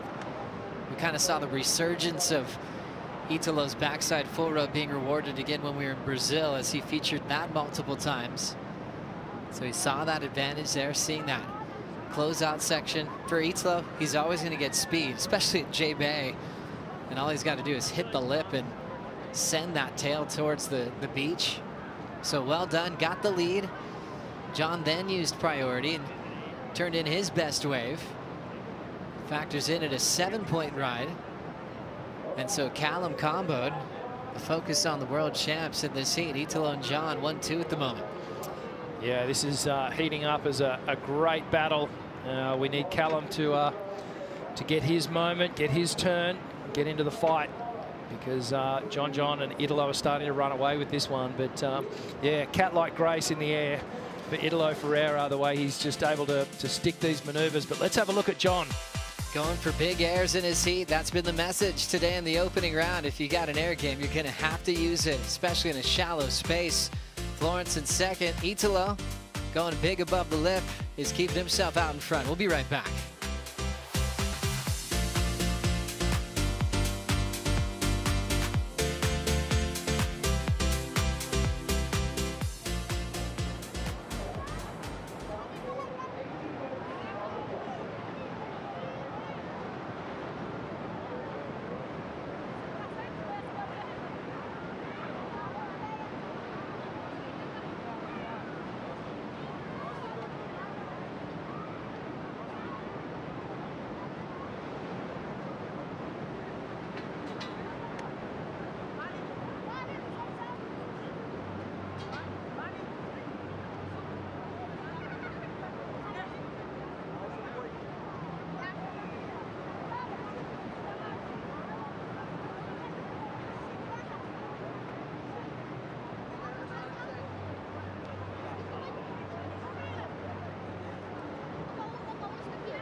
Welcome to the Tour of Champions. A tour that can spit you out as quickly as it welcomed you in. It's dedication. Sacrifice. Your life on the line at any given moment. What might have started as a passion is now a declaration. A declaration to be the best in the world. It's a tour of dreamers, rebels, chargers, fighters, innovators, and everything in between. This is a tour of champions. 2 world champions in the water right now. John back-to-back world titles from 2016 to 2017, and Italo picked up his title a couple of years later in 2019, and this is what the fans thought on the Corona fan picks. 77% of you saw John running away with a win here. 20% of you went with Italo so far. You guys are right, and 3% went with Callum Robson, who's into his 2nd season on the championship tour. And I think a lot of people probably saw the free surf from John in the lead up to this event, some big pumping Jeffreys Bay. John's ability is incredible no matter what the waves look like, but it's certainly when it gets bigger beyond the double overhead range, he becomes the clear favorite on tour. So comfortable in any size surf, but as you just said, Joe, when it does get you know, critical overhead and waves of consequence, John just seems to relax into it, just comes into his own. The turns are bigger, he's more confident on the board, the power's there, and yeah, he does maneuvers that we've seen him do at a place like Margaret River that really no one else can match him, power for power. It's true, and you always saw John in the early stages, almost a little bit of the Ethan Ewing story, where sometimes he was getting 10s in the early rounds, but not winning when he was the best surfer in the draw. And he started cleaning up heat strategy, actually first working with guys like Bede Durbridge in the past, and also Ross Williams throughout that time as well. They picked up a lot of different tricks to pull off big heat wins, as we see the full rotation attempt from Italo for the 2nd time. This time he doesn't pull it off. My knees and ankles just get sore and start aching when I watch these guys do this. It's just unbelievable. You can't underestimate just how much pressure and you know, weight is coming down as these guys land these airs. Italo picks his moment, and it's almost, I hate to say it, it's a pirouette. It's beautiful to watch the way he rotates around that axis. Gets to this moment here, and you can see the board just flexes under him, and that front foot just slips off. He goes down quite hard, lands on the board, so there might be a little bit of damage there. It's pretty amazing to see where airs have gone in a short period of time. Before, you talk to the best in the world and they'd say, okay, look for a soft landing. You know, look for a nice fluffy pillow to land on. If not, throw it away. And then everything changed when these guys started landing hard in the flats. And then a lot of them were getting injured. Now they work on injury prevention in their training and knowing right away in a split second if they should commit to pulling it off or let go of it to save their body. We're seeing a lot less injuries now from guys that go above the lip. You know, guys like Italo is just hooked on his training program, and you see him go down so hard, and he always picks himself back up like nothing happened. Yeah, well, you know, you have to surround those bones with so much muscle and strength, and you know, you watch what you know, the leg press that Italo does. It looks like he's, you know, leg pressing a car in terms of weight. You can see there he was just checking his board just earlier there, and that's a result of him like landing straight on it. So just checking the board for creases, and looks like it's intact, otherwise he would have been waving for the backup board. And I don't know if you'll ever see John post like a workout routine on his Instagram, unless he's riding a bike or sailing. Does he work out? You know, Nathan does. We know he does, yeah. I mean, Nathan definitely is training a lot. He posts a lot of his training program videos. He's got a great YouTube channel as well. But John just has a total underground type approach. I think he just prefers being outside. But he'd have to be hooked on his training after all those injuries he's been through. And gosh, he understands his body really well at this stage of his career. Yeah, absolutely. Might be one of the most beat-up world champions when it comes to injuries in his career, including a broken back in the day. He could be, and you know, that's just a result of aggressive nature of what he's doing and the situations that he puts himself in. But you know, you talk to the purists, and a lot of them will say the best training for surfing is surfing alone. But and that is true, I think, to a certain extent. But as you said, there's injury prevention and the dynamic nature of surfing.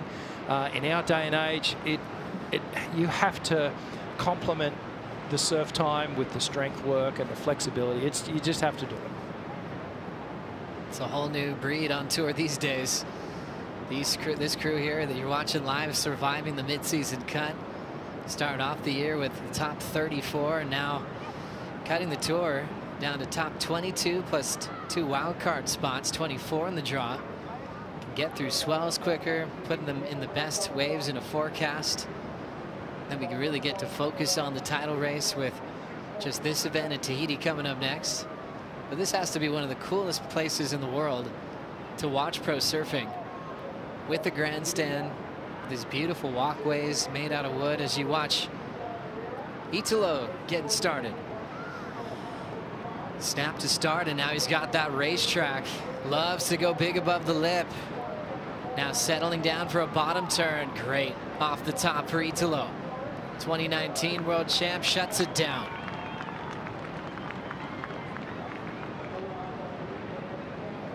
Yeah, so looking to replace that 5.50. Great speed management on that wave, Joe. And Italo sticking to the face with some great backhand surfing.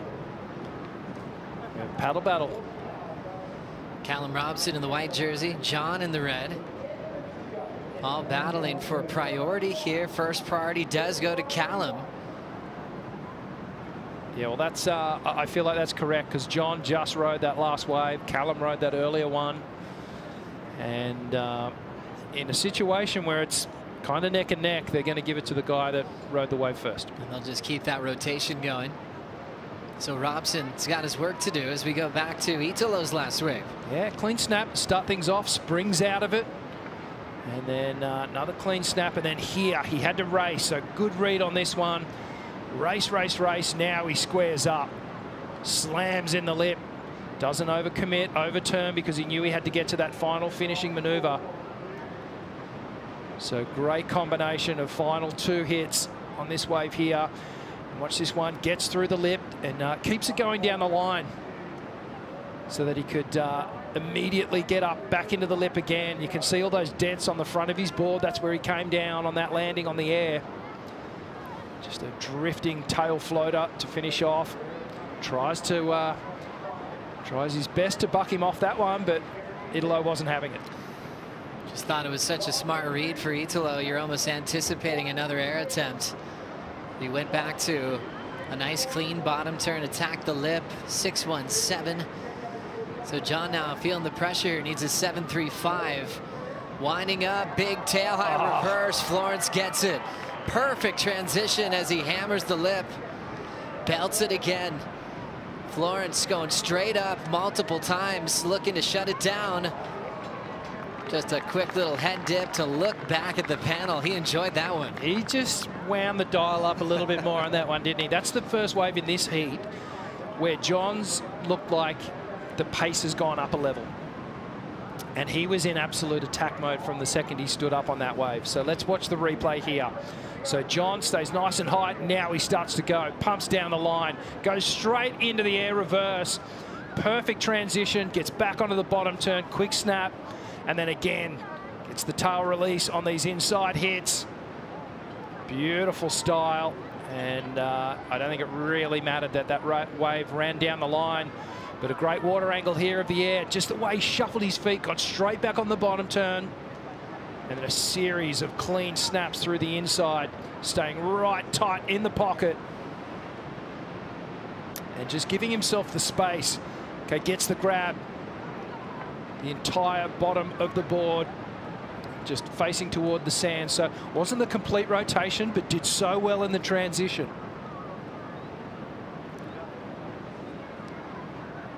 It's a unique way that John does these snaps too. Like he keeps the top half of his body looking down the line, and it's the disconnect with the lower part of the body.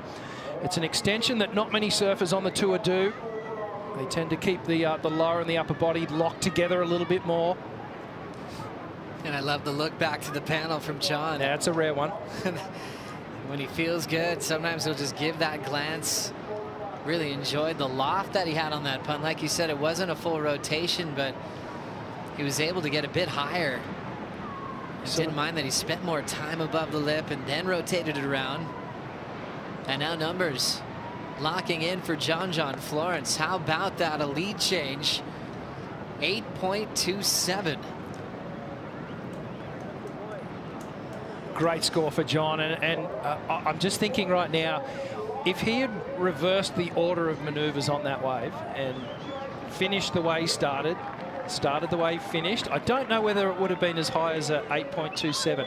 It's because of that risk element that he took in the opening maneuver to do the air. The judges loved it. And that's why it went excellent. I like that breakdown, the risk of the entire wave going for something big, but then with a perfect transition. Yeah. Seamless. Landing and going right into your second move. So impressive. So John pushed in a different way in this heat. Started off just searching for rhythm, few fours in there. Now 8.27 and a 7-point ride has him out in front. Remember, it's so important result for John, for Gabe, for anyone outside the top 5. So he's already feeling he's in a must-win situation. Here we go again. He just had intent to go to the air right from the takeoff. And that transition there where he's shuffling already on the bottom turn, getting his feet in the right place. And a series of clean snaps through to the inside. Just complete redirection of the board.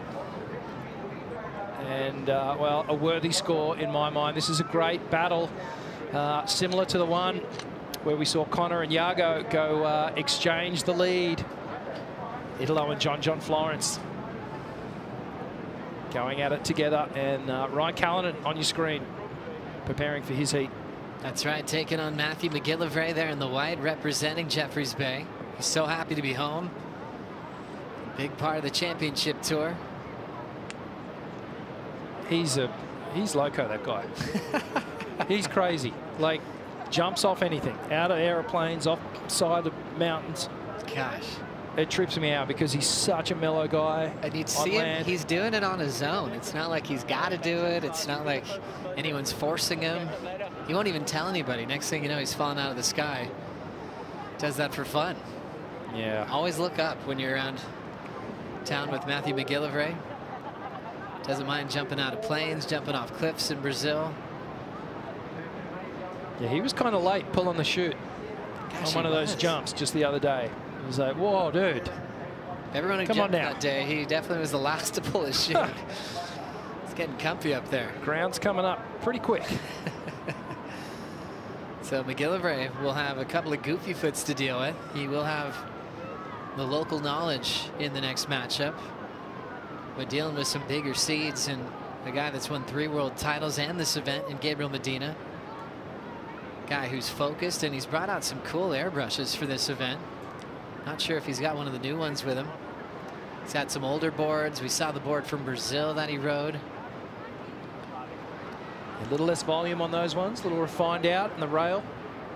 What was your take on watching those kind of bladier boards at the last event? You know, it's I've still got mixed feelings about it, to be honest with you. I feel like he was able to really engage on the carve a little bit better. But I do like the way his bigger boards actually sit on the water and give him the projection and speed down the line and when he's performing his maneuvers. So, you know, it'd be interesting to see, you know, as we dissect his equipment throughout this event. But that man there, I mean, he put in more hours out in the training session yesterday than anyone. I think he did a 4 to 5 hour session. That tells me that he's here to you know, he's here to play. Yeah, pretty impressed to see his dedication to this event. He knows what's on the line. He wants to be competing for a 4th world title, and he's outside the WSL Final 5. We'll get to Medina in a couple of minutes, but how about the recap from this matchup? Really just focusing on our world champs in the water. Italo got some space under priority. Big full row, landing hard in the flats. Laid back for just a half a second, got his 8.17. This has just been such an entertaining heat. This guy here, John Florence, with the highest wave, and just taking to the air for his opening maneuver, and these clean snaps down the line. This was the wave where he really started to connect. You could just see, wound up the dial a little bit, and even John was feeling that one, showing the emotion to the judges. You see the difference in the numbers there. 8-1-7 for Italo, 8-2-7 for John. Italo just one move. And John with the punt and all those hammers to follow. Minute 24 remaining. Priority with Callum Robson. He can't turn this heat in one wave. So it'll be interesting to see how he uses priority for him. He's like, hey, priority J-Bay, you're always going to go and take advantage of that. But it's only up to Italo to change the story in this heat. He's trying to take the win off John. And now down to 60 seconds. Yeah, unfortunately, Caltex just hasn't been able to find those waves and really connect and find his flow in this one. He'll be looking to the elimination round to pick things up a little bit, but hopefully he gets an opportunity in this final 50 seconds to maybe just ride a wave and put together some good maneuvers. But time ticking down here, 40 seconds. John Florence out in front. Healthy heat score total. You can see the Florence camp being really proud of this comeback role that he's turned in this matchup, with the fireworks from Italo, throwing down crazy moves and closeouts. For John to be kind of pushed against the wall and get back into the seat was impressive to see him adapt and find the right wave. Air to snap combo is always going to look good, but adding multiple majors after the air was really impressive from John, as he will close this one out. Florence will be reseeded into the round of 16 as he's trying to get closer to the WSL Final 5. Italo stays in second. He will have to deal with the elimination round along with Callum Robson. And we'll see if the air show continues here at the Corona Open J-Bay. We've seen big air scored in the last couple of heats consecutively. And now Medina's coming up next with Ryan Callanan. They love backhand full rotators, and also joined by the local boy, Matthew McGillivray. We'll take a quick break. We'll bring in Paul Evans and Peter Mel for the call right after this.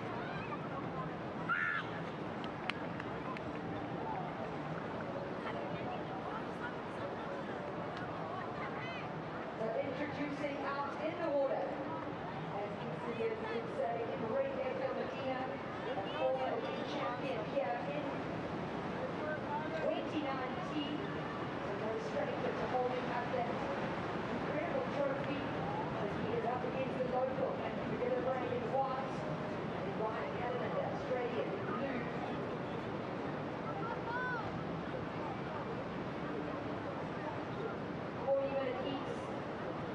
The second to last heat of the men's round.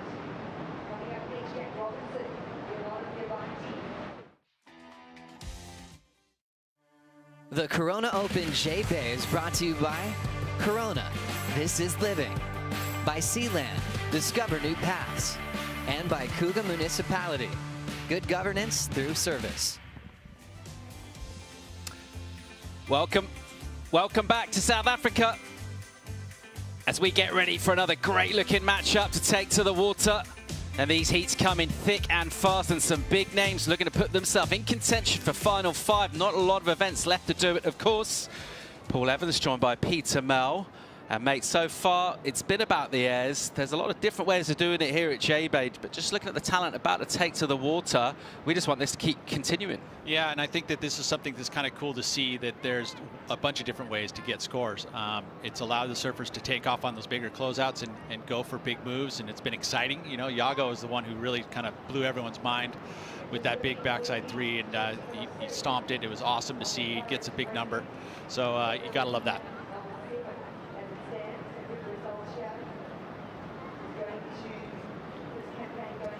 Looking at this heat here, Gabriel Medina, Ryan Callanan, a couple goofy footers.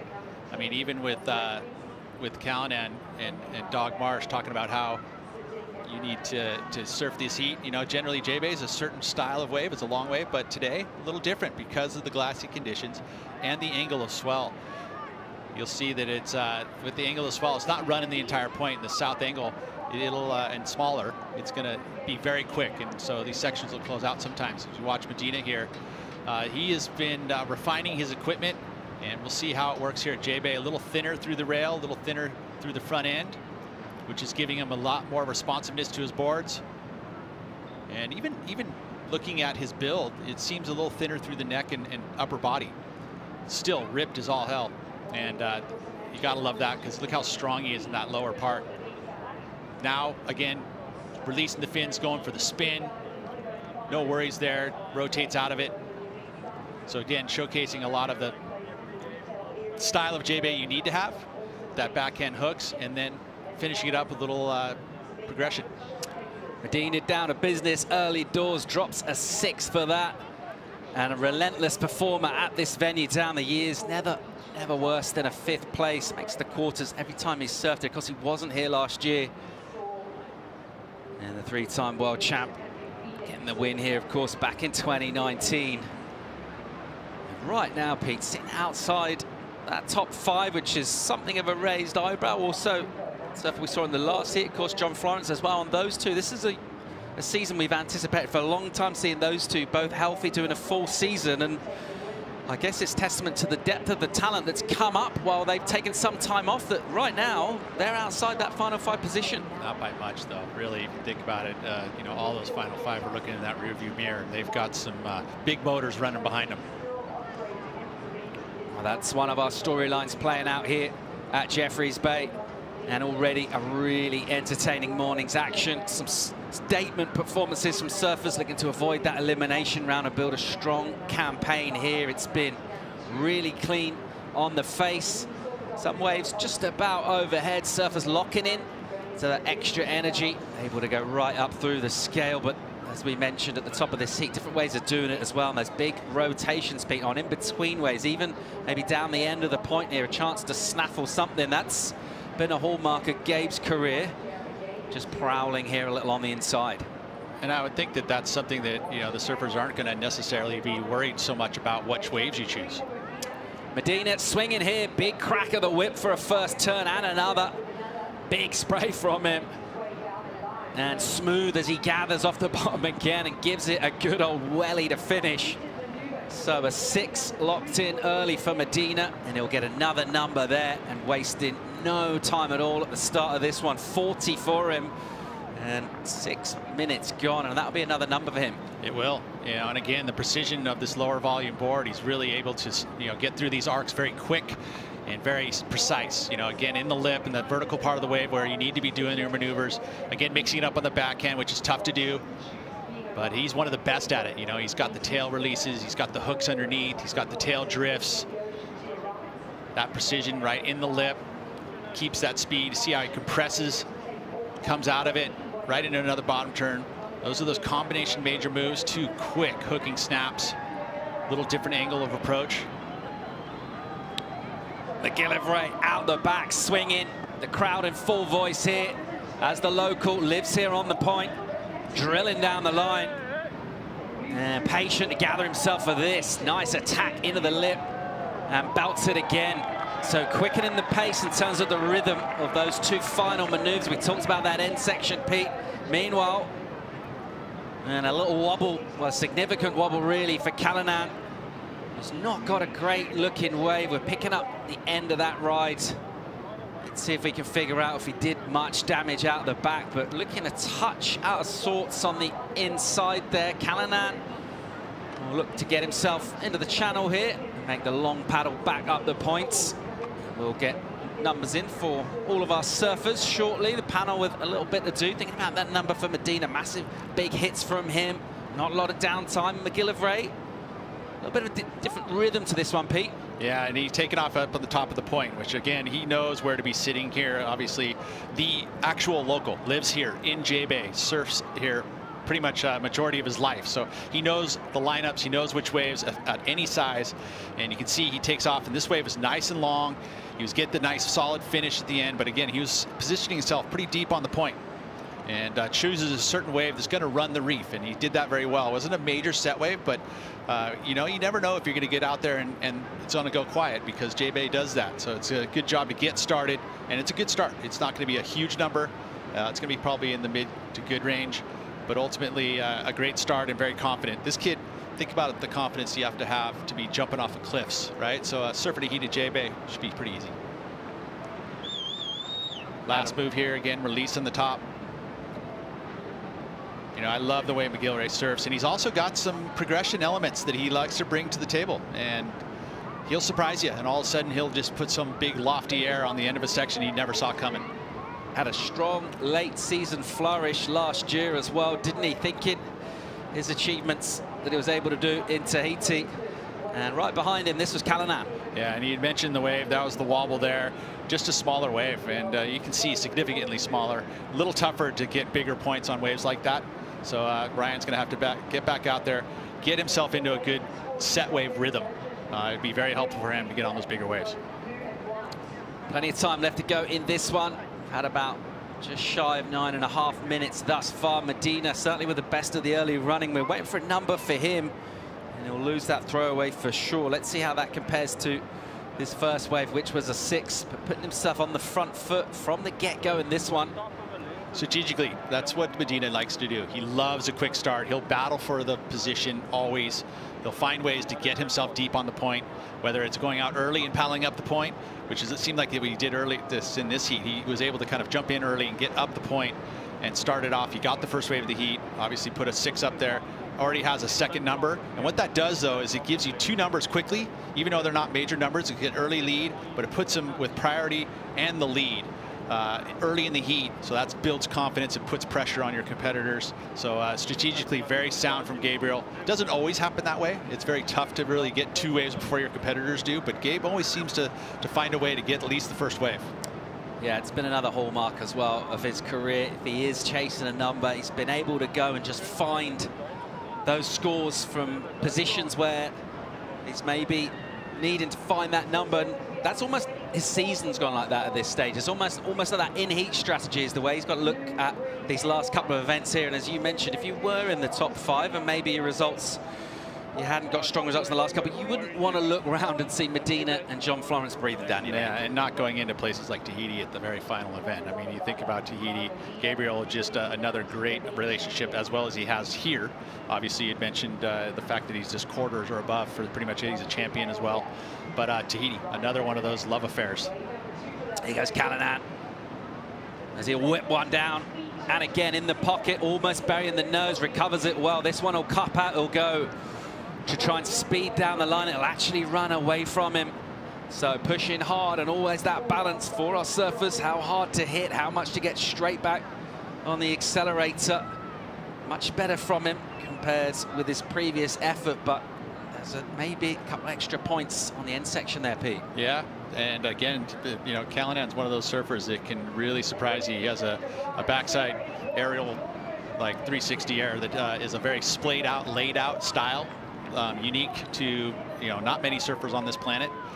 You know, the only one I would, you know, kind of compare it to would be Yago, you know, where he gets that kind of tail high, gets out there and lays it out. It's very committed. Haven't seen it from Ryan in a little while. I'd love to see it here. 6-5 in for Medina. So consolidating a strong start from him. Meanwhile, let's go and hear from John Florence. He's with AJ. John, your first time surfing here at J-Bay since 2017, but like you never left. How were you able to find your rhythm so quickly? Yeah, I just I'm like a rhythm surfer, I think. So I like to start getting waves, and I think in that heat I just kind of started catching a bunch of waves and kind of found my rhythm in the end. I got caught up on a couple in the beginning, but the waves are really fun right now. It's just really clean and playful out there. So I was stoked. As you should be, and coming off of the result that you had in Brazil, just how much confidence are you carrying into the last 2 events of the season? Yeah, tons of confidence. And I think I'm just in a much better place mentally. I had a couple of struggle through the middle of the year there, just being on tour and going through all the injuries and stuff, it wears on you mentally. And so finding new motivations and stuff. And I don't know, I've really started enjoying it. Brazil, I had such a good time and just competing and being there and everything. And here so far, I have my whole family here and haven't been here in a few years now. And this is one of our favorite places in the world. I've been coming here since I was a little kid. And so just happy to be back and just surfing and having fun. What are some of those motivations that you've found in reflecting on the mental journey that you've been through this season? I think just really just kind of enjoying where I am and enjoying the whole feeling of it, and most of all just not taking it too seriously. I think I get caught up a lot when I'm competing, especially. I just want to do my best, and so I start to overthink things and take it too seriously. And I think when I just let go and just kind of surf, and that's how I grew up surfing. Surfing is fun, and for me, when it's fun, that's when I do really well. And so yeah, that's kind of what I kind of came back to that just kind of fun aspect of it. It's been fun to watch you back in it. Congratulations. We'll see you in the next round. Thank you. Florence in a flow state could well be deadly here at this wave. Lots to look forward to through the later rounds. Right now, we're looking at the opening round, and it's surfers hoping to avoid surf an elimination round and maybe just take that extra confidence kick through as well. Looking to go deep here. That battle for the final five will remain one of our talking points throughout this event. Medina looking to get in there. He's not a long way back. He's going all right in this one. Thus far, the 6. And the 6.5 locked in for him. Meanwhile, here goes the local McGillivray with some speed. Beautiful clean face for him. Bangs one off the top, gathers the bottom turn, and then opens up, kind of rips off the top of that wave onto the rail, and a speed snap down the line. Similar kind of rhythm to those combinations of turns. And a little bit of white water grabs his board as we'll pick up a recovery from Medina, getting onto the face. Throws one up, bit late on that rotation. Well, we've got pretty similar scores for all the competitors. You look at McGillivray's first at 6.67 and Gabriel's mid-6s. So a very tight heat here as we start to get to the halfway mark. 40-minute heat is a long time, about as long as you'll find on the championship tour, especially without overlapping heats. You'll see 40-minute heats in overlapping, but not a lot of times do we see it in the normal format. So it's a long heat, and what that means is you've got to be on the two best quality waves, because everyone's going to get chances. As we watch the replay here of this nice wave on the outside section, it's unfortunate that he didn't get a nice clean finish. There were some beautiful snaps, no wow moment in my eyes. So you'd think it's probably not going to be as good as his first. I'm watching Gabe here on that next wave, a little smaller wave, realizing that this one's going to shut down. So he's just going to go, you know what, give me a section.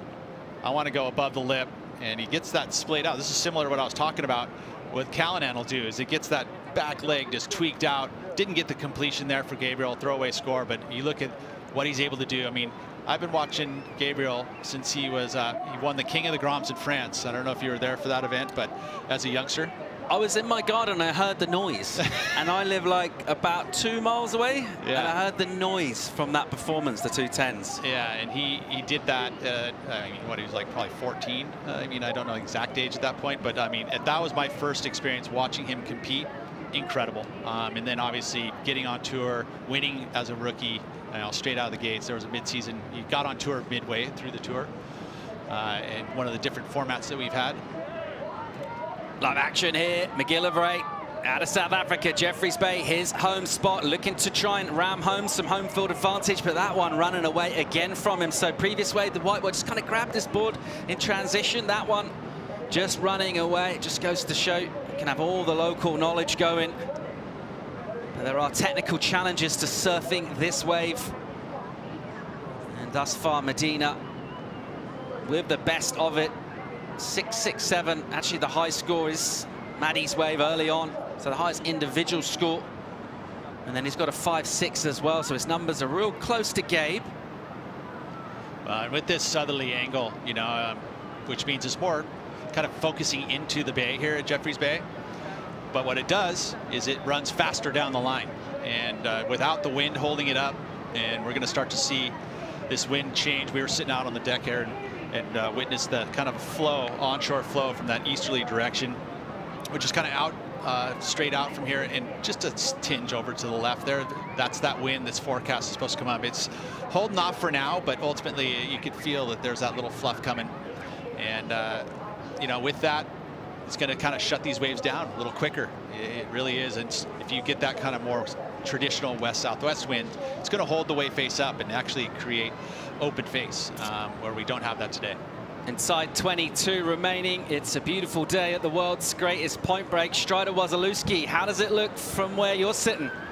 Well, I'm down on the beach, and it's absolutely amazing. It's Thursday, the 13th, the opening day of the waiting period, and it couldn't be a better day. The fans are out. I mean, they're everywhere. McGillivray in the water, local boy, and he's up against, you know, Medina. He's got a heavy heat with Ryan Callahan. But the reality of how many people are down here and the atmosphere is absolutely insane. Look down the beach with me and take a look at all these people just enjoying the atmosphere. It's one of those things where you just get that vibe of being alive down here. The Corona area is all set up. They got places for everybody to hang out and sit all along the edge there on the walkway. I mean, it's a definite atmosphere that you'd want to come down and enjoy. I can't wait to see the rest of this heat play out. Hopefully McGillivray, Jason Bourne of the WSL can you know, fly out of the sky for us.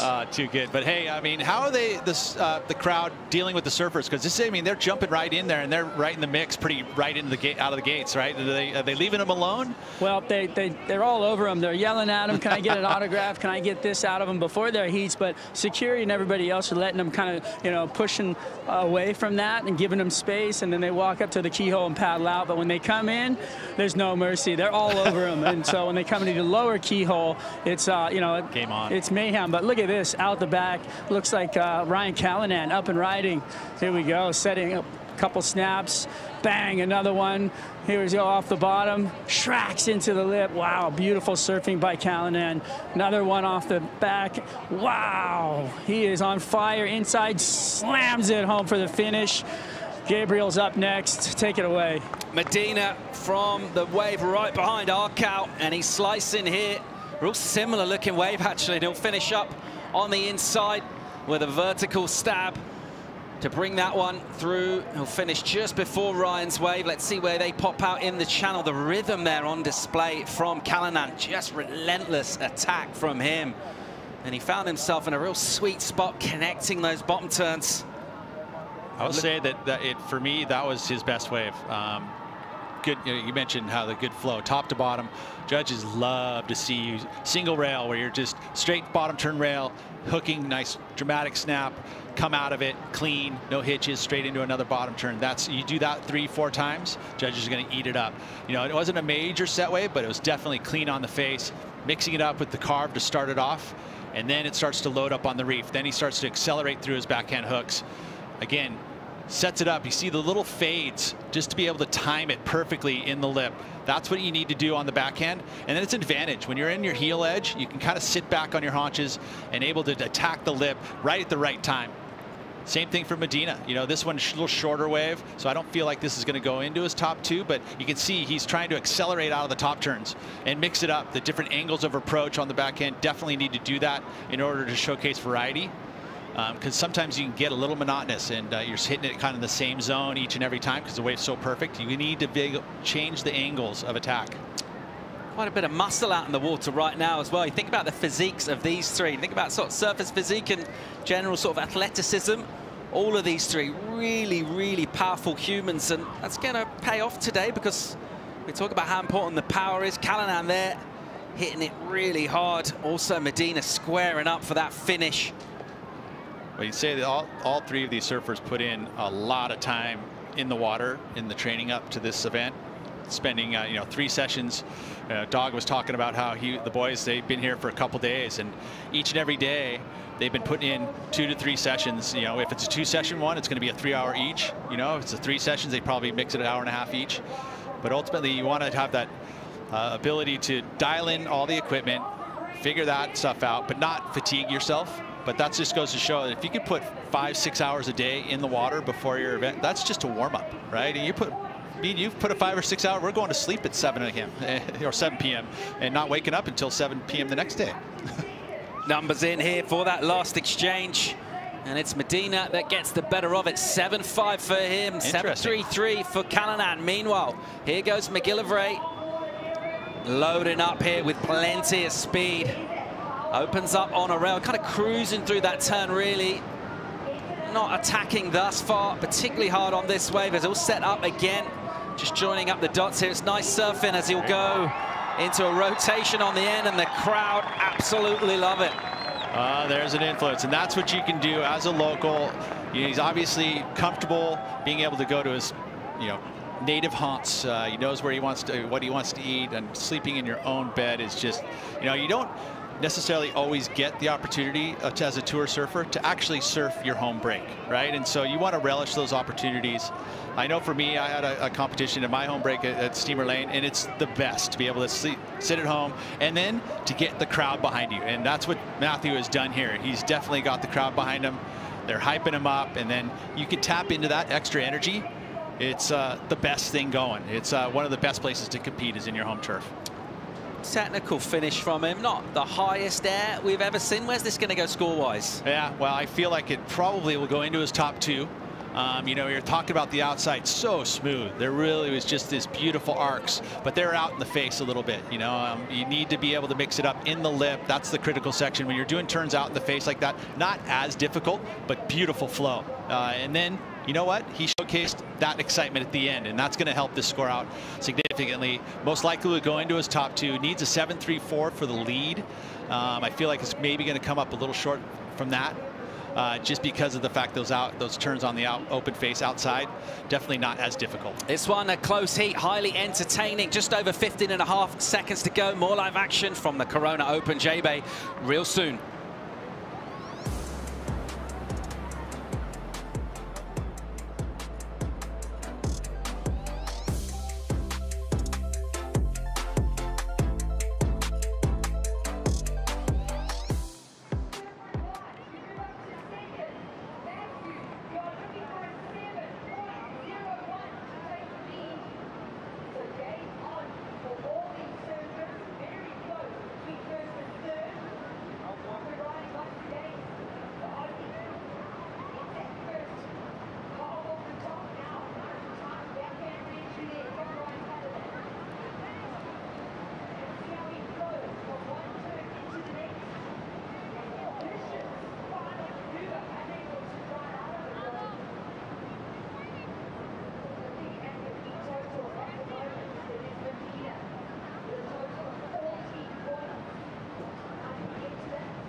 Unbelievable welcome for the world's best surfers, celebrating Zulu and Xhosa cultures, found here on the Eastern Cape. The group is called African Drum Beats, and a great way to welcome the world's best to one of the best waves in the world. Pete, you were getting into that, nodding your head. I love it. One of the things that the WSL does throughout all of our global events is celebrate the native cultures, and that is something that has been celebrated for quite a while now, and I appreciate every opening ceremony because everything is always different. You've got all these native cultures that have been here for years, and to be able to celebrate their cultures, it's incredible. as we pick up beautiful vision from the sky, looking down at Jeffreys Bay Super Tubes. This famous surf spot, absolutely iconic throughout the years in competitive surfing. We're delighted to be back in South Africa, and a beautiful opening day has already showcased some headline performances from some of the very best in the world. Right now out in the water, Gabriel Medina with the lead in this one. In a heavy heat alongside Matt McGillivray and Ryan Callanan. Medina just nudging those scores up. Pete pushing it up with the 7.5 for his last effort during the break. This is the reply from Arcal. Yeah, think about it. This is all these three competitors just separated by just over a point. So a very tight heat, one of the best heats of this opening round. As we see Callanan now, the outside work beautifully done, transitions to the inside, but can't get the finish. And it's so important at this point in the heat to get those finishes. That's unfortunate for Ryan. Yeah, needed to stick that, didn't he? He's had results so far this year at Bells, and more recently in Rio as well. Ryan, a well-rounded surfer in all kinds of conditions. He's had some really memorable battles actually with Gabriel down the years as well. And coming into this one ranked 10th in the world after falling off tour last season at the mid-season cut, getting back through the Challenger Series and looking very much a legitimate top 10 surfer so far, with a couple of events yet to go, and still with a shot. They're chasing down final 5. He's got a little bit of ground to make up though. Yeah, and you think about Richard Marsh, the coach of both Conor O'Leary and Ryan Callanan. Those two have been basically the most improved surfers on tour. So Dog doing a great job there, putting in that time with these guys, and they surf every. I mean, when they're in the competitive mode, they're surfing every session together. You know, and Dog, they've got such a great rapport, right? It's kind of neat to see and fun to watch, fun to hang around. They're having a ball, right? And they think about it. Oh, the cliche is, hey, when I'm having fun, I'm surfing fun. You know, surfing good. That's the truth of it, right? And so Dog is always about keeping the demeanor good, obviously doing the work when it's needed, but having a good time doing it. Just over 10 to go in this one. A real tight heat. Only just over a point separating the pack right now. Medina, champ here back in 2019. And he's in front in this by virtue of the fact that he just pushed a little harder, particularly the last turn on that last wave, rewarded with the 7.5. Haven't seen him stomp any successful airs in this. He's tried to go above the lip, just thrown it away. Let's see, with still plenty of time left on the clock for him, he'll look to turn the screw as well. Won't be resting on 14 points. At this point in the heat, right, you think of the priority with Gabriel Medina, this next execution of priority. It has to be obviously on the right wave that's going to get you, you know, most likely in his eyes, he's got to post probably an excellent number to solidify the win and get himself into the round of 16. He does not want to deal with the elimination round. He just watched John, who was before him, right? You're in a way competing against him, even though you're not in the same heat, because of where they're sitting in the rankings. And it is so important to get yourself into that final 5 if you want another world title, and that's his goal. Does. Just thinking about the way he competes, the way he carries himself, definitely feels like a Rip Curl WSL Finals type of energy, type of competitor. You'll think he will absolutely relish that kind of pressure situation. And with 2 events to go before that, both very much playing to his strengths. This wave right here on the back end where he's won before, heading to Tahiti as well. But right now, thinking of 2 surfers heading from Brazil to the Olympics outside of that top 2, which should be unfamiliar territory for Gabriel Medina. And Italo, for that matter. And Italo's into the elimination round, and both those surfers were representing Brazil and the Brazil flag at the Olympics before, but at this point, they're not qualified. They need work to do. Gabriel knows that. He obviously, with his Olympic performance and seeing what Italo is able to do, he wants to get that gold medal at some point and add it to his mantle. Let's go back down the beach. Come in, Strider. Yeah, well, down at the keyhole, Mother Nature's work, and she's carved out a channel for all the surfers. So they usually walk out on the reef and then jump in right here. You got Jordy Smith out, you got Leo coming behind him, and you've got Jack Robinson getting ready in his zone. So there's basically a spot here where it's just been defined as the paddle out, and where the takeoff zone is just outside to the left. So that's where the waves usually stand up the best, and then they run all the way down the point. And as you get to the end of it, there's another keyhole by Mother Nature to come in. So it's a pretty unique and awesome place. As you can see, the surfers paddling out now, jumping in a little deep spot, and they're right out into the lineup. Hey, Strider, in comparison to years past, what's that water temp like? Is it generally the same or a little chillier? I'd say it's about the same. It's not that cold, feels warm. I wear booties just because of the reef, because I know I'm going to end up on it. At entry point at the top of the wave here, as we see Leo Fioravanti being patient. There is a little shallow spot right there where you jump in. It's not just like jumping in a channel and then you're good. There is a little bit to negotiate, particularly from sort of mid-tide and below. And you do want to be careful, obviously, with those fins as you make your way out. Crazy about it too is that there's not many entries into the lineup. This is the main entry for proper J-Bay. Other than that, you've got to go way up the point in order to get in the water. Callanan swinging out the back, a small away from him, a touch of ruffle as well to the lip line. He hits it hard, reverses one, and tries to recover that turn, sort of flamboyantly throwing up the arms.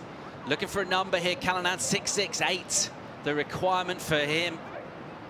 Throwing a lot at that, Pete. Yeah, well, he had to. It was a smaller wave. I mean, obviously, he's sitting in third priority, so he has the ability to kind of take these smaller waves and try to manufacture a score.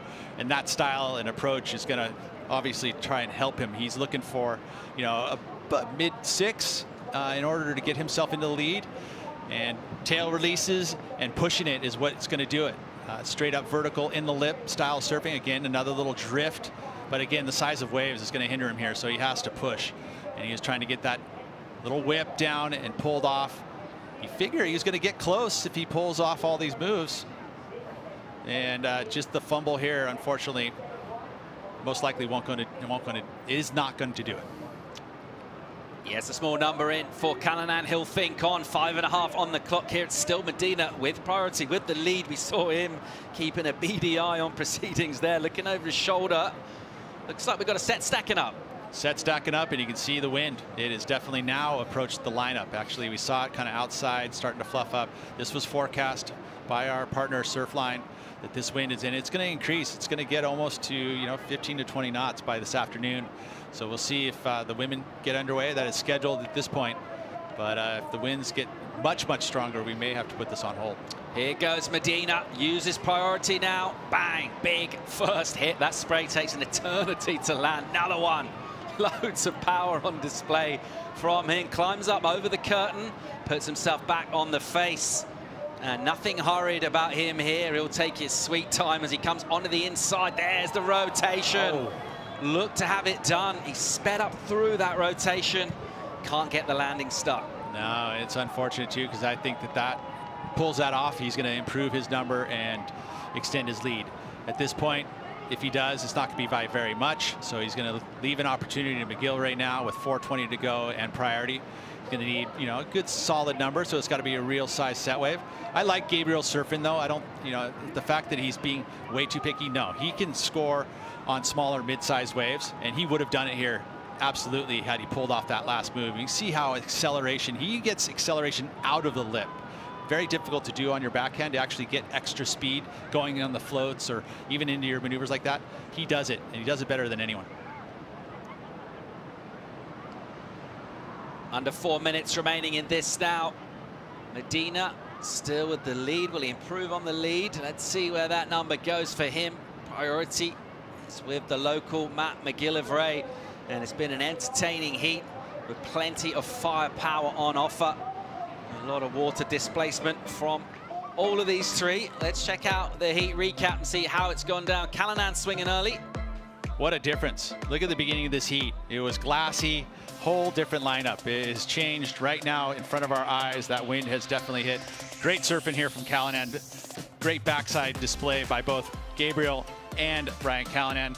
This exchange, I thought, went the other way, but judges saw it the opposite. You know, looking at the judges' score lines, it was pretty unanimous that Gabriel was a little slightly higher. And obviously, that's really kind of the turn of the heat. It's given him plus the backup number for Gabriel Medina. But again, McGillivray also in this heat and has an opportunity, sitting with priority and 2:45 to go. He just needs his home break to provide a canvas for him and giving himself the opportunity.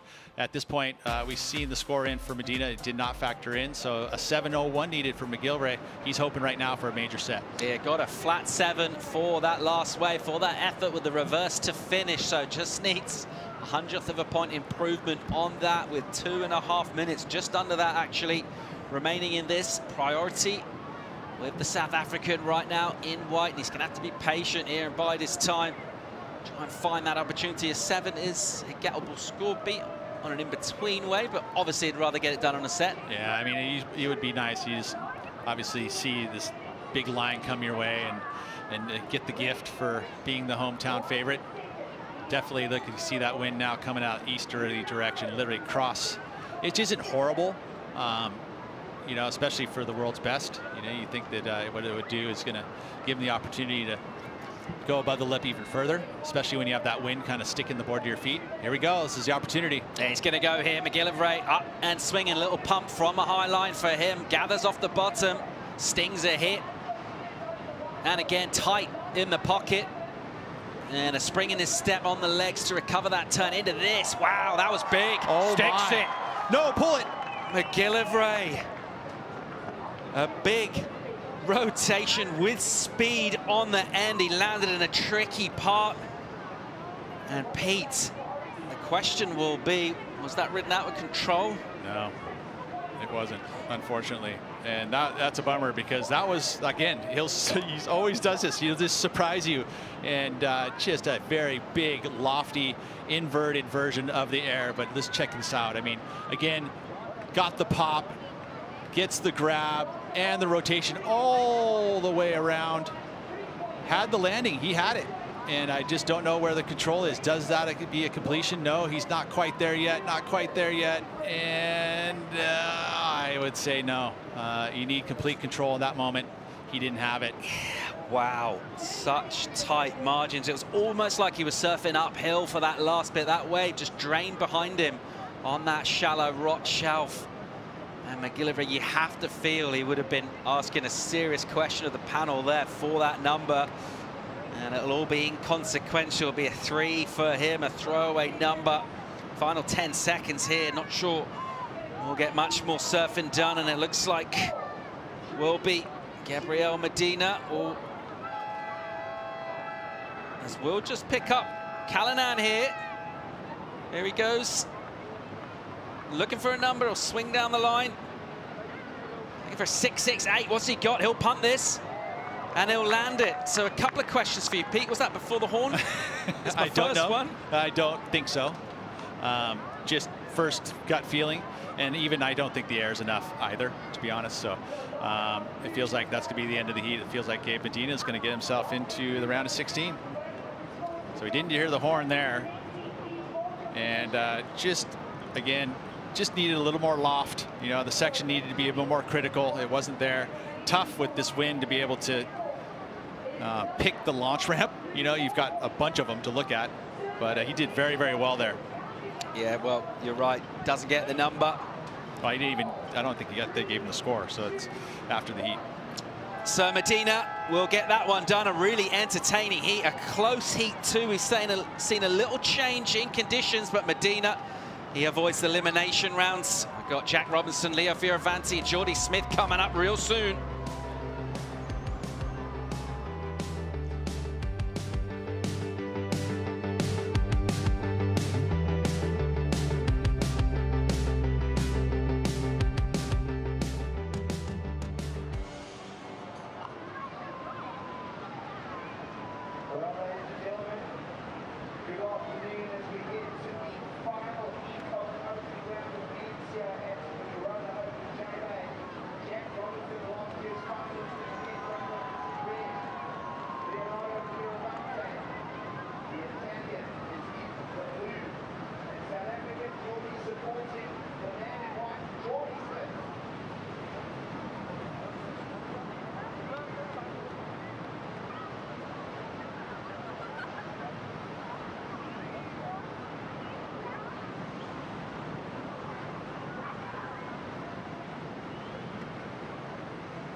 Have you ever stopped to think about the amazing impact your actions can have? As surfers and ocean lovers, we have the power to ignite a wave of change for our one precious ocean. Because great achievements start with small actions. When we unite, just imagine the impact the collective actions our community can create.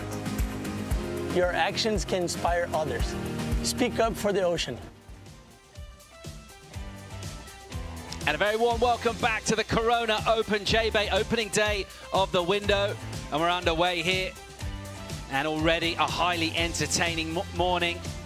All sorts going on down here in terms of major performances from some of the world's best, setting up for what we feel is a good-looking window in terms of the forecast as well. And a little bit of wind moving through the beach here. The crowd don't mind it. They're enjoying what's going on out in the water right now. Here to talk you through the action, joining myself, Paul Evans, Peter Mel, and Frank Solomon. Welcome. Yeah, Frank. Thanks for having me, guys. Beautiful day here in Africa, and I'm stoked that you guys are back. It's great to be back, mate. So far, what have you made of competition? What have you seen so far today? It's been amazing. I mean, this morning was absolutely sheet glass, and just that last heat, the wind picked up. But beautiful day. The crowd on the beach are loving it. People are stoked, drinking beers, and yeah, it doesn't get much better. Enjoying the Coronas.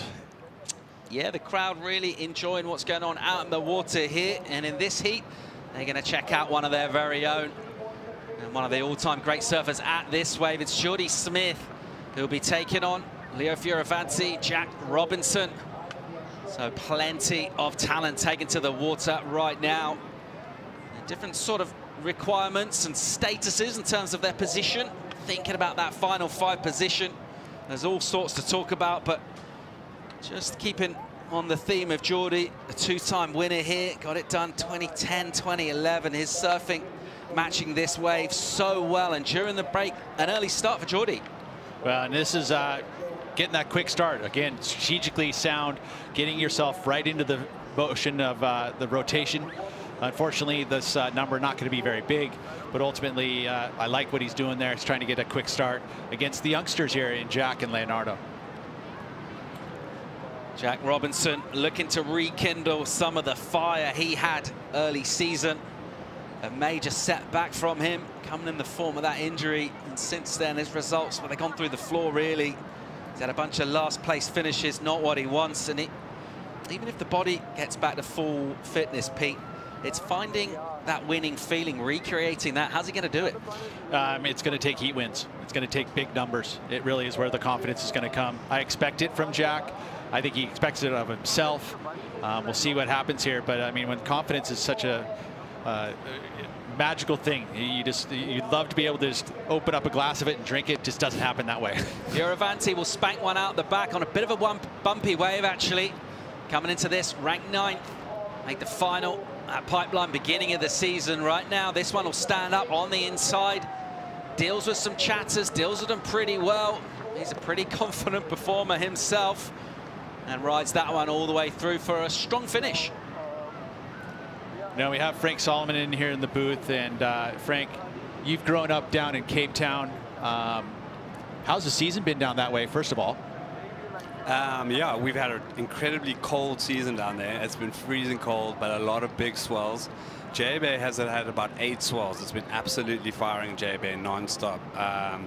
The guys, the other day on the big day, there were hardly any of the local guys out because I think they were super tired from surfing over the last 8 or 9 weeks. Leo that day actually got a bunch of waves. He was really ripping, and yeah, super impressed with him on the late days. Yeah, I mentioned in the Dawn Patrol how this was my pick as one of the guys who's going to go a long way in this event, being that I saw the same footage that you saw of those bigger days, and he was one of the standouts in my mind. And Jordy too, you know, I know Matt is from J-Bay, but Jordy's been coming here since he was a little kid. He's got a house just down the street. His family's here, and you know, in South Africa, you can see he's like one of the top guys, and he's really good at J-Bay big loss. As you are, you know, Frank. I know that you know, I've been able to surf with you many years. You know, my first years coming to actually Dungeons in his hood here, Frank was one of the standouts surfing the big waves of Dungeons. But now you've got a new prospect, right? You've been, I mean, it's not new. You started your alliance. Basically, you're the Sentinel Ocean Alliance. And what was the inspiration actually for bringing the Sentinel Ocean Alliance to fruition? Yeah, I mean, coming from South Africa, it's hard to ignore the poverty, the separation of wealth between rich and poor. And honestly, I just was able to go to all these amazing places, travel, surf and meet people like you because I had access to the ocean, because I was able to grab a board and go into the water. I was given those opportunities. And yeah, I just really wanted the kids here to have the same opportunities I did growing up. And with the J-Bay Alliance, which is another partner here with the WSL One Ocean, we'll get back to that. Here's Smith, and just being patient with the body, leans into that one though, opens up, displaces some water, so clean and smooth is Geordie, and just coiled as he gathers off the bottom. And goes in to the lip, gets the release from the tail. And he'll go incomplete on a final maneuver. But that smooth, powerful surfing that makes his technique pretty much, can't really mistake him for anyone else. It's pretty obvious even from a distance to tell it's Geordie. He's got that unique bottom turn that is definitely all Geordie. It's such great acceleration. You know, you can see the upper body's so quiet, and the bottom is just grinding through, and the chops aren't going to affect him. He just glides right through it, no worries. You know, you think about what Geordie has done for South African surfing, you know, going all the way back to, say, Sean Thompson, who obviously is a mentor to Geordie, but Geordie, what he's been able to do at this day and age, he's inspiring the youth as well, right? I mean, for a long time after, you know, we did have a couple guys on tour, but Geordie's a superstar, you know, and it was a long time before we had someone like him, and he's really kept South Africa on the map.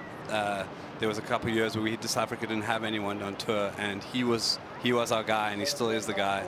Now we've got Matt, and we've got great younger guys, but yeah, Geordie's the man. Something of a purist as well, if you think about the technique. I know he's not from this wave, but I mean, his style matching so well to this wave. And we think about motivation, particularly later on in your career. It must be a big goal for him to go and get another win here at J-Bay.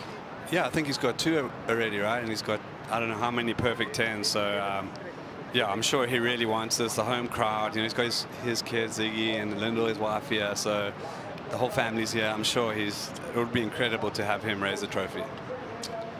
And I was going to mention as well, not yet. Here goes Jack Robinson opening up here.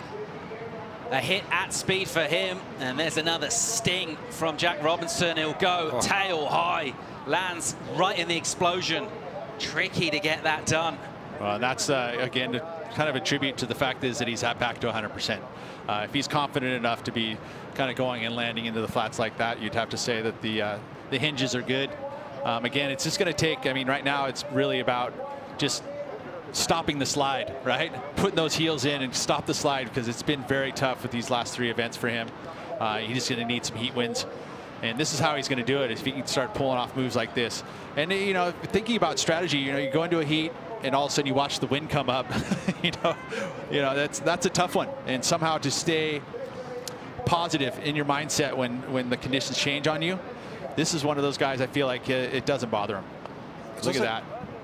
Yeah, it's crazy how all these guys are throwing airs into their tricks. You know, back in the day, you wouldn't have seen a lot of aerial surfing at J-Bay, and to see these guys launching these airs right on the rocks is pretty incredible. Yeah, it wasn't that long ago. It would almost be sort of sacrilegious to boost here, but right now it's almost like, you know, you've got to do that sort of thing to go deep into the event here. Already in this, we see Robinson flaring up, incomplete on that one, but showing us flashes already.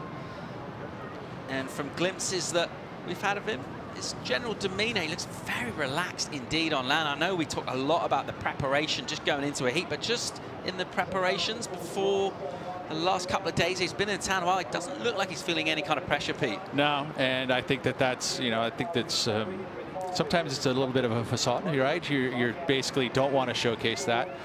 You know, in your mind is somehow finding a way to quiet it. whatever those tools are that you can grab out of that toolbox to quiet the mind. I mean, as far as like, for example, big wave surfing, you know, you got to think about it. Like, there's always the thing of, you know, you calculate the risk, you understand what, you know, those fears are, and you find ways to train so that you can eliminate those fears. Same thing with competitive surfing. You know, there's those doubts that creep in your mind. You don't want them there. Find those tools, whether it's meditation, whether it's exercise, whether it's diet.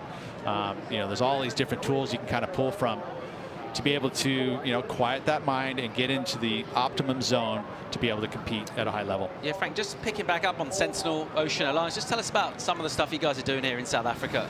Yeah, I mean, so in J-Bay we've partnered with J-Bay Surf Alliance, which is headed up with Sharon and Debbie and the team over there. And yeah, we just kind of chatted with them about setting something up here, and they're ready. You know, Sharon has been incredible. She's basically, you know, she's got the site for J-Bay Surf Alliance, a beautiful container.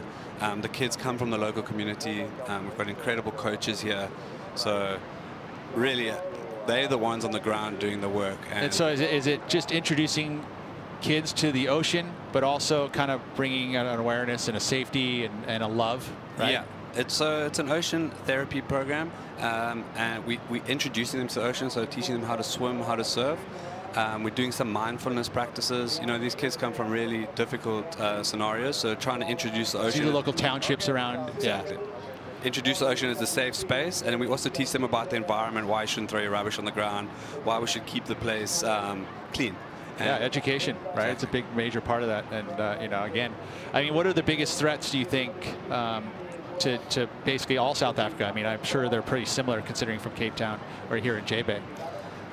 You mean environmental? Yeah, it's just, I mean, yeah, even in social. Yeah, I mean, I think the biggest thing is like the separation of wealth. Like I said, like there's like a history of people not having access to housing, to water, to those kind of things. And, you know, those kids come from really like difficult homes where people don't have a lot of money and a lot of food. There's violence at home. So we're trying to create a safe space on the beach. The kids can come down, they can be kids, they can enjoy the ocean, and maybe one of those kids will surf in this event one day. That's awesome. Yeah, what a great project. Just over 26 minutes and 15 to go in this. Let's get an update on the call. Travis Logie is with Strider. Thank you very much. Yeah, Travis, we've got a little bit of changing conditions. What are we looking at? Yeah, Strider, that onshore came up really quickly, and it's only supposed to strengthen throughout the day. So we've made the call to call it off at the end of this heat. We'll check back in tomorrow morning, but super chuffed with how today went. It was actually a little bit better than we anticipated and got through run one, so. All right, and are we looking at something down the line coming? Yeah, definitely next week's shaping up for a couple, at least 2 really good days so far, so hopefully that holds.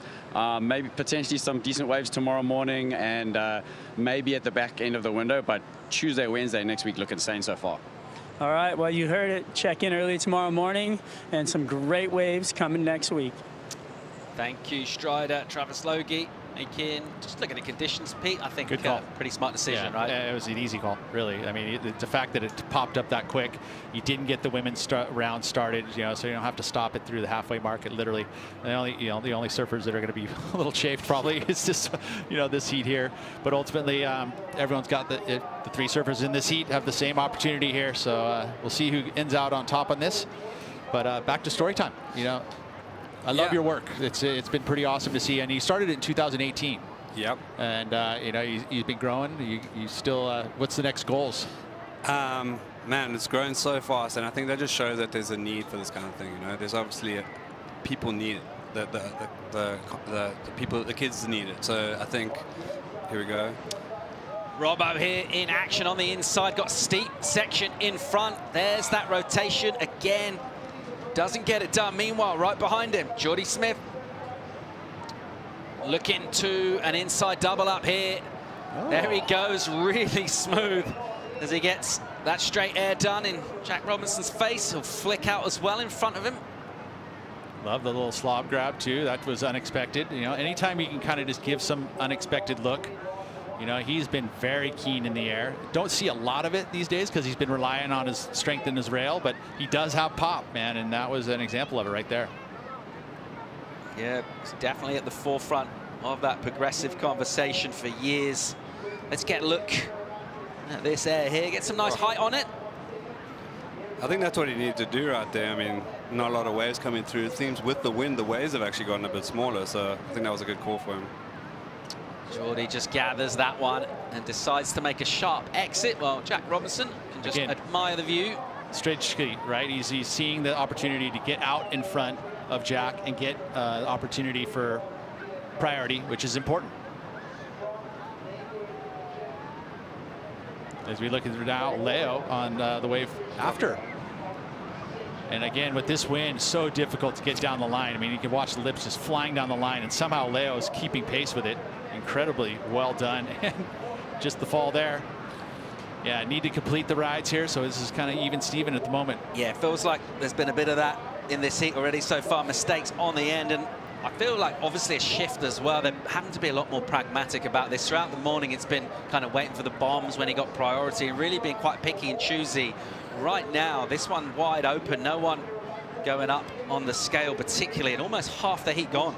Yeah, it's difficult times now with this wind, and it's not easy. I was hoping that it was going to kind of, you know, be a bit of an air show. I mean, which is kind of is, but I didn't expect it to be this chunky. Yeah, the wind came up so quick. I mean, the last heat was sheet glass, and if you showed earlier and today, you wouldn't think it's the same day. So very tricky conditions for this heat. Pete, I just also want to say like a massive shout out to WSL and WSL Pure, because honestly, like, they put their money where their mouth is. Like, they gave us the seed funding to set up J-Bay Surf Alliance with the crew here. It's the second year that they've helped us, and without them, we wouldn't be able to fund this program. And really, like, you know, to just have them give us that support has been incredible, and it's really impacting people's lives right here in Jeffreys Bay. Anybody watching, how can they help out? How can they contribute themselves? You can look on J-Bay Surf Alliance's website. You can check us out on Instagram. There's ways to donate. And I believe the WSL also has a way that people can donate online. That's awesome. And even your association as well? I mean, yeah, Sentinel Ocean Alliance. Check us out. We have our, check us out on Instagram, all the socials, on our website, sentineloceanalliance.org. In expansion, what's going to happen? What do you got? What goals you got going for us? Well, with us, we've developed a program that we can implement it anywhere. So we're busy setting up a program in Panama. We have something going in Mozambique. We're going to do one in Dominican Republic. So yeah, we're looking to train people how to run this program anywhere in the world. They can call it whatever they want, but we want to give people the training to give kids access to the ocean, to teach people about the ocean and about the environment.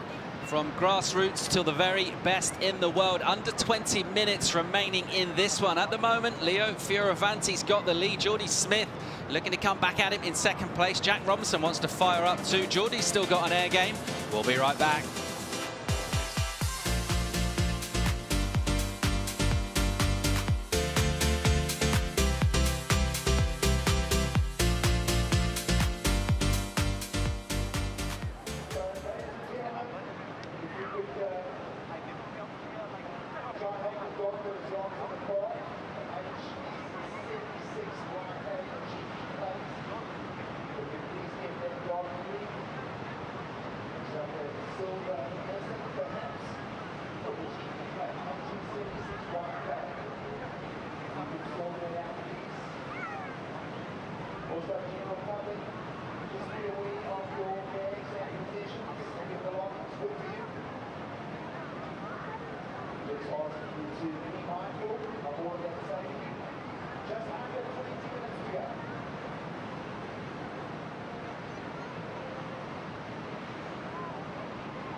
Welcome back to the Corona Open J-Bay opening day of the window. And we kicked off early this morning up to Heat 8 in the opening round right now.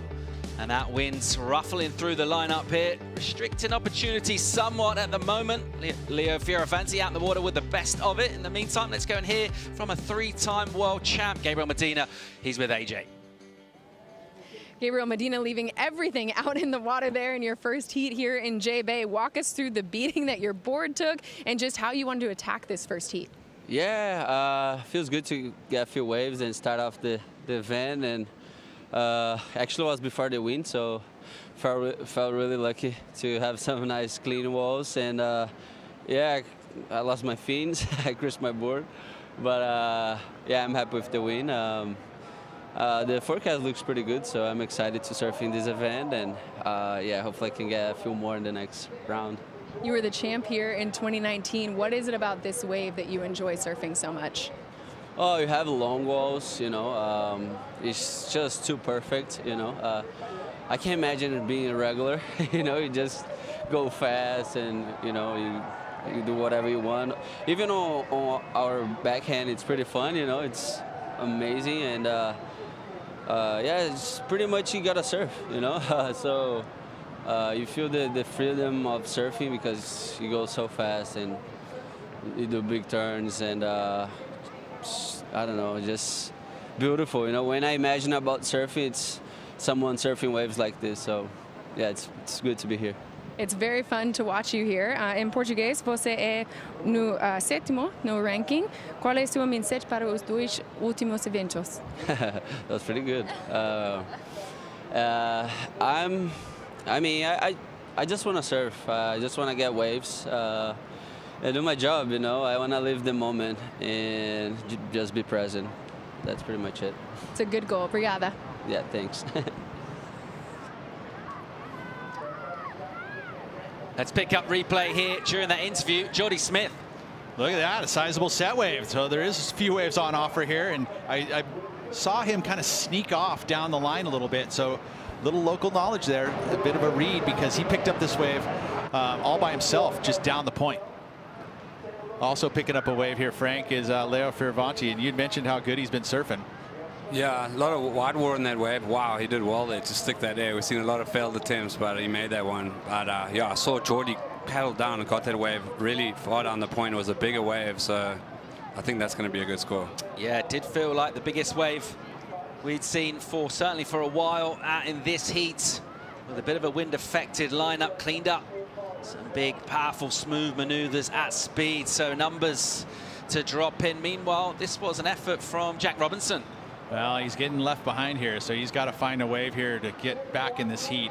It's not by, you know, too much, but ultimately you got to keep pace here, especially we're in that back 15 minutes, and that's the style of surfing. You got to pull it off though, and he has yet to pull one of those airs. 3 attempts throughout this heat, and yet to pull one off. So again, you think about the 100% physically, but this, you know, again, just being able to produce a number will help with confidence. And at this point, it feels like Jack's struggling a little bit.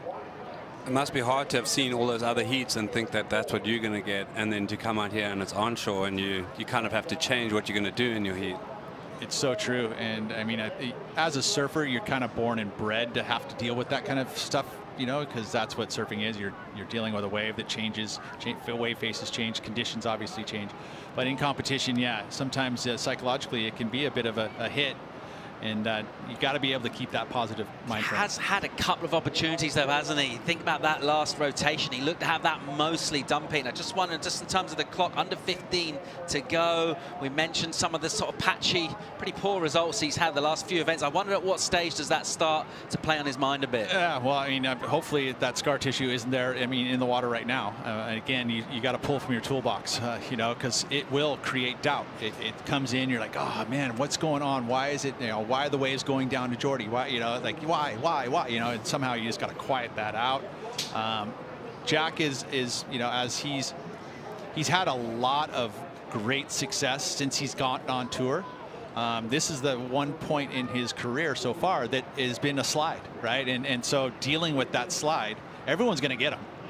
You know, if on tour, you're going to find those moments where things aren't going right. Your boards don't feel like they work. You know, you feel like the judges are against you. You know, conditions are against you. But you got to find a way to stay positive. You know, his life is as best as it can be right now. He's cruising the tour with a beautiful wife. He's got a baby on the way. So, I mean, things are really good. So I think that's a good focus. Like, hey, things are great right now. Even though this heat's not going my way, things are great. You got to stay positive. Still plenty of time to go in this. 13 minutes, 45 seconds. Robinson at the moment sits in third, looking for an 8.87. A couple of waves will do it for him. A couple of sixes to attack the total of Leo, who has priority, the lead as well on that. One real moment of quality. The 6.5 kind of standing out on the scoreboard from us. That strong finish, getting that rotation done. Crucial, obviously, to hang on to those. I mean, and he's surfed 15-minute heats in his lifetime, and he's probably gotten 2 8s in those 15 minutes in his lifetime. So again, how do you focus and get back into the moment? You can go, hey, 2 6s. That's actually 2 airs, 2 nice airs, and all of a sudden you're winning the heat. And interesting, we talk about surfers who maybe have that little scare, that adversity came through, got bumped off tour, the mid-season cut, and he's come back, already came back just flying on the challenges. And this year opening up strong at pipe, almost kind of reinvented himself, coming in here in the top 10. So true. Let's see a wide swinger stand up here. Robinson just trying to get himself onto the face. Priority is with Leo, and he's on the prowl here. Really difficult conditions now. It looks completely different. Where are we sitting, Frank? Where are we? Where do you go? I'm not really sure what you would do right now. I think you would try and just get a big air, try to do a big air, get a score, get something on the board, especially for Jack. 3 Red Bull guys in the heat. Yeah, I don't know. I think that's he just needs to complete a good wave.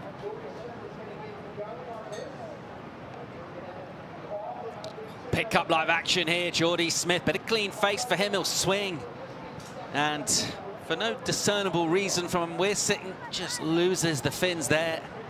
So a little frustrating moment for Jordy Smith in the hunt for a 6.74 at the moment. That's the requirement for him.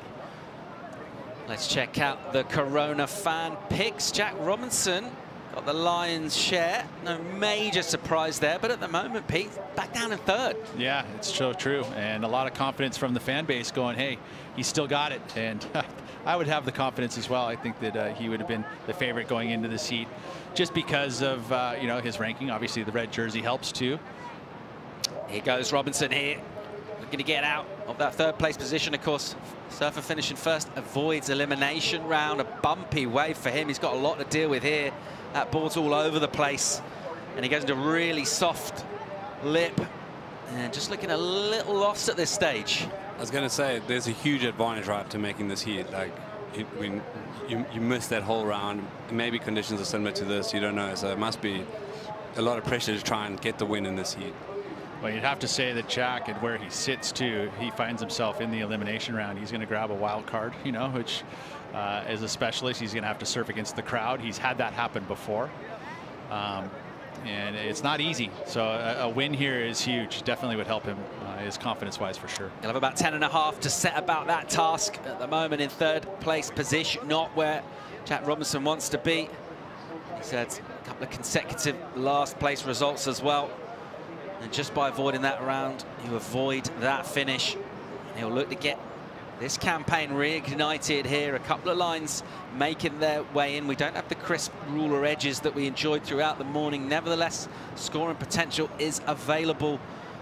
No difference in terms of some of those maneuver selections at the moment. The Italian Fioravanti able to do that. 6.5 for him. Feels like a bit of a quality score for Leo's. Also got priority as well inside 10 minutes to go in this.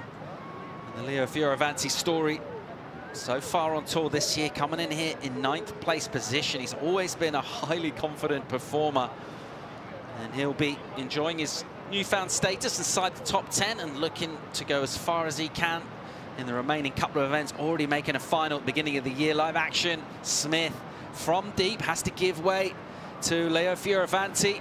A stinging hit from him, carrying the momentum into the section.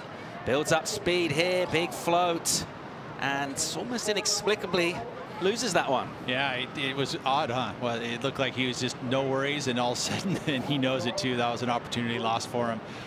He left that door open. Both the guys don't need a big score to make this heat. I mean, both super capable. Although if a good set comes through, it's kind of still anyone's heat. Leo on that roof right there, and looked like the board just got away from him, almost like his own speed surprised him a bit. Goes down quite heavy. He'll be fine. Inside 9 minutes, he is leading this heat. You think about the opening round, and all of the top seeds have gotten through except for Ethan Ewing. Ethan Ewing was the only one who had faltered today, and right now Jack in a tough position as well. Yeah, doesn't have much on the board at all, does he? Robinson stuck in the 2s and the 1s. He's looked out of sorts in this. Leo with the 2 best scores. That's why he's got a bit of a cushion right now. That'll feel like an even more significant numerical advantage as the clock ticks away towards that 8-minute mark. Priority with Jordy Smith, who's found himself a couple of opportunities in this. He's been the busiest surfer. He's never really unleashed particularly. Hasn't pushed himself, just surfed a little bit within himself thus far. That's mainly to do with the kind of waves that have come his way. But he'll be backing himself in front of this big home crowd to try and find a number here in a 6.74. Very much a gettable number for a 2-time champ. Sitting deep top of the point here at Supers and showing a bit of interest in this wave. Jordy Smith, here he goes. First turn. Not a great one. No, it was the start of a great one, and just unfortunately got a little ahead of himself. We've seen a couple of the guys fall on turns like that today. So I mean, the conditions, obviously a lot of lump in the face. This I don't know. Wind, a lot of lump now at this point. Yeah, the wind is, I mean, you can see white horses, so it went from being almost no wind to very choppy. Championship Tour showcase in Jeffreys Bay. One of the outstanding venues from around the surf world, and showing us some glimpses of absolute beauty so far this morning.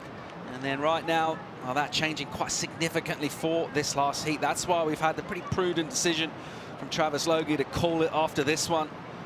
So just over 6.5 to go, and that'll wrap up the opening round for the men. At the moment, it's the Italian Fioravanti, the best of this. Some energy pulsing through now.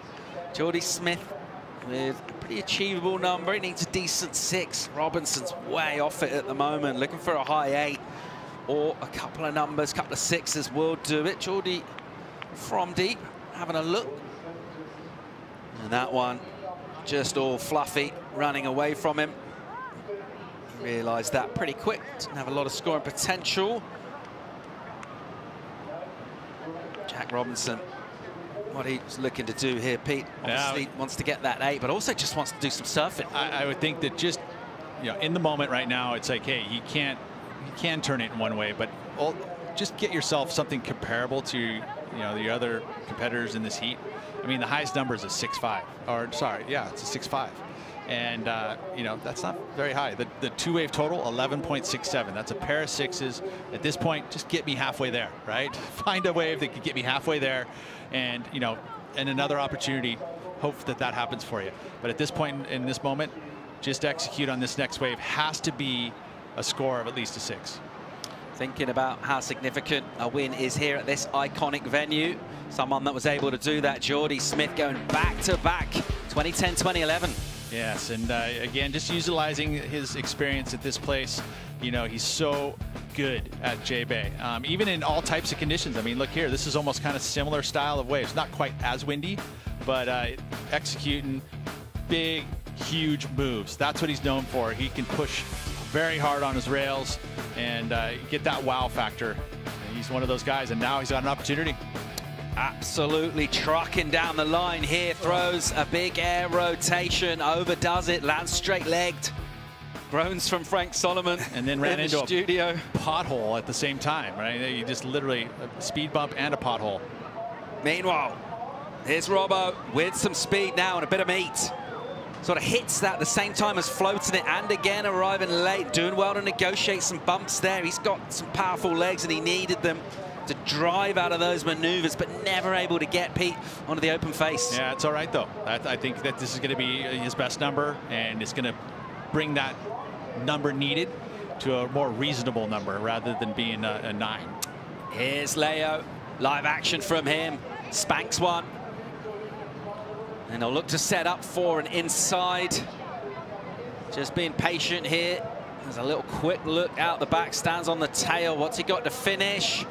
Throws in an air with the grab as well. So a straight air for Leo to finish things off. A lot of waves right now coming through.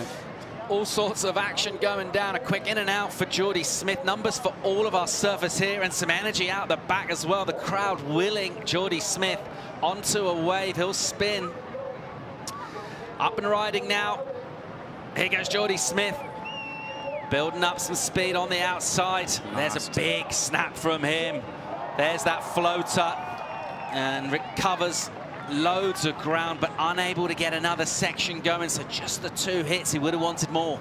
Yeah, the acceleration through those moves were pretty unique. It really was. I mean, that's one of the things. He doesn't even look like he's barely moving, and all of a sudden he's just flying down the line. So that was kind of cool in my eyes. It was a bigger wave, 2 big moves, you know, back to back like that. You know, it feels like a slight improvement for Jordy. Is it the 6-7-4? It's going to be close. But watching Jack here, he is late, but he does well to keep the momentum. And we're looking kind of into the wave. We don't actually see the much as projection, whereas the judges are kind of looking up, and you can see there's a lot of projection here. That last wave of Jack did actually look a little bit cleaner than the last couple that we've seen. This one too, even from Jordy. Oh. Yeah, that was unfortunate for Jordy, not able to get another maneuver there. Did feel like he was loading up for something. Number in for Jack Robinson, 4-1-3 for him. So it gives him a much better shot now. We're still waiting for numbers for Leo and Jordy right now. Well, Leo's numbers in, and he'll get an improvement. 5-5-7 for him. So turning the screw here is the Italian, and just putting extra pressure, crucially extra points. 12.07 out of 20 for Leo. And that requirement, it nudges north now. Smith, 7-1-4 prior to his last number coming in. Jack Robinson looking for a 7-9-4 inside 2 minutes. Those are pretty hefty numbers. They are, especially when the conditions the way they are. You know, if Jordy, the only way he's going to lower his allocated numbers is if it's better than his 4.93, which is his best number. The number's in, and it didn't change anything. So at this point, they both need basically high 7s to turn the heat. I mean, matter of fact, Jack needs an 8 with 1:26 to go. Really, Jack's best option is he hopes that a wave comes and he just goes sky high. Leo kind of surfed a good heat there, I think. Eh? He got those scores. He did what he needed to do, grinded it out, and now we've got 2 of the best guys in the world waiting, you know, trying to get a score. Yeah, absolutely. That's a really interesting point as well you make. We talk about maybe surfers being surprised with what happened with conditions. It doesn't look like to have affected Leo at all. He's just looked very much at home in terms of opportunities providing themselves to him on the wave. The guy surfed a wake to start surfing. He surfed a ferry wake, right? So the fact that he surfed a J-Bay onshore, this is nothing. He is that mongrel, right? That's something that I think that's why he is so gnarly. Think of the adversity the guy had to go through. Broken back. Injuries that have just kept him off tour, and it's just so gnarly, and he understands that. So he's got this, you know, he's like the little dog that is just not going to stop. He's just going to be gnawing at your heels. And so many QS heats, you know, like grinding it out to get back onto like in not as good conditions as here, and yeah, he did really well. Leo at the moment checking the watch, and he'll realize we're down towards 10 seconds here in our final heat of the opening round. Getting it done. Highly entertaining day of competition at the Corona Open. J-Bay Fioravanti will be delighted with that. Good points total really in terms of the points on offer. Frankie, thanks for joining us, buddy. It's been great having you in here talking about the Ocean Alliance. More power to you, mate. Thanks, guys. Thanks for your support, and awesome to have everyone back in town again. There's the official results in Leonardo Fioravanti. Good numbers, really, in the context of what was available out there. Jordy Smith rallied, unable to really find that opportunity. Robinson, he struggled right with the conditions out there, and he'll look again to come back in the elimination rounds once again. We'll say thanks to Frank Solomon. It's been great having you in, bud. Yeah, always good to see you, Frank. And you still getting some big ones? Yeah, I'm still I love it. Bring it on. See you, Dungeons. Loads of talking points for the Corona post show. Join us for that right after the break.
You are watching the Corona Post Show. What a day. A nice Thursday afternoon. Look at all the great fans that came down here. I met some that drove over 12 hours to get here, to watch all their heroes compete. It was their first time watching this event.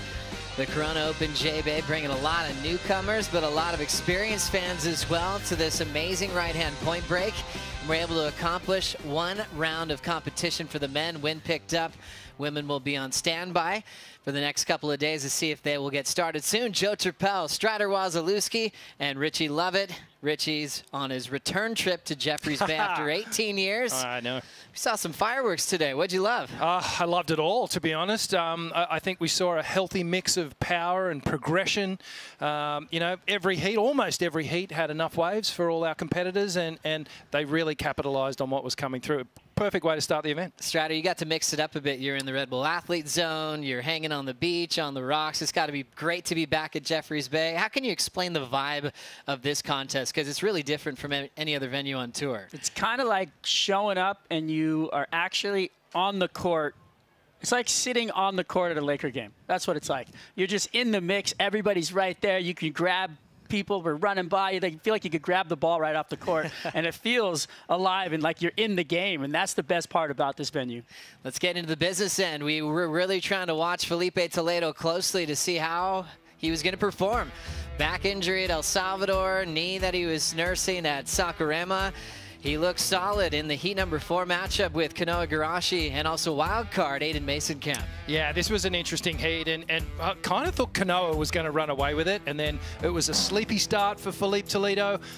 But man, the champ, he just started warming up and there was no stopping him, man. He's just so solid, no sign of that injury holding him back. He looked completely on point. So it was a really good heat, and Aiden Mason-Camp too, getting his initiation to J-Bay at CT level, and that was good to see. Yeah, the most impressive thing to me is Toledo's base is an 8-point ride. Yeah. And that's just, I mean, 8s or lates, you better catch up, because this guy is on fire, and he did not do anything extraordinary for him, but his base is 8 points, and it's just crazy. Yeah, it's solid. It's really solid. It was great to see Cano in this kind of form. Remember, he's made the final series here in the past. He doesn't have the same kind of momentum like he did last year when he finished number 5 in the world, but J-Bay is a great venue for him. 7.33, 7.0, but Toledo reminding us that he knows what a good wave looks like. It only takes 2. 8.5, like Strider mentioned, backed it up with a 6.77. And the key thing for Toledo, he told us, no pain. He's feeling solid. Rich? Well, that's dangerous for every single other competitor in the draw. And you can see here, I mean, he's still in 4th, maybe 5th gear sometimes. He hasn't fully clicked in yet, but just holding back. He's going to pace himself through this event. I don't know where he's going to tattoo on his body if he wins this one. There's not much There's no space left, But he is, I like what you said, Rich. It's all about pace and momentum and where he's positioning himself. And he's just climbing the ladder, right? And so he's just getting going. But, yeah, still, big heat total there. An important event for Toledo if he wants to be that #1 seed. As we know, Tahiti hasn't been his favorite event of his career. So if he can capitalize on J-Bay, get close to clinching yellow, he could be in a great position to go back-to-back in his world titles this September. We finished the last heat of the day. The Italian Leo Fioravanti got the win. He's hanging out with AJ. Leo, some conditions out there, some challenging conditions. How did that change your strategy as you saw what the waves were doing? Yeah, I was actually warming up in the last 10 minutes before I pedaled out, or 15, so I wasn't watching too much. And as soon as I got right here, I saw Kelly, and he said, look, the onshore's coming. And then I looked up, and I'm like, oh, yeah, it's coming. So the conditions are going to change. And I was ready for it. I knew it would get very challenging. So I tried to start with a solid wave, even though I think I could have surfed it a little better. But I think a 5 ended up being a good score for those conditions. And then just I thought about getting grindy, going back to the Challenger Series, and really competing in some tough conditions and, trying to make the heat. It's not something that is, the Challenger Series is something that you've talked a lot about how important it was for you to grind through that, and it's a big part of what defines you as a surfer. How did that experience play out to your advantage? For sure, spending a lot of heats in the Challenger Series, QS, whatever, and, my whole career has been really helpful for when the conditions get like this. And it is the dream tour, but a lot of times this happens where the waves are firing, you're all excited, and then right before you heat, the wind turns, and you still got to be ready to compete. So I just, for this event, I've been trying to keep my expectations low as far as conditions, because it is Jeffreys Bay, it is one of the best waves in the world, but a lot of times, maybe there's one wave in your heat, or the tide is too high, the wind changes, so just got to be ready for anything. And I think I was when that happened, I was in a way expecting it. That preparation paid off for you today. Do you want to say anything to friends and family back home? Ciao a tutti a casa, l'orario è buono, ci siamo un'altra hit, però ancora manca molto. Forza Italia. Congratulations. Thank you. Love it, Leo Fioravanti, a very mature approach to changing conditions, and kind of banked on all the experience in the Challenger Series, which he dominated last year, to find the positivities in this lineup. And what a heat. Jordy Smith and Jack Robinson sitting next to him, Richie. Yeah, a couple of things there. First up, there was a crazy amount of South Africans spurring on Jordy Smith. The second thing for me, when I watched Jack Robinson go into his warm-up, and it was perfectly smooth and glassy. When he came out and ran down for his heat, it was onshore, and he wasn't watching that. Leo was. So adaptation for Leo has been the key, and Pete Milk called it one of his favorites. Right there, yeah. He picked him out before the event started. He's been Mr. Consistency.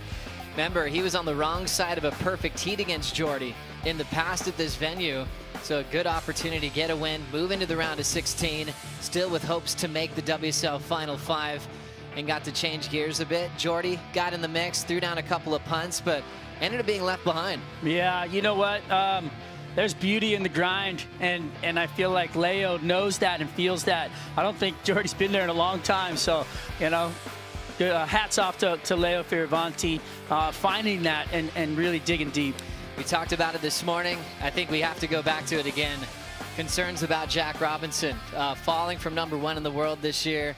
Now in another position where he's back in the elimination round. He really hasn't had a heat win if you really go back to Bells Beach. Yeah, it's been a pretty substantial slide from the top there. And, you know, we keep getting told his body's in perfect condition, so that only leaves the head noise that's going on. And, you know, I just think back to what we were saying about Philippe. It just seems to be happening so easy. When the champions get on a roll, they just make heats without, you know, really putting up too much effort. You know, they just make it happen. And Jack seems to be like trying to force it and struggle to get it done. And he's got to switch that around quick. His team says the backpack is off. They say that he's gotten rid of all of the mental anguish and everything that he was carrying. But to me, he hasn't clicked into, you know, that visually to seeing that in the water. So hopefully we can see that in the next heat. Jack will get another shot. He'll be reseeded in the elimination round. We'll see when we get this contest started again as we bring up the Surfline forecast. Today's Thursday here in South Africa.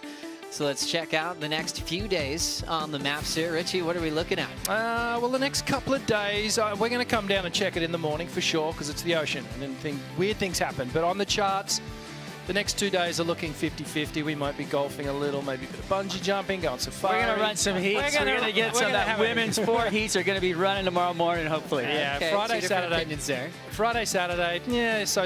Sunday, but more so into Monday. I think we're going to see the swell start to fill in. From what I've seen, it's kind of upwards of 8, 10 feet, even 12 feet at some times with a decent period. Coming out of a fairly good direction too, back into that sort of 210 to kind of 225 zone, the direction. So, you know, there's no doubt waves are coming. The wind, again, has been variable since we got here, and it's been a little bit unpredictable. There's going to be contestable waves, no doubt about it, and that's exciting. I like it. Few days, maybe off potentially. Strider wants to run, so stay close. Tomorrow morning, we'll check it just in case. That brings us to the daily top 5 of the Corona Post Show. Exciting part of the day. If you're winning the highlight reel on opening day of competition, welcome to the daily top 5. Coming in number 5 on the list, Gabriel Medina taking control, 7.5 and a 6.5 was. Yeah, you know what? The backhand whips, I mean, just Christmas trees off of every turn, looking solid, in control, and just, you know, fundamental surfing, nothing too out of this world, but that's what the pace is all about. You know, Richie touched on that with Toledo. There's that pace that you get into, and you want to rhythm out, you want to kind of create your flow into the event and peak right at the right time, which is in the final, hopefully. Yeah, looked real cruisy and comfortable, took advantage of big sections and crushed them, peaking at that 7.5, and a formal event champ. He's looking dangerous. Number 4, Rio Waida, looked impressive this morning. Yeah, this was early on in the day, and Rio, first wave, just attack mode. Love to see the calves, these quick snaps, and I can't get past it. I'm just seeing shades of Danny Wills in his surfing. Oh, I love it. And his style and the speed, don't you think? Yeah, 100%. That was that bottom turn combo, huh? With the arms up. Definitely looking like Willsy. But another note here, Rio was a statue, sat and waited, I think like 20 to 30 minutes for his second wave, this wave, which is, you know, it's the nerve that you have to have in a championship heat against, you know, killers. It's insane, and he did well to do it. That's right. It was against Ethan Ewing, sending number 3 in the world into the elimination round. Colapinto gets number 3. Bit of an expression session today, Rich. Yeah, well, again, another comfortable victory for Griff. Just never really looked too pressed for the lead in this heat. Took to the air and just built confidence the whole way through. You know, this is the sort of surfing that Griffin's been producing and delivering for us all year round, and another great way to kick off the event for him. 8.5 from Griff, 7.67 as his backup. His family's here. He's in a great rhythm with the ocean, and he's always writing down his goals and his journal entries. Remember, the GOAT was in this heat, who was caught behind because Griffin just kept finding waves with or without priority. Yeah, you know what? It was funny. The GOAT actually commented. He said, man, I was just having to wait out the back, and I knew I needed a big score because of Griff. Number 2 on the daily top 5, John Florence versus Italo in a bit of an air showdown. This was the 8.27 And then we also saw the 8.17 back-to-back. These guys were going crazy. Yeah, they went, you know, they went blow for blow, really. And this was that wave that John just attacked right from the start. Big critical maneuver right from the outset, high risk. And the judges rewarding it. We saw the air rotation straight into the transition and a series of snaps down the line. Just looked fantastic. And then we got to number 1. Yago Dora did a lot of airs today. This, the most impressive, right when he needed it. A 9.27 and a 7.0. Richie, do you remember how many airs he did in this heat? There was at least 3, maybe 4, but that big one was super impressive. You know, if you go back and watch the replay, you'll see the front foot actually comes off. He plants it back on there, and it was real technical, but he's just riding on confidence, you can see here. And just for me, instantly is in the conversation now. It's so cool, huh? He's in the conversation. Yago is right there looking at a world title. He's looking right down the barrel at it, and to come out and have 0 looks like pressure to me. I mean, it just looked like he was stomping it, like you said, super confident. And the technical side of his surfing, though, it's almost unmatched. I mean, the way and how smooth he puts it together, I don't know, there's just something about the way that he comes out of maneuvers. It just looks so clean and seamless. It's true. When he lands airs, he can transition right into a turn. He's not having to move his feet. They're almost in the perfect spot every time, like his 10 from Rio into what he just did today in a 9.27. That's a serious roll. He's definitely not relaxing after the first win of his career. He's got bigger goals for September. Well, the greats back it up, don't they? They just don't go with one win. They start just rattling them off. So you get the feeling he's got, this is the start of it. There we go. We've got the elimination round reseeded for the men and still waiting for the opening round to start for the women. Tomorrow morning, join us at 7:45 local time for the call and enjoy the highlights from opening day. Take care. We'll see you then.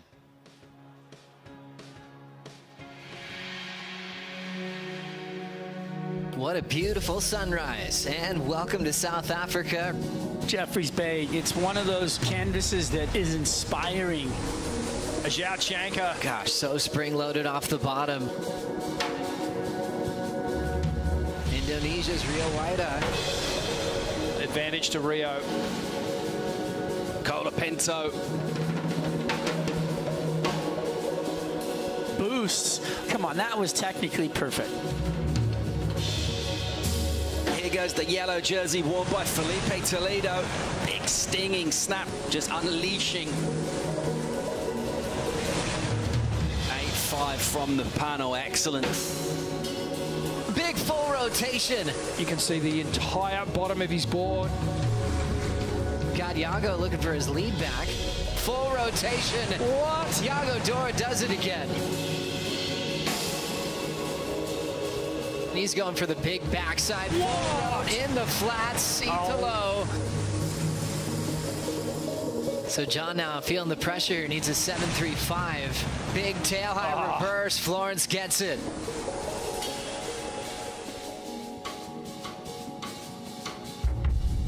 This copyrighted event broadcast is produced by the World Surf League for broadcast around the world and may not be retransmitted, reproduced, rebroadcast, or otherwise distributed or used in any form without the written consent of the World Surf League.